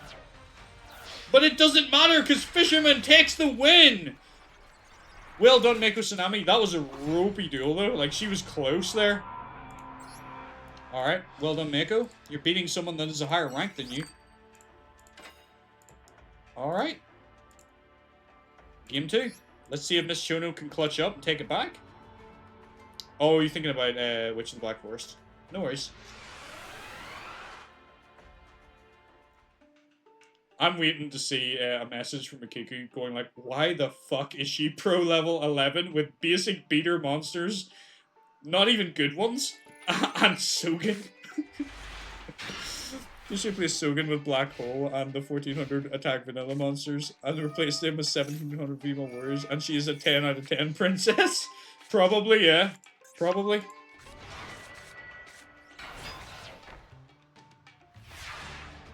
Like, her deck is not good. At least it shouldn't be that good. But the AI just knows how to play it, and I think that makes all the difference. MST. Okay, that's Sasaki, that's mad. But she does have Ego Boost, which boosts her over the 7-colored fish. She needs those for her fusion, though. That's why she runs them. She needs them for Empress Judge. This is her boss monster, everybody. Monster Reborn, bringing back 7-colored fish. Oh, she's going to be unstoppable now. She has a 2000 attack point monster. Oh, he's got Tornado Wall. This could turn into a very bricky game very quick. Stolen fish, indeed. Okay. Weird. Why? Why would you do that? That's a negative on you. Why would you do that, Miko? What the fuck? Why would you get rid of your own Tornado Wall? That's so stupid. That is so dumb. That is so fucking dumb. My lord. That is so dumb. That is so dumb. I have no excuse for that. I apologize to Mako Tsunami fans, but like, I have no excuses. I can't explain that one, Chief. Pot of Greed. Another Tornado Wall! Alright, hopefully this one stays on the field this time then. He's choking on fish bones. Maybe. She got him in the hands. My lord. That's crazy.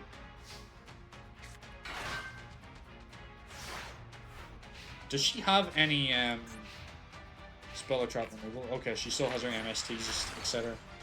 So she can't out this. She just needs to draw Harpies or MST. Alright, field spell. Back in the day, that would have been enough to wipe the field spell, but it's not going to work now. His one remaining brain cell is holding on for dear life, Lilith.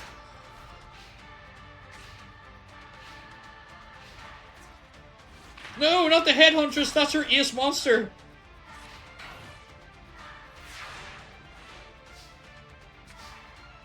Trapo does Why would you flip that up to attack?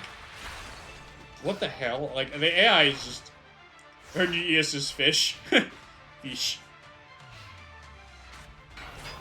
Trapo, good move. Fish. She really needs that MST or Harpies. Yeah, 100%. She's like, wait, so that's how you beat this card, with a fish!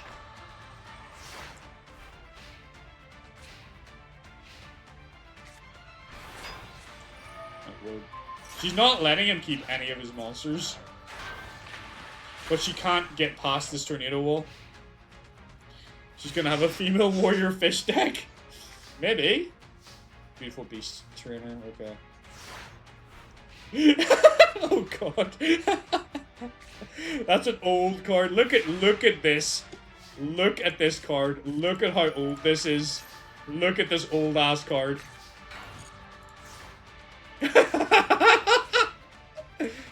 She uses beautiful women. That's her thing. She uses beautiful women card. I mean, I don't think that's beautiful, but you know, you get what I mean. It's slightly better Succubus Knight. Oh my word.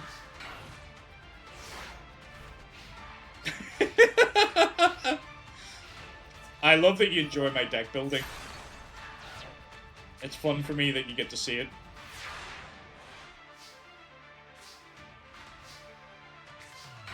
It meant to be a waifu. See, even she is using a waifu deck. I mean, yeah, technically.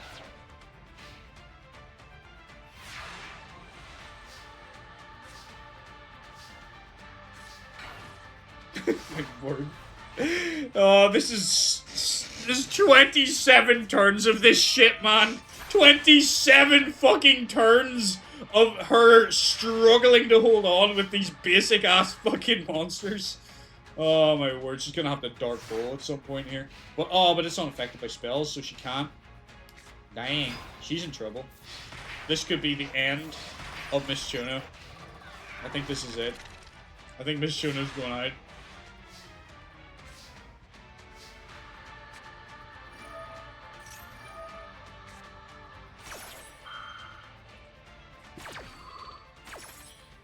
Isn't this crazy, Rikuki, that all she needed to draw was one fucking spell or trap removal, and in like 10 plus turns, she just can't do it. It must be at the bottom of the deck. It must be at the bottom of the deck. Alright. Good on you, Mako. That's you moving back up in ranking, by the way. Mako's going back up the ladder. Cause that's him in top 8, right? Because we're in top 16, so he's back. He's gonna be a top 8 duelist again. Well done, Mako. That was a 2-0, right? Like, she didn't win a match at all. Like, it was close, but he beat her both rounds, didn't he? That went on that long, it's hard to remember. Next, we have Tetsuo Trudge versus Yami Yugi. This should be interesting, because Tetsuo Trudge beat Lil Yugi, but he's never faced Yami Yugi. So, this will be interesting.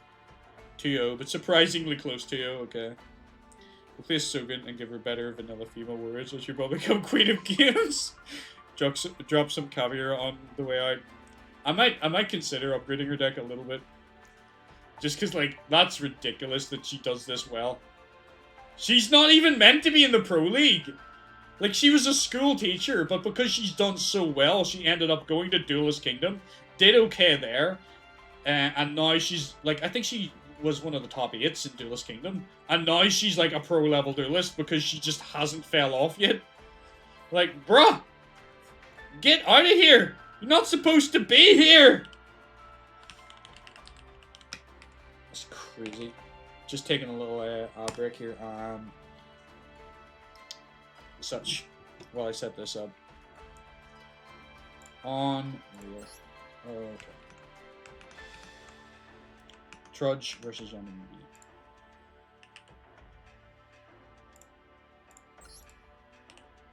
Watch, like, after that, watch Yami Yugi get beaten by Trudge. Watch him get beaten by Trudge. I can smell it.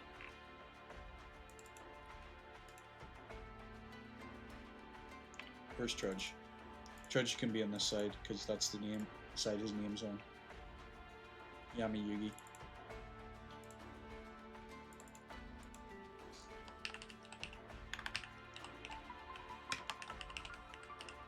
Tetsuo Trudge. Yami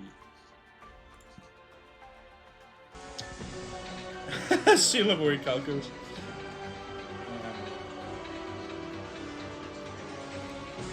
Markla might get delayed or might not go off because you did both at the same time. Alright, so that's the duelists ready. Miles is on odds, right? No, you subbed earlier. You're good. That's fine. I can keep going. I was like, Miles can't see this, so I don't want to start the match if you can't see it. But you subbed because you're an absolute goat. Thank you again for subbing. Yeah, that's everything. I just need to start the predictions.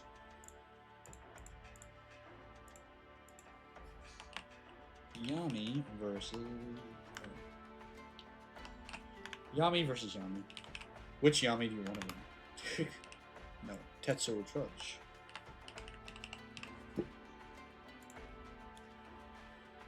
Alright, predictions are going out, and Duel is about to begin. Let's see if Yami Yugi can make it to top 8, or if Trudge is going to take him out. Or maybe Trudge will make it to top 8. It's been a while since Trudge has been in top 8 in anything, so it'd be kind of cool to see him go right away. Trudge was just a school bully who turned out to be decent at dueling, and like most of his cards are like ones he sort of stole from other kids who he beat up. So he uses a pure like vanilla power beatdown deck. He's quite old school that way. I used the premise over a month. I just started playing, so it worked out. Oh, nice! I appreciate it. I appreciate you giving it to me. Thank you very much. You're more than welcome here. And during the week, hopefully we'll get some duels maybe at some point. I will post my schedule in Discord, and I'll update it on Twitch as well for people who maybe don't want to use Discord or don't have Discord. It looks like Yugi is in a lot of trouble right now. Yami is in a lot of trouble. He is the king of bricks after all. Give Miss Chono Dragonhorn Hunter. What card? What is that card? Hold on. Dragonhorn Hunter.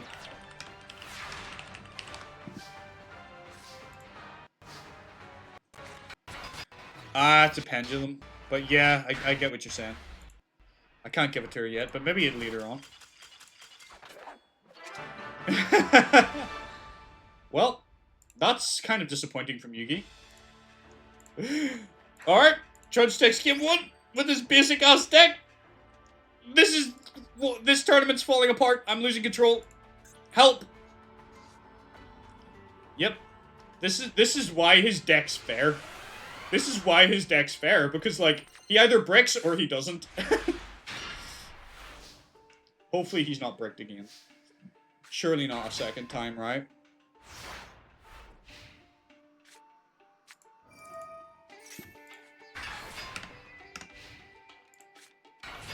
This looks a lot more promising, but that's brutal. Ooh! Bleeding Oracle is destroyed, but you do get a Dark Magician out of it, so that's fine. Sometimes the basic cards are the best of all. It is, as far as the AI are concerned, yeah. Because sometimes the more complicated strategies, they mess up. He keeps going for Amulet Dragon, but like he has other ones, right? I give him... Oh, we can't see it because he's not on our side. But like, he doesn't... He has Amulet Dragon, but I think he has Dark Magician the Dragon Knight as well, so I wonder why he keeps going for Amulet. Okay, Magician's Navigation goes off. So he is going to get a Dark Magician onto the field, and something else. What's he picking?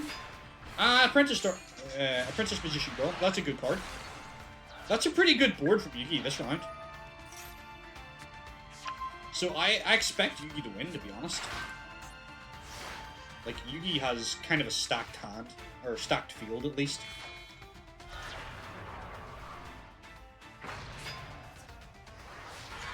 Why not use the... That can't do from hand, right? That was a bit silly, but okay. He needs a dragon for Dragon Knight. Not if he uses Eye of Timaeus. Eye of Timaeus counts. I looked at Vanilla Warrior Monsters level 5 to 6. There aren't that many of them. No, there probably wouldn't be.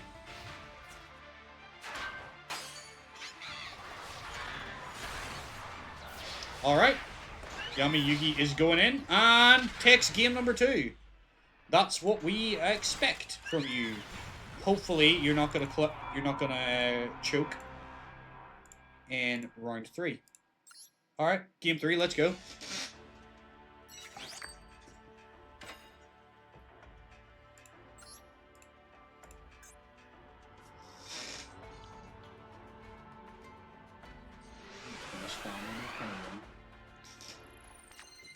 These duels are making my blood pressure go up, man. Oh look, it's the Red Eyes Black Dragon. How did that get there? For those who have missed, he stole that off another kid. There's a kid called Shogo Aoyama in our very first tournament, and that was his base monster. And Trudge, like, exploited him and stole it from him before the series, and Shogo was not able to reclaim it, so Trudge just has it now.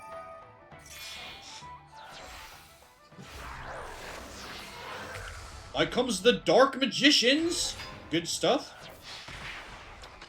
Robe goes in, and Dark Magicians goes in. Nice. Ooh, that fan feels much nicer. Theft incoming? I think so, yeah. It's not still. He does get a draw off this. Oh my word! I didn't know that that's... I didn't think about that. Yeah, that's the way that works. Because he stole it, he gets a draw. Wild, isn't it? That was such a good move on his part. I think Yami Yugi might be cooked.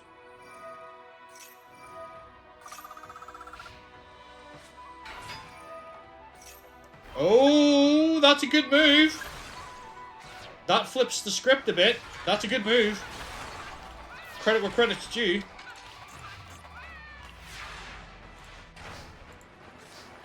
Unfortunately, Rush Recklessly wasn't enough for him to save his monster, so he didn't play it. Indeed, come on, Atam. Like, oh, that's a good one to draw. That's a good top deck.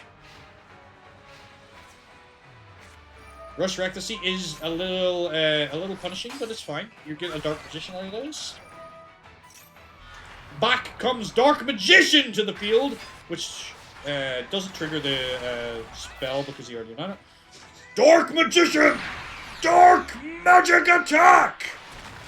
For the win! W Yami Yugi. Excellent. I agree with Rikuki. I don't think he deserved that win either, but he managed to pull it out somehow. He's starting to wilt.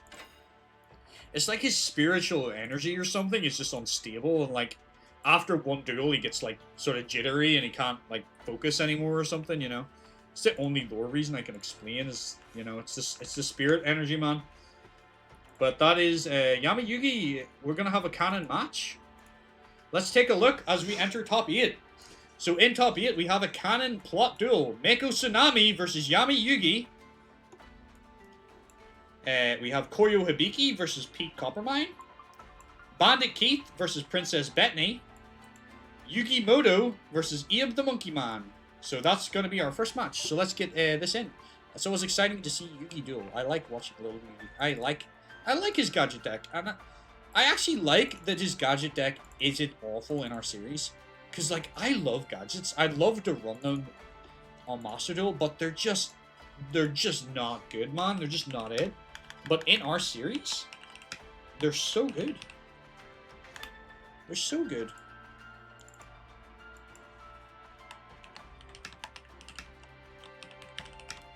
The monkey man.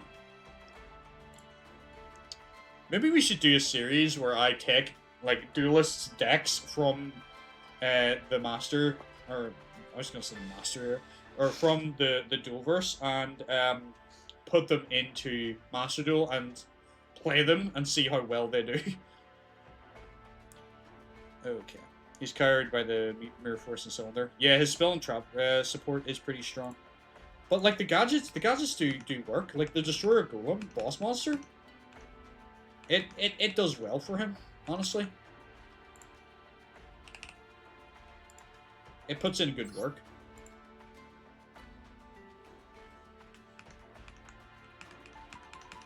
But can he beat Abe? Because Abe has pretty decent attack power, so this might be a little bit of an uphill battle. Top prediction. Who will win me versus Abe? Start prediction. Alright, what are y'all chatting about? Come on, let's get to Yugi's final. I think that would be great, yeah.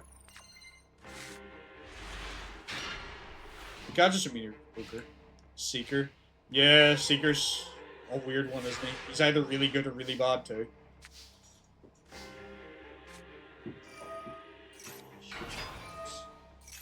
Red gadget gets yellow gadget. But that, his Destroyer Golem and his power holds are what kind of carries him through a lot of duels, I think. Dark Hole, okay. So Pierre was pretty funny in Master Duel. People feel the confusion and this phone toss and look-based effects despite liking Joey. Yeah, it's just because it's Pierre. Like, Joey can use those cards, but we just don't like Pierre. Is he going to double power hold? Maybe? No? Yes? Boot up Corporal goes in. Awesome, awesome, awesome, awesome, awesome. All of the power. He's going in. He's going for the throat. Muto does not hold back, ladies and gentlemen. He goes for the win, taking Abe down in Game 1 on turn 4, no less.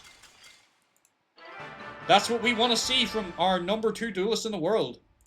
Muto takes the win. Let's go to Game 2. Is he going to continue this, or is Abe maybe going to have a better chance? Maybe Abe was a little bricked. Maybe he just needs a reset, and he'll be fine.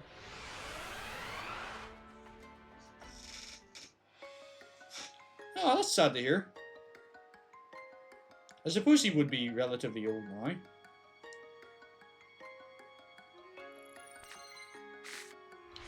That's a pretty cracked hand from Yugi, I'm not gonna lie. I like that hand. Pot of Greed gives him some options. Marshmallow, perfect. Super job. MST is going to pop the Mirror Force, sadly. Ape Fighter is not going to be enough to deal with Marshmallow. And 1,000 burn. Alright.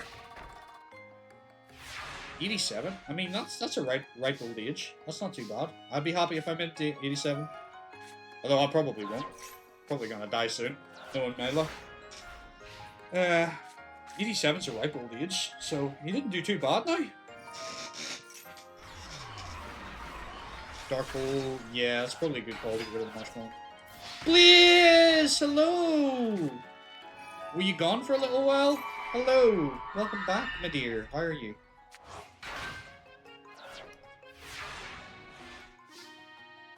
Yugi is back on the screen. He is performing. Rush Recklessly is going to boost Ape Fighter.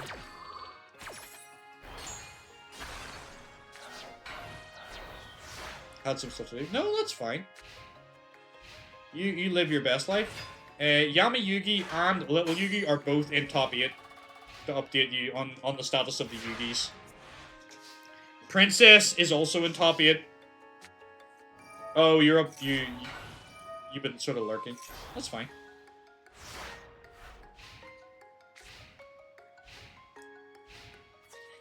That Lilith is just accusing her of cheating because she's too good, apparently.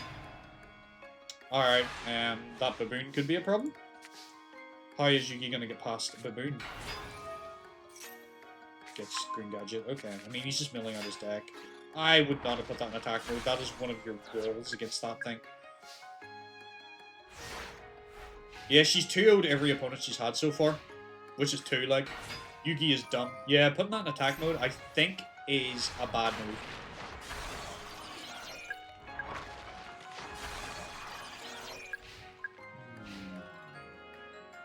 What are we going to do now, little Yugi?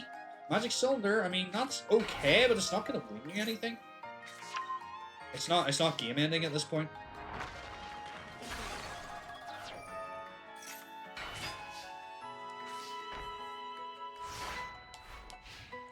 Yeah, that is a fair point, Fikia. There is quite a few Dark Attributes in the top 8. So if she faces any of them, they're doomed.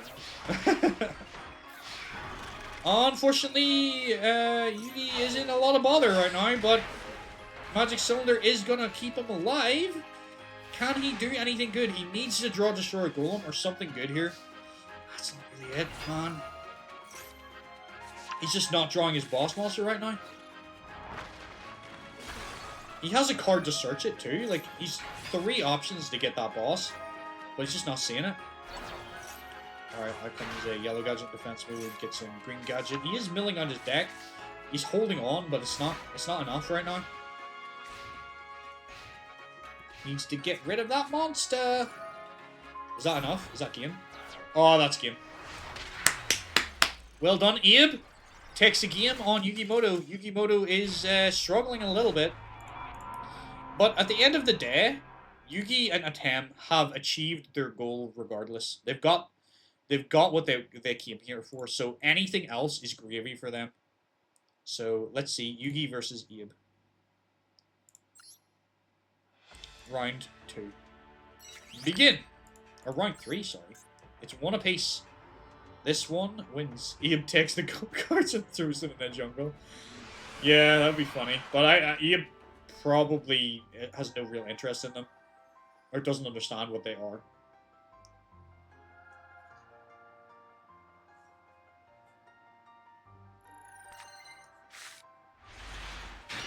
I like the idea of there's only certain people that want those things, you know what I mean? Because if we made it that anybody could take it, then like it would be too random. Where I'm like, only people who know what they are and what they hold should be the ones to actually like potentially try and get them. I don't think Abe's that person. Nice. Power hold comes in clutch there. The god cards are not monkey, exactly. Only monkey. Monkey is god. That is tragic. He does have the boss, but he can't summon it right now. So, alright. I mean, you could do that, yeah. At least you got a defense. Monkey. Yeah, he's been doing that a bit today, yeah. It's not the smartest of plays he can make, admittedly. They need to make more monkey monsters. We need more monkey. Someone contact Konami and tell them make more monkey. Oh, my nose is a bit stuffed. Hold on. I'm sounding very nasally because my nose is stuck because I'm a nerd and I have sinus problems.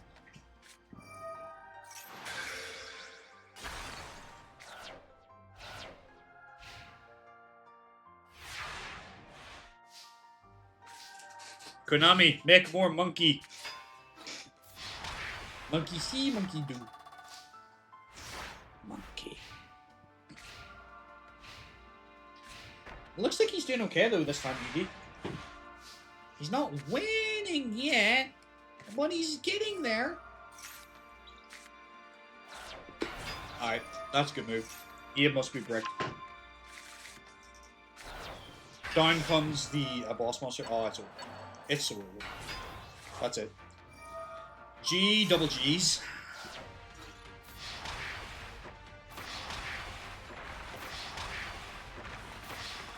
How about monkey monkeys?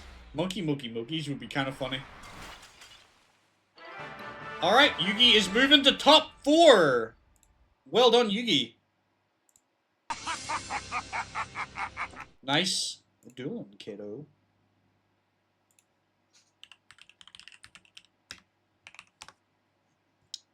Window capture. Let me show you the bracket again.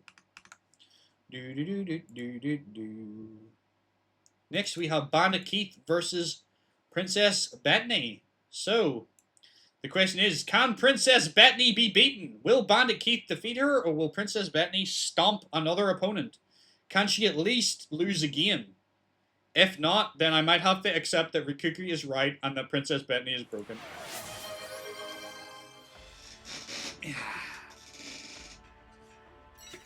Straighten my posture up for Lilith, who wants me to straighten up. Alright. Keith. How you doing, man? Come on. Keith has been doing alright today, so like I have faith in him.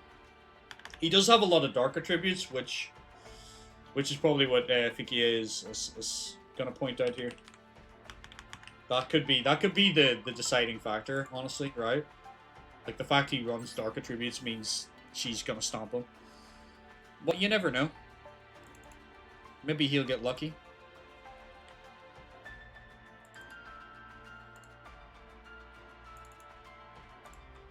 There's part of me that like doesn't want her to win, because if she does, I might have to accept the fact that she's too good. And I don't want to. Where is she? Because everyone's going to be like, you did this on purpose. I'm like, no, that's just the deck that she picked. And honestly, I didn't purposefully give her a busted deck. She wanted the Starry Nights, and I gave her Starry Nights, and I thought it was okay. But maybe it's too early for Starry Nights to be in the tournament. Alright. Let's start. Keith versus Bethany. Start prediction. Start to. Bethany beats Mama. Come on, Mama. If she gets that ridiculous trap. She does. Yeah, if she gets that trap, he's in danger. This time we don't know what she has, so we just have to hope that Keith has everything it takes to beat her.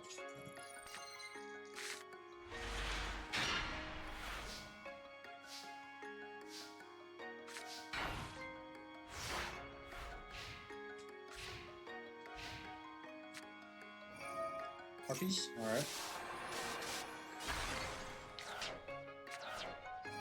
This is Cyberjar, right? Yeah.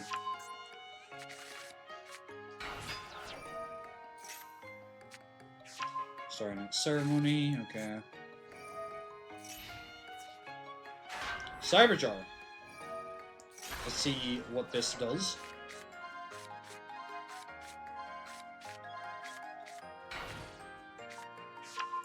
Oh dear. She's got the trap. She's got the trap.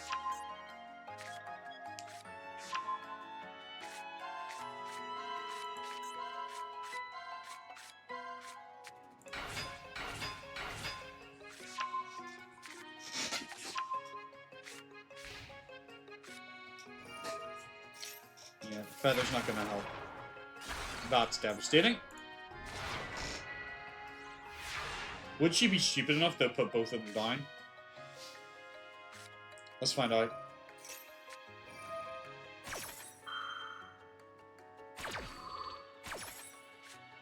Out comes Seriaryu. And back row is white. Twin barrel. Hopefully he gets a lucky twin barrel. Click, click. No dice. I'm surprised he didn't choose to attack, although that might be a 2000 defender actually, so maybe he remembered that and I didn't. So now the AI decides to remember. That's weird.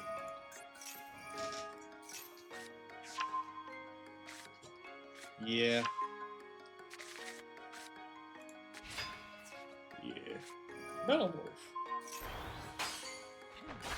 At least it gets you one monster defeated, but it's not going to be enough to deal with the Sayari.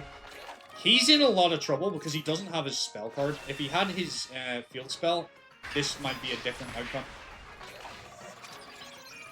But it looks like she could very easily be going to top 4 here.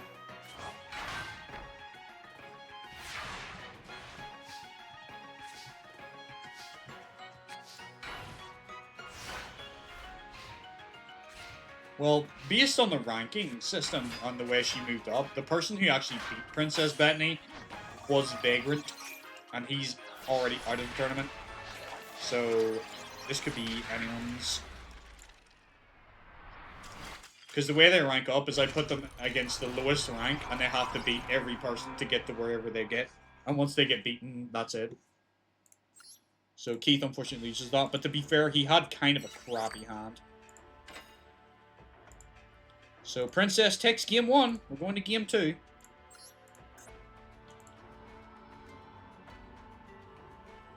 To Miss Chono's Succubus Knights. Or Anka's Beautiful Head Princesses. No, Anka didn't get high enough to challenge her. And Miss Chono, she didn't get far enough to be able to play against Miss Chono. Little Yugi stomped through everybody. That's why Little Yugi is number 2. He made everyone. I'm like, well, I can't have him duel Koyo unless it's a pro-level tournament. Because if I just turn up and be like, Yugi's king of games now, you'd be like, what? So I thought 2 was far enough for him. That's why we have to have this tournament as well. To see if Yugi is going to be able to take that top spot. So Yugi has beaten Princess Bethany before. But Yugi, I don't feel like, is on his top game today. He's kind of a little off. Don't matter in the end. Only live tournaments matter. For instance, supposedly High Priest Seto was losing Testils. Yeah, I know. I get it. I get it. The only thing that really matters is the tournaments, because that's what you guys see. But that's how I place their ranking, is I move them up the ladder as they beat people. I think this is over. I think this is so fucking over.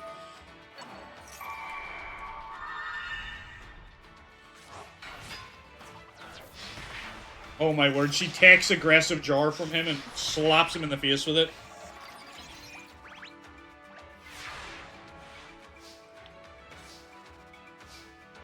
There's no way he wins, right? No. Like, there's no way. This is over.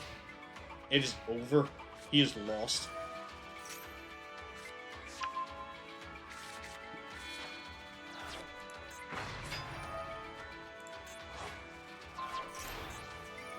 Oh, sweet mother of mercy.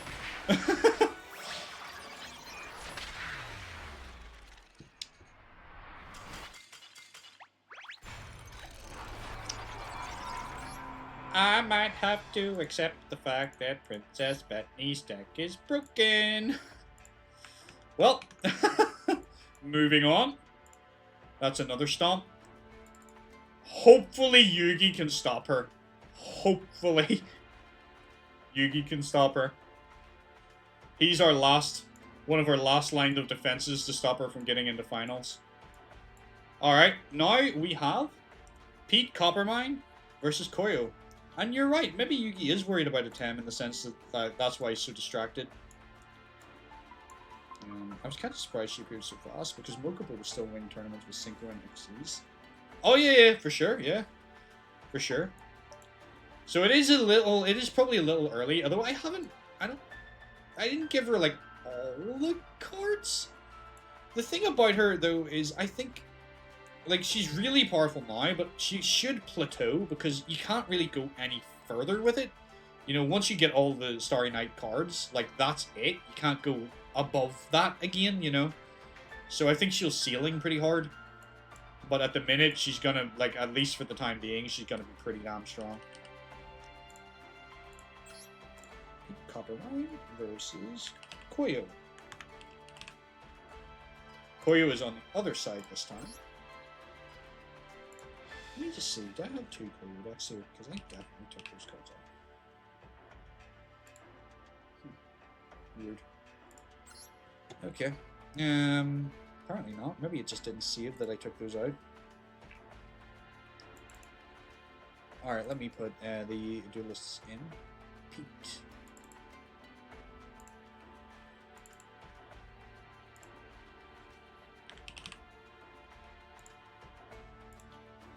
I mean, Koyo might be able to beat her. Like, that's another potential person who could beat her. But we're running low on people who could beat her, honestly. We are running out of characters. But I think Koyo might be able to beat her. He's reasonably fast and strong, so he might be able to outspeed her, you know? So there's still a few people that might be able to beat her. It's not necessarily completely over yet. But kudos to her for being so strong.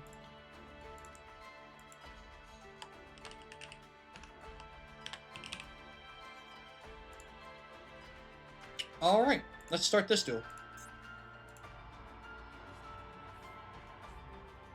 Surprising, Starry's guy is still like top 20 out of 500 and a master with Pendulum, Link, Xyz, and Synchro. Maybe uses it well. Possibly, yeah. Yami Kuroda, he is a cast user. Yeah, that was a weird one. Banishing Starry Dragon is one way around it, I guess. Ooh, that hand is odd. I don't know if that's good or not. For Pete.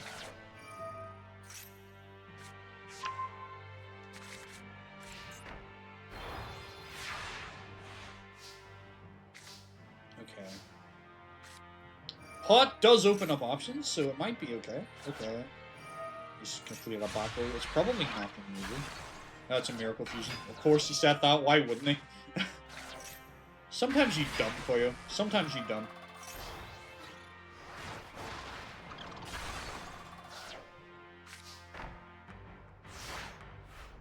Alright. Looks like Pete's in a reasonably good position. Darkhold, Mutant Expansion. Gets my Mutant GB idiot. And protects his arsenal. That negates the effect or something, doesn't it?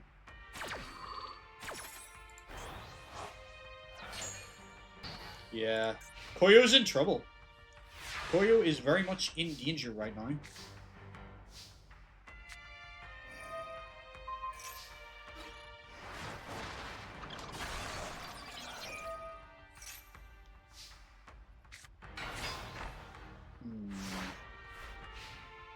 I don't see how he's gonna come back from this here. Reinforcement. Please go for Blaze and search Polymerization.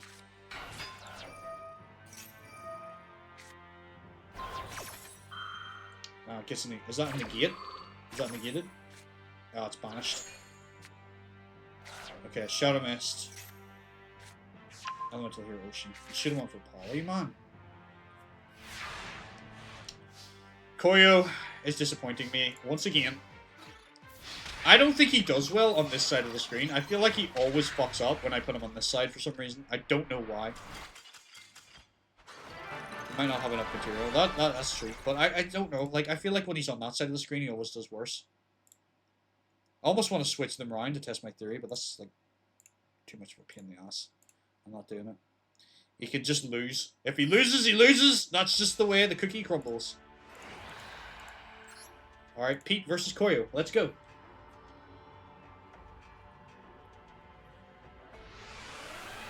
Maybe he only break when you don't see his hand. It seems that way. It feels that way. It definitely feels that way. Who's everyone's prediction to win out of who's left?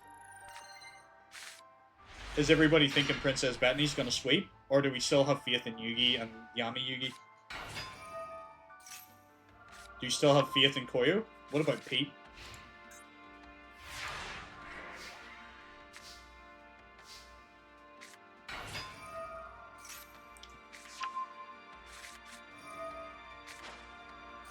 Alright, out comes my arsenal again. Dang. Pete's kind of cooking in this match. All of the negates. Missed my mutant. You think it's most likely to be her? I don't know. Pete's kind of cooking today. Are you seeing what Pete's doing to Koyo? Koyo is getting bullied. If he plays like this against Princess Bethany, good lord, she's doomed. I think he has a couple of dark monsters. I think his big ones are dark. Yeah, his big one's dark, but his synthesis is water, so, like, he could be the counter.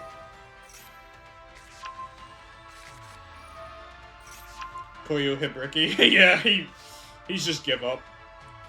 Well, it was fun while it lasted, Koyo. But your King of Games title has come to an end. You're gone. Sad. Sad to say. It does sadden me. I like Elemental Heroes. I was hoping you were going to get the hat-trick. You know, of tournament wins, but unfortunately, it's not to be. Pete just is too good for you.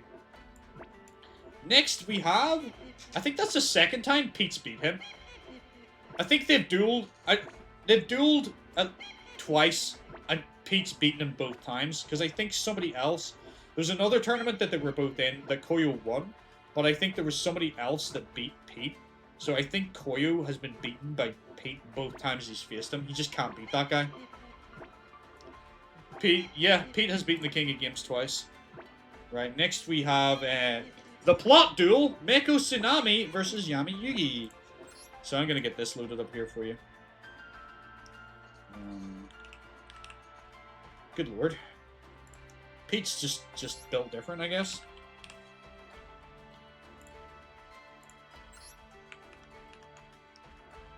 Alright, let me load the faces. So, I'm gonna have Mako Tsunami. I'm impressed with him. He's done alright today now. He's got himself back into the top 8, which is kind of what he wanted, so he's achieved his goal. I think everyone for the most people have achieved, like anyone that had like a specific goal has sort of achieved it for the most part.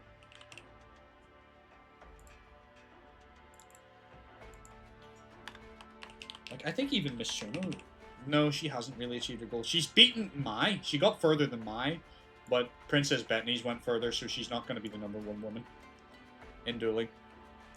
Pete really is the strongest of the dueling mercenaries. He is earning actual plot relevance, unlike his fellow. He is, yeah. The Barca, again, goal achieved. Yep. Seto Kaiba, like, man, I don't know what we need to do with Kaiba. Somebody build me a Seto Kaiba deck that isn't ass but not broken, so the guy can win. I put the names the wrong way around.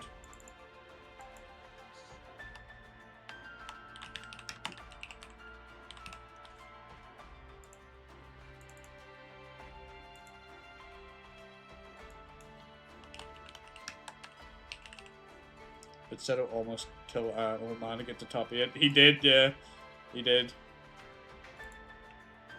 Seto Kaiba has done a lot of things that he should not be proud of. I think Kaiba Corp is done, man. I think Kaiba Corp in our series is ruined. I don't think they're going to be the major players.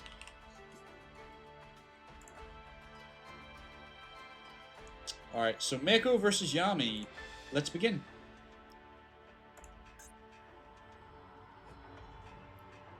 Give Kaiba Grandpa's Exodia deck with Exodia, card draw, Heart of the Underdog, and terrible vanillas, and he'll probably win, yeah. He'd probably start winning then. That's what he needs.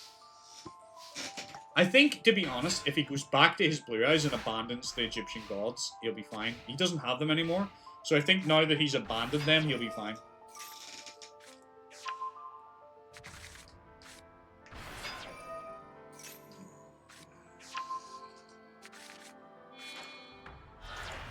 Dark Magician hits the field. Takes out 7 colored fish. Easy. Easy plays.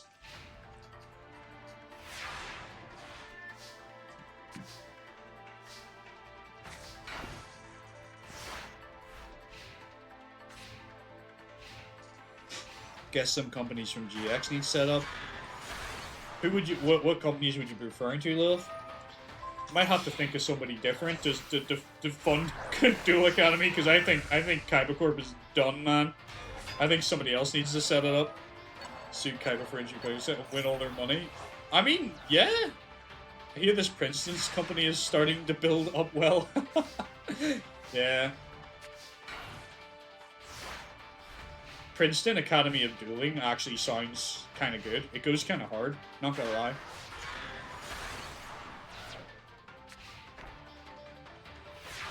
Mako's hand is ass.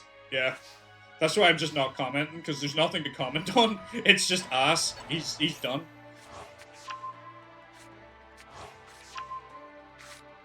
If he gets lucky with that TT, maybe he can start doing things. Pot of greed from the king, from the goat. Oh, you're gonna regret that. TT wipes the field, but Yugi is gonna get a Dark Magician off Amulet Dragon. Oh, he goes for Dark Magician Girl because she's stronger. Okay, fair. Or Gecko Industry as well. Yeah, that's another option. It doesn't sound as good. I think Princeton sounds good though. Princeton's Academy of Dueling. Dark Magician hits the field. Okay.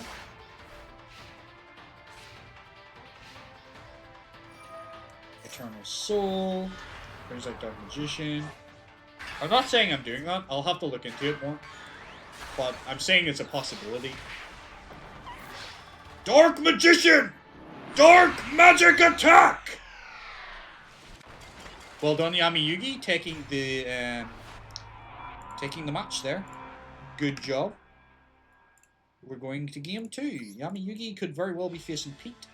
And it'll be interesting to see if he has the stuff to get to semi-finals and lose once again, because that sort of seems to be his thing. Alright. We could just end up, like, I think the most viable thing that makes the most sense is we probably just end up with an Industrial Illusions powered Duel Academy.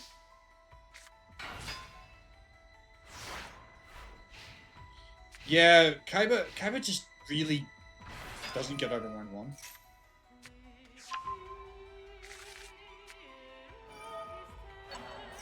He's just so bad. I don't know, man, he just bricks so hard or something. This is a pretty good start from Yami. Oof. That's a right kick in the dick, that is.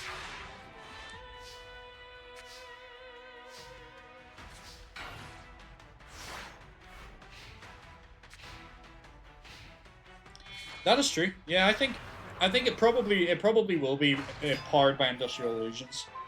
I think Kaiba Corp is falling off now. So I feel like I need to find a replacement for Kaiba Corp. I think the Shorter Corp might end up taking over. But damn, Yami Yugi is not messing about today, apparently. Good victory, good solid win on Meiko Tsunami. So at least your ranking's going to go up considerably, even if you don't like win the whole damn thing, Yami. That is if, like, I don't feel like Yami might even want to, like, there's certain characters who are, like, enter the pro leagues from time to time, but they've no real interest in being a pro duelist. Like, Ishizu was one. Like, she won, like, became Queen of Games. She's like, nah, I'm a pass. That's not what I was here for. I think Yami might be another one that'll be like that. If he wins this, he'll be like, cool, I did that. Thank you very much. Bye-bye.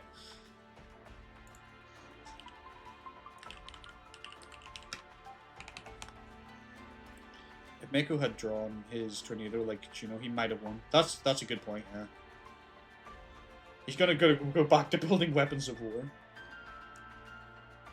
Yeah, exactly. Like, she did what she came to do, and that was it. And I think Yami will be the same. Like, I'm sad to say it, guys, but if Yami gets, like, Yami Yugi, like, based on the fact that they both made it to top 4, which we're gonna take a look at the bracket here in a second, and both Kaiba and Pegasus have been defeated, I'm going to say they have the items and the god cards. So you know what happens next, right? We might be saying that we could potentially be saying goodbye to Yami Yugi. Which is sad to say, but that could be the end of his story. You know, he has to go back to the afterlife. The evil has been defeated, seemingly. Bakura has been thwarted. So Zorky ain't coming back anytime soon. There's nothing really for Yami Yugi to do. He didn't even need to save us this time around. So I guess he could just go back to his timeline until a later date when maybe he might have to return for some reason. But right now, our top 4 duelists in this tournament right now are Yami Yugi versus Pete Coppermine, Yugi Muto versus Princess Bettany. The best thing in the tournament would be a 10 and Yugi, and finally with little Yugi winning. I will, if it comes, I promise you this, I will do that duel for you guys, but I'm not going to do it today, because I would want to change Yami Yugi's deck to include the God cards, which could end up being his detriment, but I'd want to build him a new deck with the God cards to face against Little Yugi, and then they will have their clash. I think it might be better for me to do that, like, live. I might just do an impromptu, like, hey, I'm going live, here's the duel, so that you know that I haven't fixed it. Because I would want it to be a live duel, and, like, if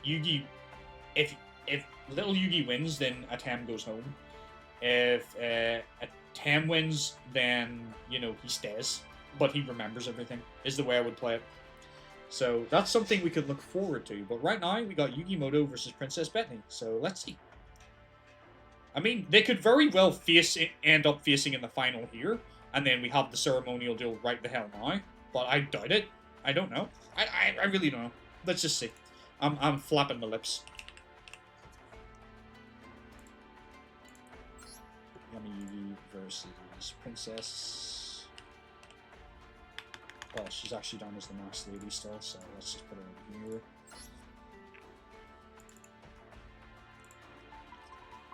Yugi Muto. And where is she? Versus. Where is she?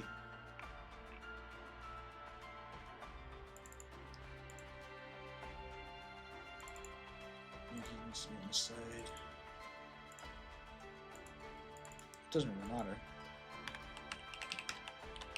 Don't worry, we'll catch up with the comments in a little second. I just need to get these guys loaded in. And predictions started.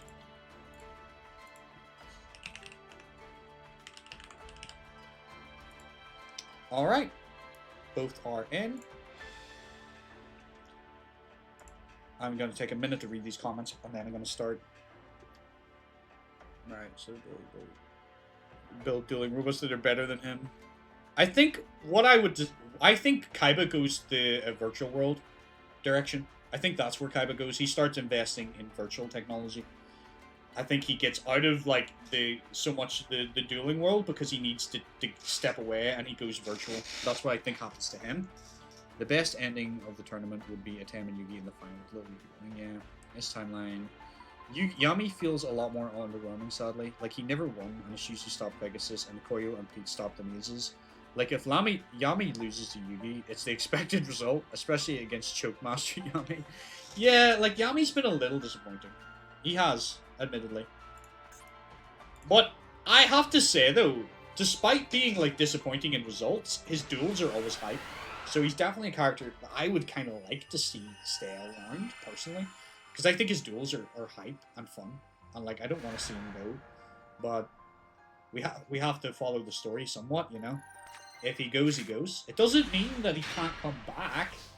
At least in my series, I don't want it to be, like... Unless the character's permanently dead, I don't want to say that they can't come back. I think if the world is put in great danger, he might come back again, you know? Through against Simon? Oh, yeah. Yeah.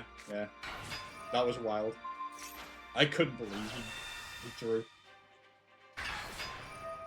Well, here's the story night. Shenanigans beginning already. Okay, wasting the Monster Reborn in my honest opinion. I heard about this Hanoi project you might want to support. Oh, don't, Lilith, don't, no! We can't go down that road! No! That's horrible! But maybe. Okay, red gadget, or yellow gadget defense. Ah, Yugi's giving up. He just straight up gave up there. He's like, nope, this is not my match to win. All right.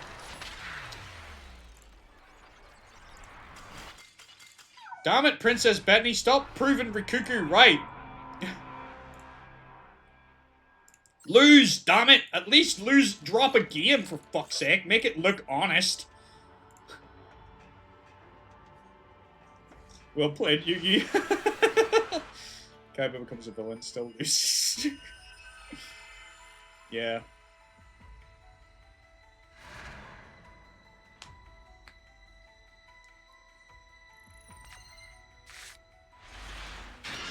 already. That's it. That's an okay start for Yugi. I think you could do things without Alan. You know, orphans they never wanted to start with. Kaiba needs now to make a minion that can actually win. Yeah. He's gonna start developing AI technology. And start working on all of that stuff. He's gonna start making Link of Reigns, you know. I see the triple, yeah, that's like the third or fourth we've had today. Marshmallow is gonna wall off, thankfully. But down comes Starry Knight, Starry Dragon, which is gonna pop it. That's so stupid. Farhold does come out, and it's gone.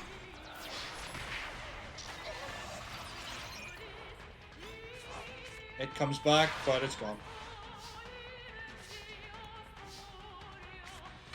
Red Gadget is going to get Yellow Gadget. Get rid of both gadgets for Boot Up. Boot Up Corporal comes out. It is fair and balanced. What do you mean? I make good decks. I know how to balance stuff. Yeah, no, I'm gonna have to hold my hands up. I think she is maybe just too strong, too early. But don't worry, there'll be other characters who can challenge her in the future, maybe. We just have to skip ahead to Xyz and she'll be balanced.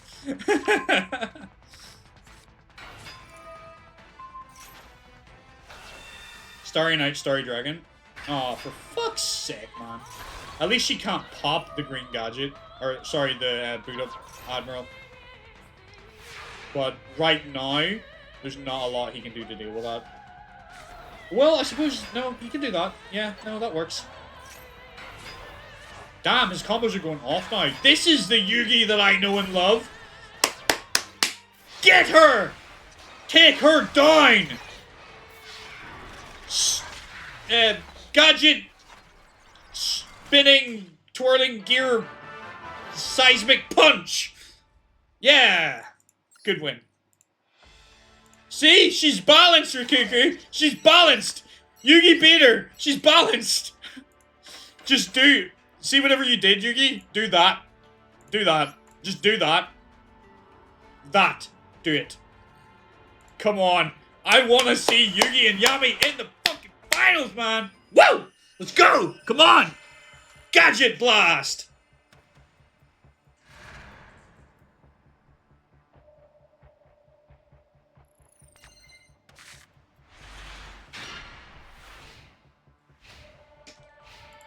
Gadget Fist, maybe? Good work. Gadget Fist.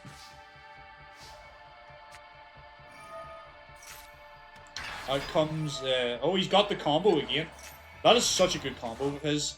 Because now his Admiral is protected because he's got the gadgets on the field and he's got two pretty decently strong monsters on the field. I think he's going to do it. I think he's going to take her out. I'm confident. Her single target pop isn't gonna work on that Destroyer Dynamo now. Gadget High Five, I like it. That's it. We're gonna call it Gadget High Five now. Can I get W's in chat for Lilith for naming Destroyer Dynamo's attack? Power Hold! Power Hold could be Gadget Blast. Power Hold! Gadget Blast! Nice! I told you she could be beaten, Rukaku! I told you! Never doubt the GOAT! Yugi! The damn show's named after him! Fucking Muto! Sorry. Sorry if I'm deafening people, by the way. I just get so fucking excited. I love this shit, man. I really do. I'm glad you guys are here with me watching this and, like, watching this content. Because I really, like, it can be tedious, I'm not gonna lie. Sometimes making these character profiles, it can be hard work. But, like, I love sitting here on a Sunday with you guys and watching these duels. It's so much fun. Don't you discredit my Yugi's victory. Don't. No, Rikuku. No. He won fair and square. It was totally fair. He cheated. He threw a trap away. He just said, can I see your deck a moment? I need to deck check you. I just went, yeet! Alright, now we have the final match of top 4. We have Pete Coppermine versus Yami Yugi. Can Yami Yugi make it to finals? Or will Pete beat him? Let's find out. I'm gonna set this up for y'all.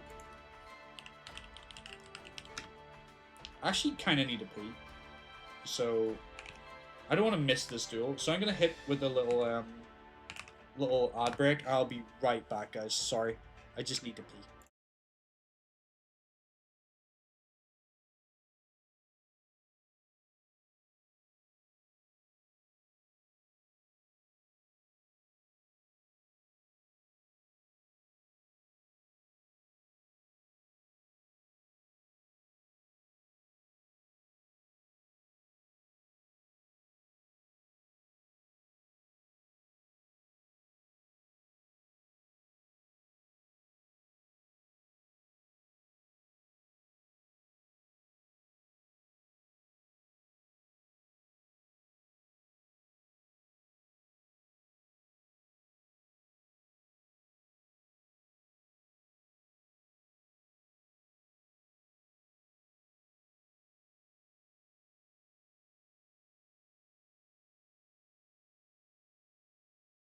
Alright, I am back. Sorry. So another rematch, if you want. Yeah, it is a rematch. I think did Yami or Pete win that? I can't remember.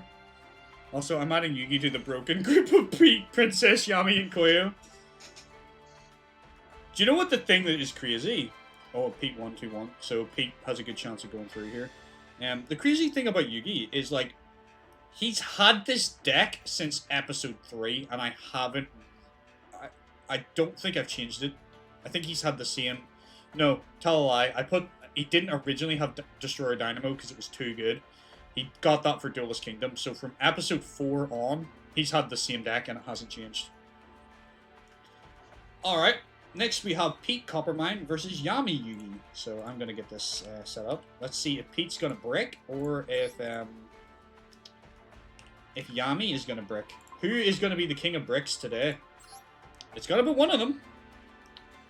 One of them's gonna have to lose.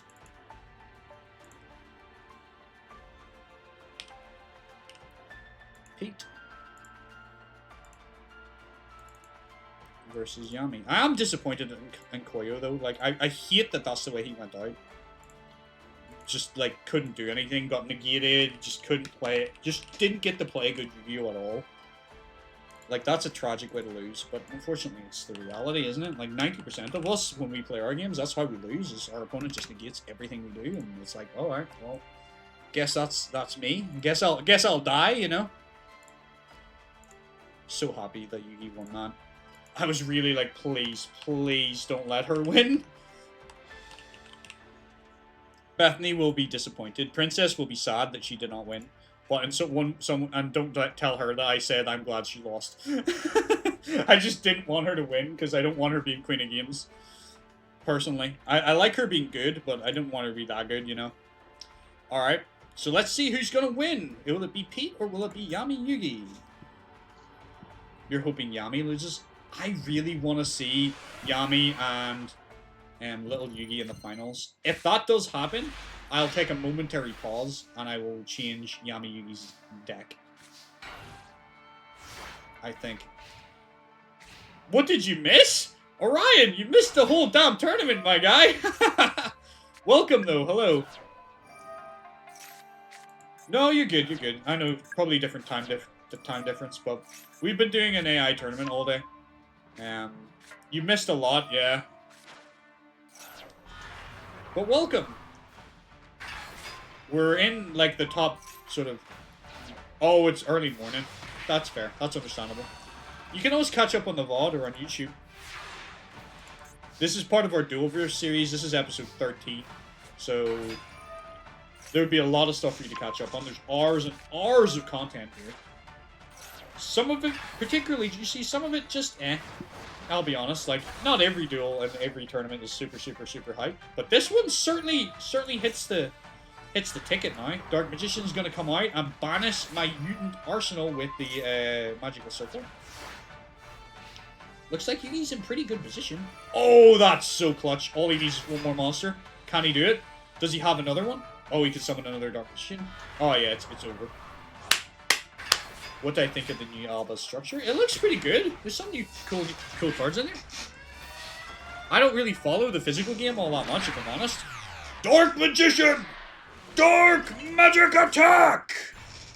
So I'm not really all that up to date with the TCG, if I'm honest with you. Well done, Yami Yugi. That's an epic first win. You gotta just do that again, and you will have it. It'll be yours. You'll be in grand finals with Yugi. That's the Yami you used to. Welcome, Bishop. You missed most of the tournament, my guy. Unless you've been lurking. I seen you at the start, but you kind of faded away. Welcome back, regardless. Appreciate you coming back to watch the GOAT in action.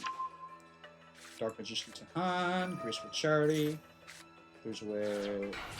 That was weird, throwing away the Rod. Really? You threw away a Rod and Magic Attack? That's weird. I'm interested to see where he's going with this. Not throwing away the Dark Magician in hand seems kind of wild to me. It's best 2 out of 3, Ryan. That's correct, yeah. Oh, goodness. Oh, no. Oh, no. Oh, dear lord. Oh, he's counting on that Mirror Force. Oh, no. I think it's over. Yep. Well, it was cool while it lasted.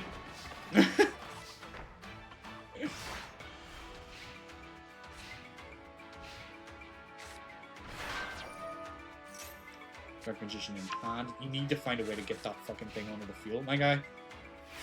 Damn, it's as good as over, really, isn't it? King of Bricks. Alright. He just needs to win the next one. He can afford to lose one game. He's okay, he can lose one. Just can't lose the next one. He has to win the next one. At least the fate of the world and such isn't on the line, you know. Nicely done by Pete. If he gets the final, it'll be his second tournament win, yeah. But this is Pete's first win. Yami took one, now Pete's took one, so we're in round 3. Or sorry, game 3.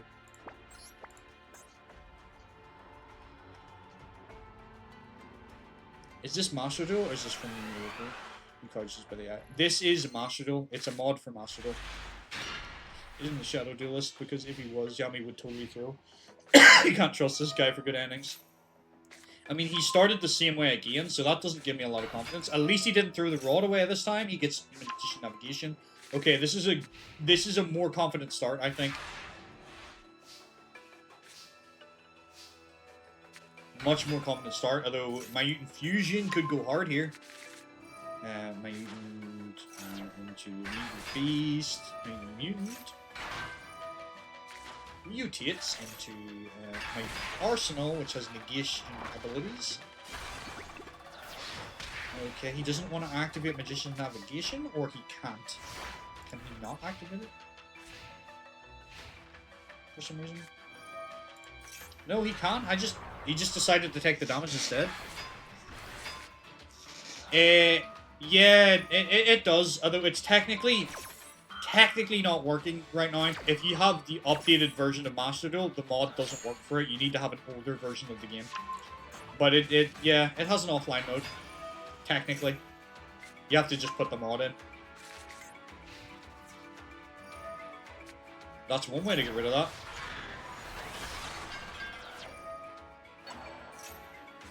I think it's over though. I think yeah.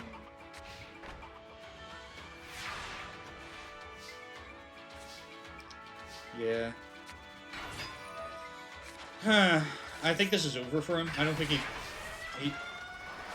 I don't think he's gonna do it. Oh, he's down to his last 100. We need to see one hell of a comeback here. Alright, Dark Magician hits the field. He gets to banish something. That's something. Does he have another Dark Magician in the grave? No. But he has Dark Magic Attack. Okay. Does he have a play here? Can he? I thought...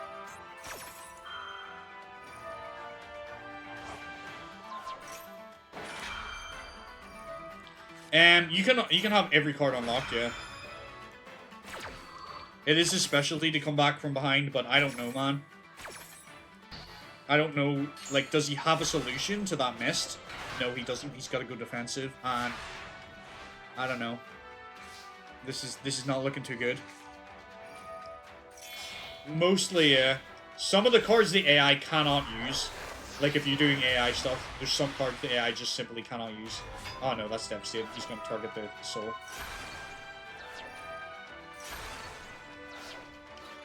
He exploited Dark Magician's greatest weakness. We're not getting the Yugi versus Yugi final, unfortunately. Pete has denied us. What an asshole. Alright. Pete will be moving forward. But before that, let's bring up the bracket here. Yami Yugi, you're going to stay right where you are because you're going to be playing in the 3rd place breather match against Princess Bettany. Can you take another bronze medal? Or are you going to have to take a 4th place this time? Alright, Princess Bettany versus Yami Yugi is about to begin. Let me get Princess Bettany in here.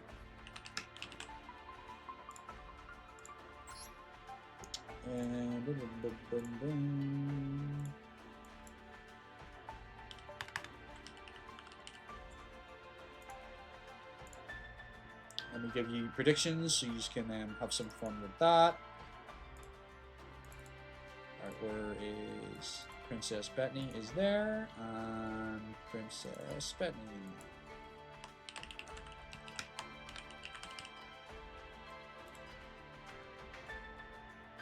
And duel begin. Close the window and have a look at chat. Once someone losing to the downside of Eternlzkz. Yeah, that was smart though. Like I'm proud of Pete for figuring that out. Yummy or Joffrey Tail correctly. Might not. I don't know. I haven't tested it around. You guys using any card? We will be using GX in other eras, but we haven't got that far into it yet. We're still kind of like end of Yu-Gi-Oh! Season 1, start of Season 2. Like, you know, start of GX, end of Duel Monsters. The top listed level of King of the Fairy. This is something that amuses me in this timeline. Can we use any cards for...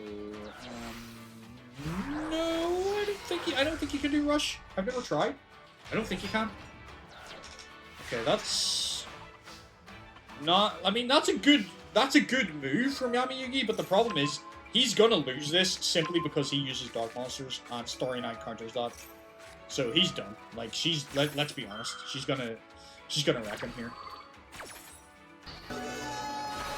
Yeah, he's gonna need that Lilith, honestly. He's gonna have to Yu-Gi-Oh! His ass out of this one. Dark Magician comes back. Another Dark Magician girl. Starry Night Arrival. Down comes Starry Night. Starry Dragon, which can I say is a gorgeous monster.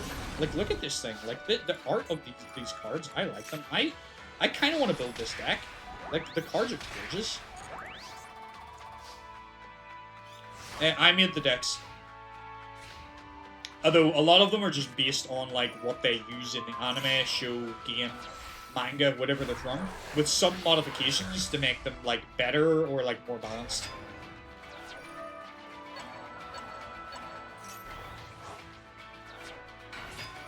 Zero out of 10, Starry Night, not a waifu. You know how I just have a distaste for waifu decks. Yeah, seriously, like, Yami Yugi is bound to be having an existential crisis. Like, what am I, like, the man's like, what am I doing here? Like, people keep telling me I'm supposed to save the fucking world, but, like, I just don't. Why am I here? Can I send in some decks next time? Nah.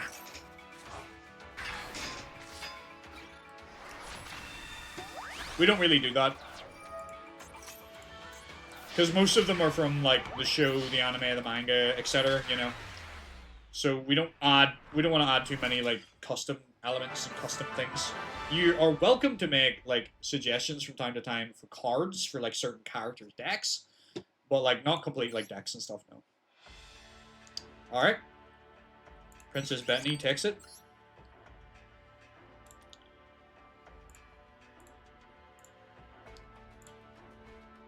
Game 2.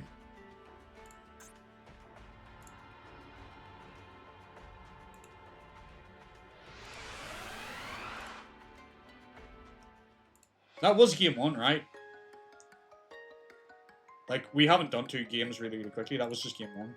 It gets a bit confusing because, like, I'm doing a 10 again and again. But I think I'm right. Yami took out Yami Bakura.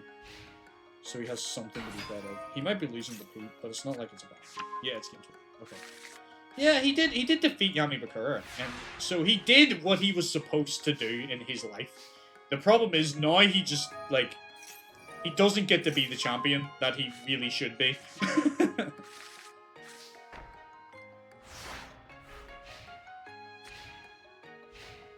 Which is a shame. Like, it's sad that he saved the world, but never got to be number 1.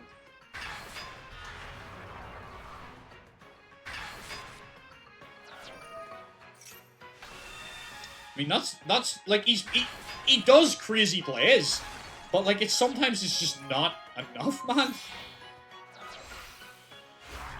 He's like a top 5, so I don't think he's that embarrassing. He's probably still one of the strongest of this year.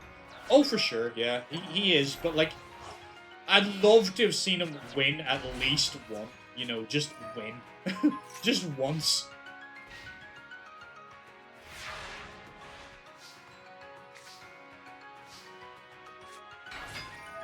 Alright.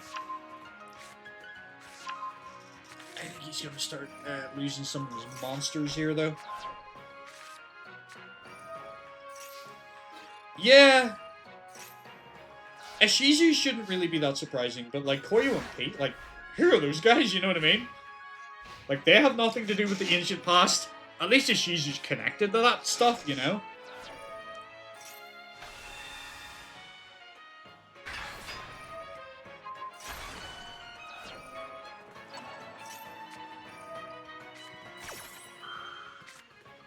I will say this.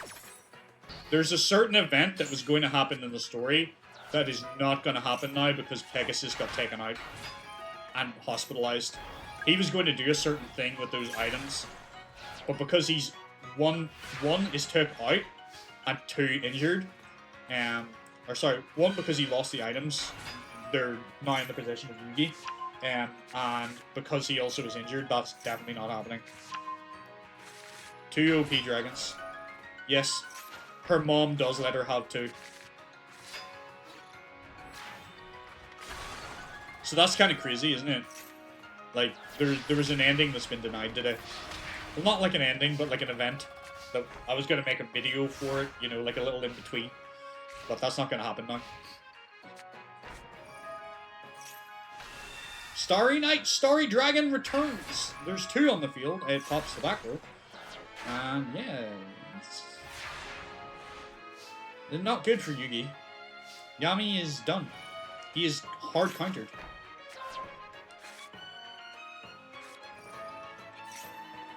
I mean, if he decides to stick around, at least he's like pro rank 4, you know?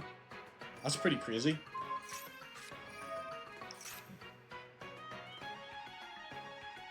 A 15-second place, 10th, 3rd place, and 10th, 4th place. No win, no, yeah. I will say this, though. To Yami Yugi's credit, there hasn't been a tournament he has been in where there's someone, you know, he hasn't been in a tournament with any people that I would consider, like, weaklings. Like, every tournament he's been in has been stacked, and he does top tier. Like, if you put Yami Yugi in the minor league, he would stomp his way through that. Like, he's always in pro-level tournaments, or, like, really, really high-level villains. So, kudos to him, but unfortunately he's taken the 4th place medal today. Which I suppose in some things would also be bronze. So, Princess Bethany, 2 O's, Yami, and takes 3rd place. Now, for the grand final, we have Yugi Muto, Little Yugi, versus Pete Coppermine. So I am going to get this set up for you. See, the only loss of Yang Yu that I find truly embarrassing is to Simon. Did you see the one in Delinquent Duels when it was Dark Yugi and he lost to the luck-based deck in round 1? That is by far his most embarrassing loss in my book. That was crazy bad. Like, I couldn't believe it that he got beat by a luck deck. Yeah, it's the second tournament in the series, Delinquent Duels. Dark Yugi appears for the first. It's the first appearance of Yugi, and we refer to him as Dark Yugi then. And he loses round 1. Ever since then, though, he's been pretty good. Ever since then, he's been grand. But that one was rough, man.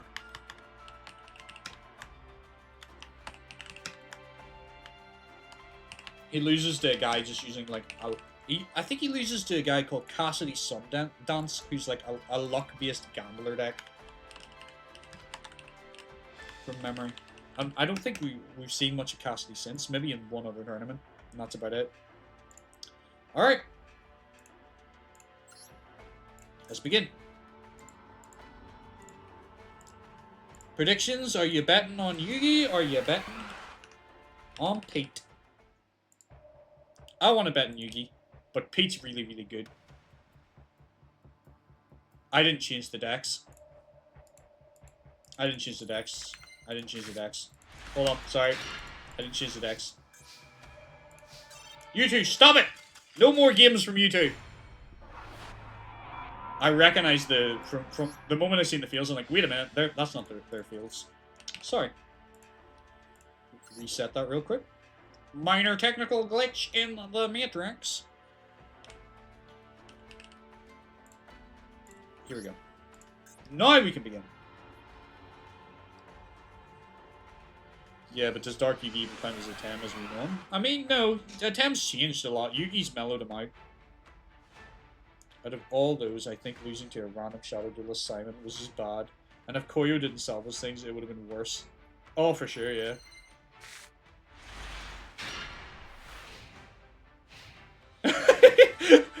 I love how nonchalant that comment is, Rikiki Yugi. Oh, Yami failed again. We were supposed to meet each other here. Oh well. If we get to round 3, I'll put all my points to who I want to win the most. Mostly on final as well. Put everything on Yugi. Come on, little Yugi.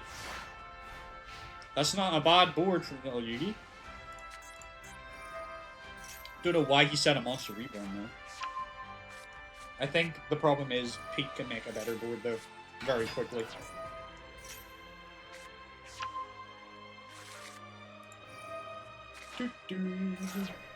Yeah. Yes. Yeah. Probably should have just set the Marshmallow, to be honest. And called it a day. But he would have popped it with Synthesis, so maybe it's a good thing that you didn't. And you lost Monster Reborn because you said it like a big old dumbass. Okay. Good lord. Pete is crazy good. Can anyone remember who it was that beat Pete before? Somebody beat him. Like, because there was a tournament he was in that he didn't make it all the way. And someone took him out, but I can't remember who it was that beat him.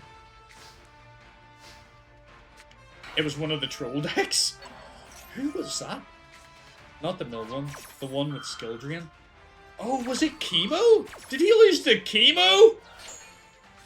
That's wild if that's who it was. Oh my word, he lost to Chemo. Attention, duelists! That's crazy.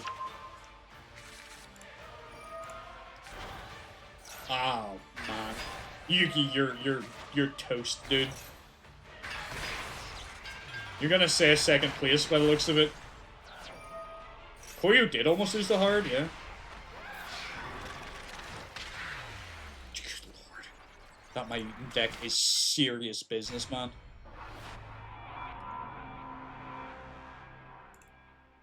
Alright. Game 2. Hopefully Yugi gets a bit better of a hand, because that hand was a little bit ass, I'm not gonna lie.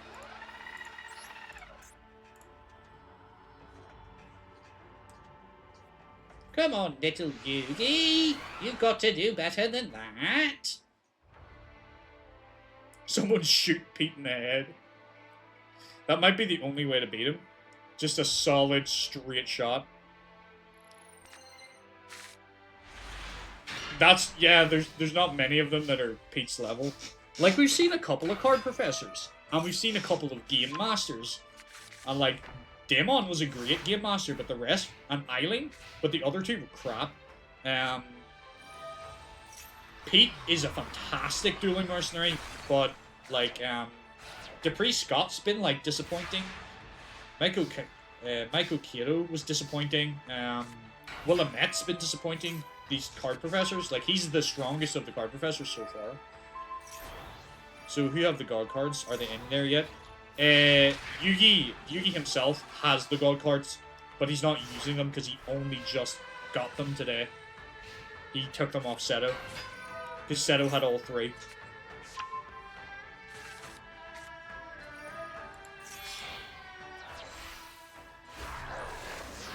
But yeah, Atem's gonna have them.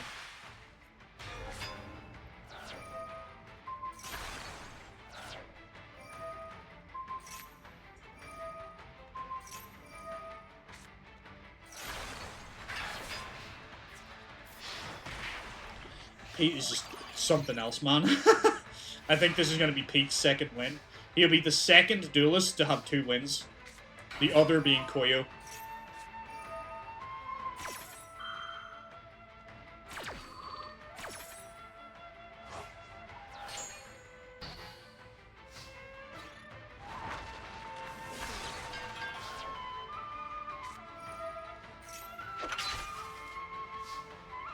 Alright, Swords goes off.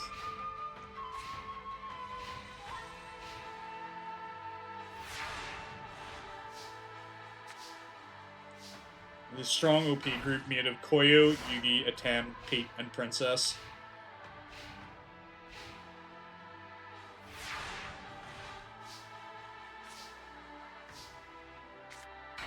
Yeah, they're Earth's mightiest heroes, you know?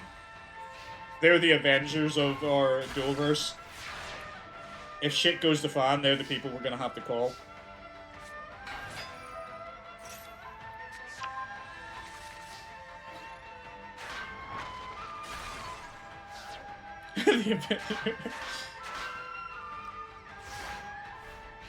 I think they just need one more member, and then we have like a full Avengers squad because there were 6 of them, right? Because you got we got Captain America, you've got Iron Man, Hulk, Black Widow, Hawkeye, and Thor.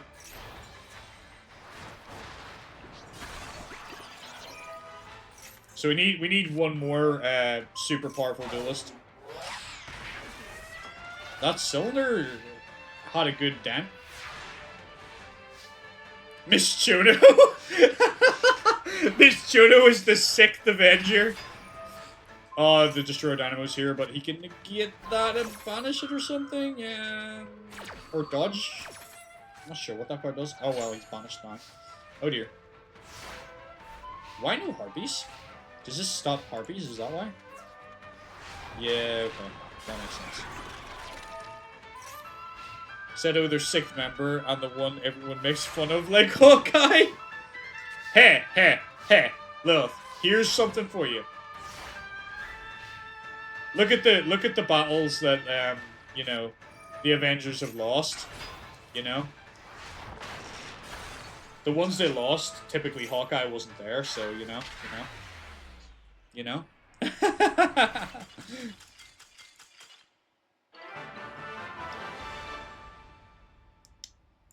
Well, there you have it, everybody. Pete Coppermine is your king of games number 3. A dueling mercenary is our fucking king of games. I cannot believe it. I don't know whether I should be happy or sad or, like, otherwise. But there you go. Pete Coppermine did barely drop the game. I think he dropped the game to Leon and he dropped a game to Yami, but the rest of it just game 3, the AI troll, the defense mode, all of it was off. Pete lost? Did I do that wrong? Is that not it? Did Pete not win? Did I do something wrong, Vicky? Oh, did he? Sorry, we've got another game. Never mind. So that's 1 each then. Sorry. I seen it. I didn't. That's me being stupid. Sorry, guys. I seen the attack and thought it just assumed he'd won. That's my bad. Game 3! All to play for!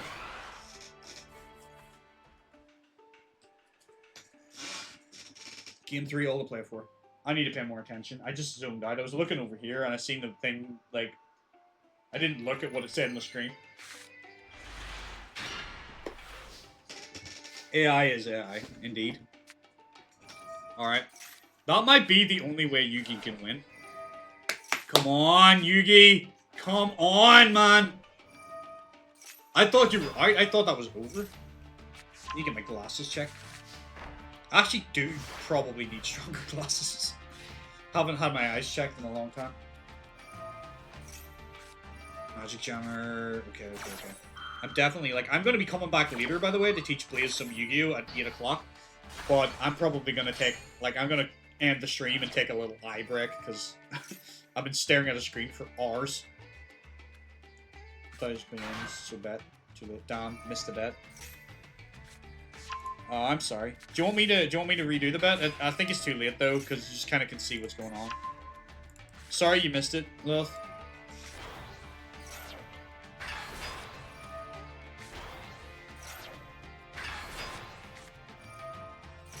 Oh dear. Oh dear, oh dear, oh dear. Oh dear. Oh dear. Just redo? It's too late. You'll just put all your... Like, I mean, you know who's gonna win! All my bets on Yugi. Well, at least you get to save your chips then. He can't activate that though, right? Sure fact. He's negated every which way. He should have activated the power hold to trigger this, and then he didn't have done this. But I don't think the AI... Oh! That worked? I thought he could negate that. What the fuck? I thought that card said, like, it can block traps.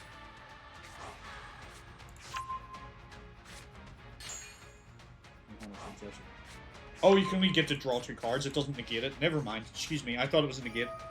I don't know the Mutant deck very well. I would like to, though. I might learn it. I think it's a cool deck. Mutant Synthesis! So, he's still in this. Yugi's still in trouble.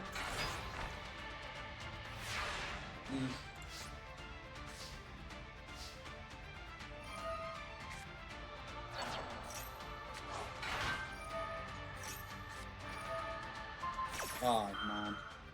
That's rough, buddy. Mutant having all these negates is just so devastating for anyone that plays against it. I don't know how little Yugi's gonna get his way out of this. Yeah. Like, he mirror force, like, Yugi mirror force and Pete is still popping off.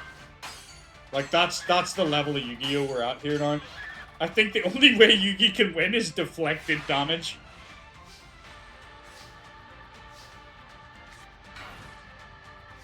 Yeah, it's over.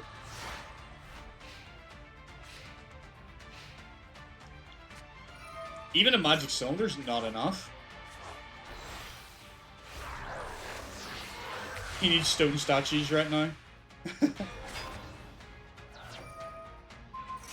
Oh my lord. I think this, like... I think this might be the best I've ever seen Pete play. Like, he did well in his first appearance, but this is even... I think this is even bigger and better than that, right? Like, I don't think he, even in that tournament, he was playing like this. Like, this is something else. He upped his game for today.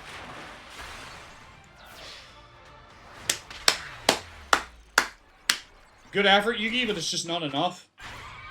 Damn, that's sad.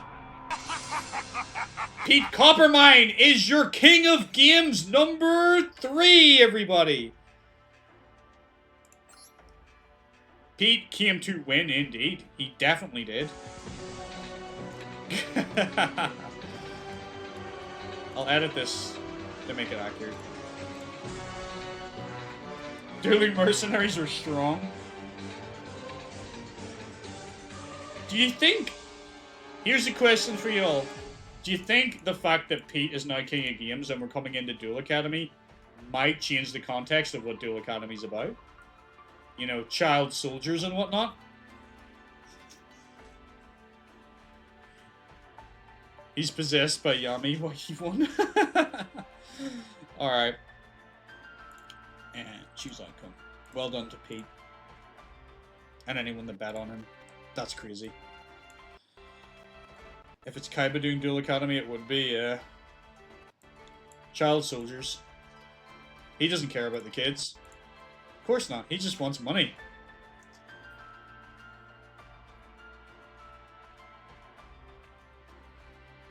So let's take a look at our tournament today. Kinda was, yeah. Now it makes even more sense in our series, though, for it to be training child soldiers. It may color the views of some soldiers or students. Maybe? Maybe? So, of course, let's take a look at this. I'll have a little chat with you before I go, because I'm not in an immediate panic. So, our #1 duelist of the day, Pete Coppermine, first place, new king of games, everybody. The dueling mercenary did it. Second place, Yugi Muto, excellent performance. That's the best he's done in a long time. Very, very, very solid performance. Princess Bethany, great performance. She's a solid duelist. Yami Yugi, you did okay. You did your best. But unfortunately, you just seem to always choke in those final rounds. And you're falling off for some reason. You just can't seem to get to that second spot again. So, sad to say it. Koyo, you were a disappointment in the end. You had 2 good games. Disappointment. Market improvement, Ban Keith. Good to see you back in top 8, buddy. Same for you, Abe. Same for you, Mako. Vivian, Trudge. All did much this. Miss Shono, crazy duelist today. Not too bad from Siegfried for his first appearance. Great first duel for Prince Ojin, but just bricked in the second. Fuck you. Fraud. And that's all I have to say on today's tournament. So thank you very much for everybody that showed up. Thank you for joining me in today's tournament. Let's have a little time to read your comments here. So, how would someone like Pete is king and mean more selfish duelist? Maybe, I think, maybe? Pete is neutral. It's not a bad timeline. No, it's not. Pete just doesn't care. He's only interested in the money. Pegasus did get knocked by Kaiba. I need to make that a note. So, let me do that really quick. He is currently wounded. So he'll miss the next, like, tournament that he was supposed to be in, kind of thing. Alright. So, for those of you that don't know or who missed it, sadly, in 2 weeks' time, there will not be a tournament. I am going to be busy that particular Sunday. I have a birthday party to go to. So sadly, I will not be doing a tournament.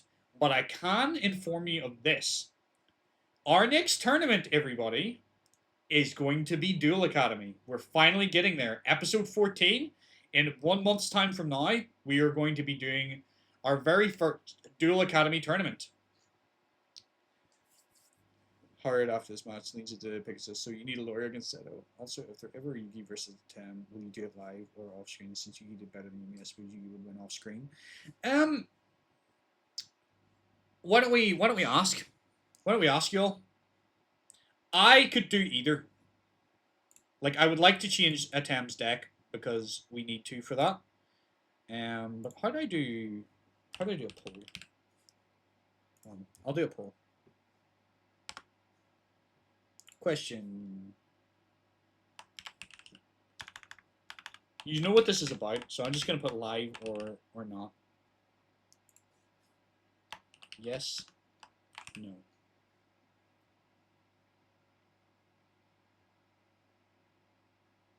Gives you 5 minutes to vote on that. There you go. We thought it was going to happen, but Pete just said, "Screw your plotline. I want my money." Yeah, if a Tam had have won there, I think I would have took like a 10-15 minute break to edit Yami Yugi's deck and put him up against it. But it might have been disingenuous to do that, if I'm honest, because if I made his deck and like I hadn't tested it and it was rubbish, then it would have been like sucky if he lost. So maybe this is better. It happened this way. So up to what other people think. Well, just put your opinion in the poll, whether you want it live or not. If it's not live, I might be able to do a little bit of storytelling and around it a little bit. I don't know how I can like. I'd love to be able to do like voice lines in between the duel, but I don't know how to actually do that. Like pause the duel, if you know what I mean, so I could talk for a second. I haven't figured that out. But like I could show you the duel, you know, and have the conversation before and after, like I've done before. What if Atem somehow wins? That'd be kind of awkward, no? It would be. It would be a little awkward, admittedly. But it means we keep him, you know, and he would stay in the series, and some people might not want to let him go. I'm probably just gonna run it. I'm like, if I don't do it live, I'm just gonna run it, and whatever happens, happens. So, but it's more if I do it live, then you just get to see it and know that I haven't fixed it or been biased in any way. That's the major sort of difference there. But that was a pretty fun tournament. I enjoyed that. Let me mark Pete as our new king of games. I can't believe that. That's wild. Like, so he just won HR, which makes him king of games number 3. So, like I said, next tournament will be a Duel Academy. And I can also inform you of this as well. There will be a time jump of about, I think, well, like, we're not going to focus too much on time because I don't, you know, I can't really age the characters, etc. So we're not going to worry too much about that. But we're going to say there's going to be a time jump of about a year to the next tournament for when Duel Academy starts. Maybe it's better to do it offline so you can run stuff with it. Well, we'll see what people say. Everybody so far is voting no, so it looks like it's going to be no. But if you do want it to be live, I can do that. It's either. It's no problem to me. Like I said, we are going to have to wait a month, but don't worry. I am still going to be streaming in between then. There'll be, like, other Yu-Gi-Oh! Like, me playing Yu-Gi-Oh! There'll be, like, maybe other games that I'm doing, like the usual shenanigans. As well as that, I'll probably be making like in-betweeny videos for stuff that's going on in the world and also for stuff leading into Duel Academy. Like, I want to do a video for each of the dorms, introducing you to the characters, and one for, like, the teachers. So I have a lot of videos that I want to make before we even get there, so don't think there'll be no Duelverse sort of related content. There will be other stuff in between that I need to resolve. This duel being one of them, for example. So don't you worry, we will get there in the end. So did everyone have a good time? That's the main thing. I hope everyone had a good time. Thank you to Miles for the sub and for joining us today. That's awesome. I'm always happy to see new people. Like I said, if you do have a couple of buddies who might be interested, give them a shout, and like, you're more than welcome to say hello. You know?